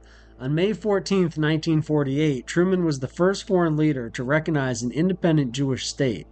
The book says that the president created Jacobson's involvement as having been of decisive importance. Gary Ginsburg is a prominent figure in Israel, known for his work in public health policy and his involvement in various initiatives aimed at improving the country's healthcare system. He's been associated with the Israel Ministry of Health and has conducted research on issues such as smoking attributable mortality and the economic impact of chronic diseases. Additionally, Ginsburg has been involved in efforts to combat anti-Semitism and promote pro-Israel leadership in the United States. While not a first friend per se, Ginsburg, 58, has floated amongst the politically influential over the past 30 years. He was good friends with John F. Kennedy Jr., was one of 5 lawyers commissioned to interview Al Gore as a prospective vice presidential candidate, who worked with the Clintons, and according to former Israeli ambassador to the U.S. Michael Oren, Ginsburg proposed the idea to then Israeli Prime Minister Benjamin Netanyahu to hold up the now iconic cartoon bomb at a UN speech, showing how close Iran was to nuclear capability. Ginsburg's had the ear of many presidents. You can see him sitting here with Jimmy Carter. The magician David Copperfield couldn't make himself disappear from the Epstein Client list. Have you ever met David Copperfield? Answer, yes. And do you recall when you initially met him? Yes. Can you tell me what that was? Sure. Someone called me from the house and said that he would be there, and if I wanted to come have dinner, then I could meet him. And what happened at dinner, if anything? He did some magic tricks. Did you observe David Copperfield to be a friend of Jeffrey Epstein's? Yes. Did Copperfield ever discuss Jeffrey's involvement with young girls with you? ? He questioned me if I was aware that girls were getting paid to find other girls. Woody Allen, who is also in the Epstein blacklist, wrote this extremely strange letter about the whole thing, and Jeffrey's mentioned in the letter, and he ends it at Castle Dracula. Very, very strange stuff from Woody Allen. One of the key names circled in the blacklist is that of Courtney Love, which can send you down an entire another rabbit hole, starting with the documentary Soaked in Bleach, which was about a private investigator she hired to look into the death of Kurt Cobain, who basically came out and said that it was Courtney Love that was responsible for the murder of Kurt Cobain. Many years later, Courtney Love would be seen at the funeral of Chris Cornell, hanging out with wife of Chris Cornell, Vicky Cornell, who's friends with Chester Bennington, who would also be found dead, most likely murdered in both cases of Chris and Chester Bennington. And this cult is all connected to all of this. Another one of the names in this list was Christina ONG-BS of Como Holdings. Created by co-founder Christina ONG and headquartered in Singapore, the Como Group represents an integrated approach to living well, grounded in a celebration of creativity, respect for authenticity, and committed service. The group's businesses can be found in 15 countries and extend across hospitality, Como hotels and resorts, fashion, Club 21, Kids 21, Dover Street, Market Singapore, wellness, Como Shambhala, organic living and gourmet foods, Supernature, Kulina, Dining, Candlenut, Cedric Grolet Singapore, Como Cuisine, Cote Singapore, Glow, Ipa Tempura Bar by Ippo Ginza. I mean, it's just an incredible amount of stuff these people are involved in. The most worrying one is the Kids 21 fashion. It's also worrying when you go to their Como Foundation website and see images like this from the third world in places where children are often trafficked from. The Como Group is involved in the fashion industry and also involved in a lot of charities for underprivileged girls and underprivileged children in foreign countries. They also have access to a lot of infrastructure to be able to move people and stuff like that around, with access to different hotels and things like Club 21. But also, of course, this is a Jeffrey Epstein documentary, and where would you be without Como Shambhala massages? And you can see their philanthropy involves children in baskets. And of course, they're involved in the fashion industry, just like everyone else in this documentary, from Lesley Wexner and his L brands at Victoria's Secret to this Como Group here and their very strange sense of fashion. Another big name in this is Andres Pastrana, ex-president of Colombia. Andres Pastrana Arango is a Colombian politician who was the 31st president of Colombia from 1998 to 2002, following in the footsteps of his father, Misael Pastrana Barrero, who was president from 1970 to 1974. At one point during his political career, he was kidnapped by the Medellin cartel. In October 2021, his name was mentioned in the Pandora Papers as the owner of a company located in Panama, a country considered a tax haven, through which he makes investments in Colombia. Here's Andres Pastrana with U.S. Secretary of Defense Donald Rumsfeld. Andres Pastrana, the former president of Colombia, has been involved in public discussions regarding his association with Jeffrey Epstein, a controversial financier, and has been linked to the Friends of Israel initiative. He has denied visiting Epstein's infamous island, stating his 2003 flight was a transbordo to Cuba for a meeting with Fidel Castro, that he and only met Epstein once at a gathering in Ireland. Pastrana also served as a board member of the Friends of Israel initiative since May 2017, where he's recognized for his support of Israel. Another person on the list is Tom Pritzker. Alright, if I were to ask you the question, how many times have you had sex with Tom Pritzker? Do you know what that question means? I believe so. Alright, and what is the answer to that question? I believe I was with Tom once as one of the victims of Epstein. And who is Tom Pritzker? Well, he's Aspen Strategy Group member, executive chairman, Hyatt Hotels Corporation. So once again, a hotels connection. Mr. Pritzker, executive chairman of Hyatt Hotels Corporation, which is present in 69 countries across 6 continents. Mr. Pritzker is also chairman and CEO of the Pritzker Organization, the family's historical merchant bank that is in the business of building companies. Over his career, he's been involved in acquiring and building companies in numerous industries, including container leasing. Triton is now the world's largest container leasing company. Jerry Zario is another name on the Epstein blacklist. Group CEO, Dura Gate Development, Authority Vice Chairman, Forbes Travel Guide. Jerry likes to post his personal life to his Instagram at Jerry Inzerio. On the images, he's posing with another member of the Epstein blacklist, Michael Jackson, and also standing next to him is Nelson Mandela. Jerry Inzerio was involved in COVID-19 in recognition of his leadership and empathetic outreach to the global tourism community during the COVID-19 pandemic. He was voted Corporate Hotelier of the World by Hotels Magazine, considered the most prestigious recognition in the global hospitality, as well as the Tourism for Peace Award by the World Association of Non-Governmental Organizations. In 2018, Inzerio was appointed by the HRH Crown Prince Mohammed bin Salman, another member of the Epstein blacklist, of the Kingdom of Saudi Arabia to be the founding CEO of the newly created Diriyah Gate Development Project, a USD 63 billion Vision 2030 gigaproject aimed at restoring and reimagining the ancestral home of the original Saud state. From CEO of Forbes Travel Guide to CEO of Morgan's Hotel Group, Inzerio is now leading the transformation of the world's most iconic tourism destination, Diriyah, in the Kingdom of Saudi Arabia. This is all part of the Belt and Road Initiative, which I did a documentary on previously, so go back and check that out. In his personal life, Inzerio has long been involved with philanthropy, especially with respect to children. Oh, great.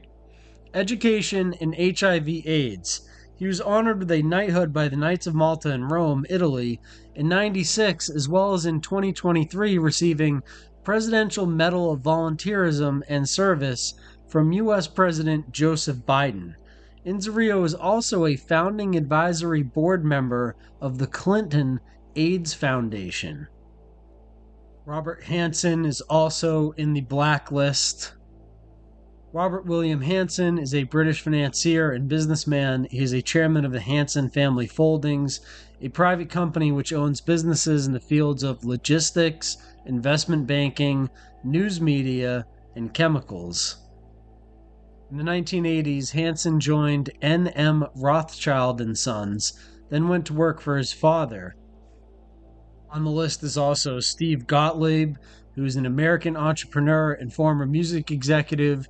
He's founder and CEO of Shindig, a platform for online video chat events.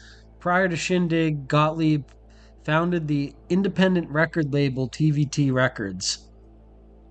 TVT would ultimately grow into one of the most successful independent labels in U.S. history. Notable signings to TVT were Nine Inch Nails, Ja Rule, Little John, Pitbull, Gilstock Heron, Seven Dust, The Connells.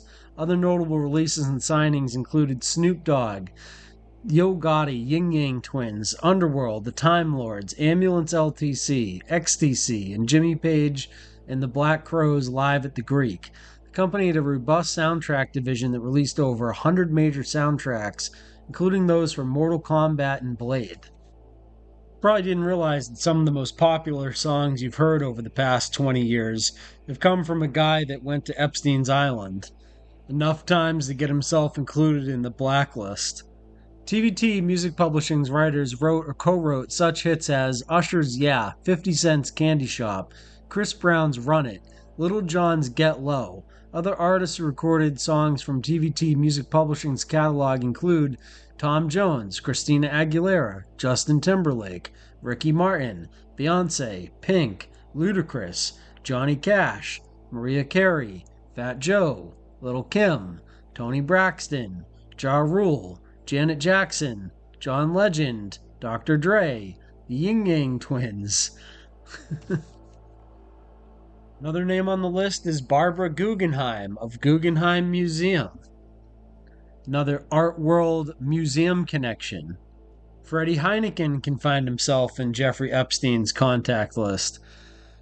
A Dutch businessman for Heineken International, the brewing company, created in 1864 by his grandfather, Gerard Adrian Heineken, in Amsterdam. He served as chairman of the board of directors and CEO from 1971 until 1989. After his retirement as chairman and CEO, Heineken continued to sit on the board of directors until his death and served as chairman of the supervisory board from 1989 to 1995.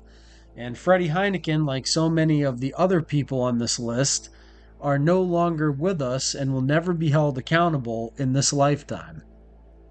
Another big-time media executive is Robert Pittman. He's an American businessman. Pittman was CEO of MTV Networks and co-founder and programmer who led the team that created MTV, and is the co-founder of iHeartMedia and Casa Dragones Tequila. Pittman joined iHeartMedia's predecessor company, Clear Channel, in November 2010 as an investor and the company's chairman of media and entertainment platforms. Warner Amex, he oversaw the creation and growth of MTV and the transition of Nickelodeon from a failing network geared to preschoolers to the highest-rated channel aimed at older kids, as well as overseeing the launches of VH1 and Nick at Night, and led the initial public offering for MTV Networks and its expansion into international markets. In 1990, Pittman was appointed president and CEO of Time Warner Enterprises, new business group of Time Warner, and in 1991 became chairman and CEO of Six Flags theme parks, where his team oversaw the revitalization of Six Flags brand, taking attendance from 7 million to 25 million, using a classic second-place strategy with their bigger than Disneyland, closer to home positioning of the brand. While at Century 21, Pittman met Steve Case and joined the board of directors of America Online Incorporated. He joined the company as president and CEO of AOL Networks in 1996 and later became president and COO of America Online Incorporated. So you can see how these guys in various facets are tied into various critical infrastructure platforms and other platforms such as AOL. In November 2010, Pittman took on the role of chairman of media and entertainment platforms for Clear Channel and made a personal equity investment in the company. Another person on the Epstein blacklist is Elizabeth Saltzman, who is once again connected to the modeling world and the fashion world.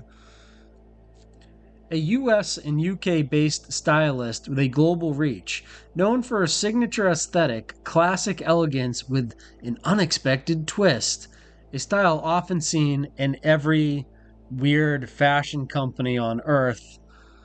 And she started her career in 1984 at Giorgio Armani. Here's some of the images that you'll find on her website, which is A-Frame Agency, which is some sort of fashion modeling agency. Saltzman runs this company, A-Frame Agency, which seems to be some sort of modeling agency, possibly something they're still using to recruit young girls for wherever they've moved the island operations to now. Thank you very much for watching this entire documentary so far. This may be the end of the documentary, but this is not the end of the Epstein client list or the Epstein files. As you know, there's plenty more evidence to go over, plenty more connections to go over, plenty more people in the Epstein blacklist that could be gone over. If you're interested in a second part to this documentary, let me know in the comment section down below. However, the most important thing is for you to share this documentary out there and share this information. And when people say, oh, there is no Epstein client list, or oh, there are no Epstein files, you can tell them, well, there's this very well done documentary that compiled all of the best evidence and files and connections about the main characters who are in the Epstein client list, and let them see this film as a source of information so that other people can become aware of this, so that if enough people become aware, we can try to make some changes and hold some of these people accountable. Thank you very much for watching this documentary. Please share and take care.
Epstein.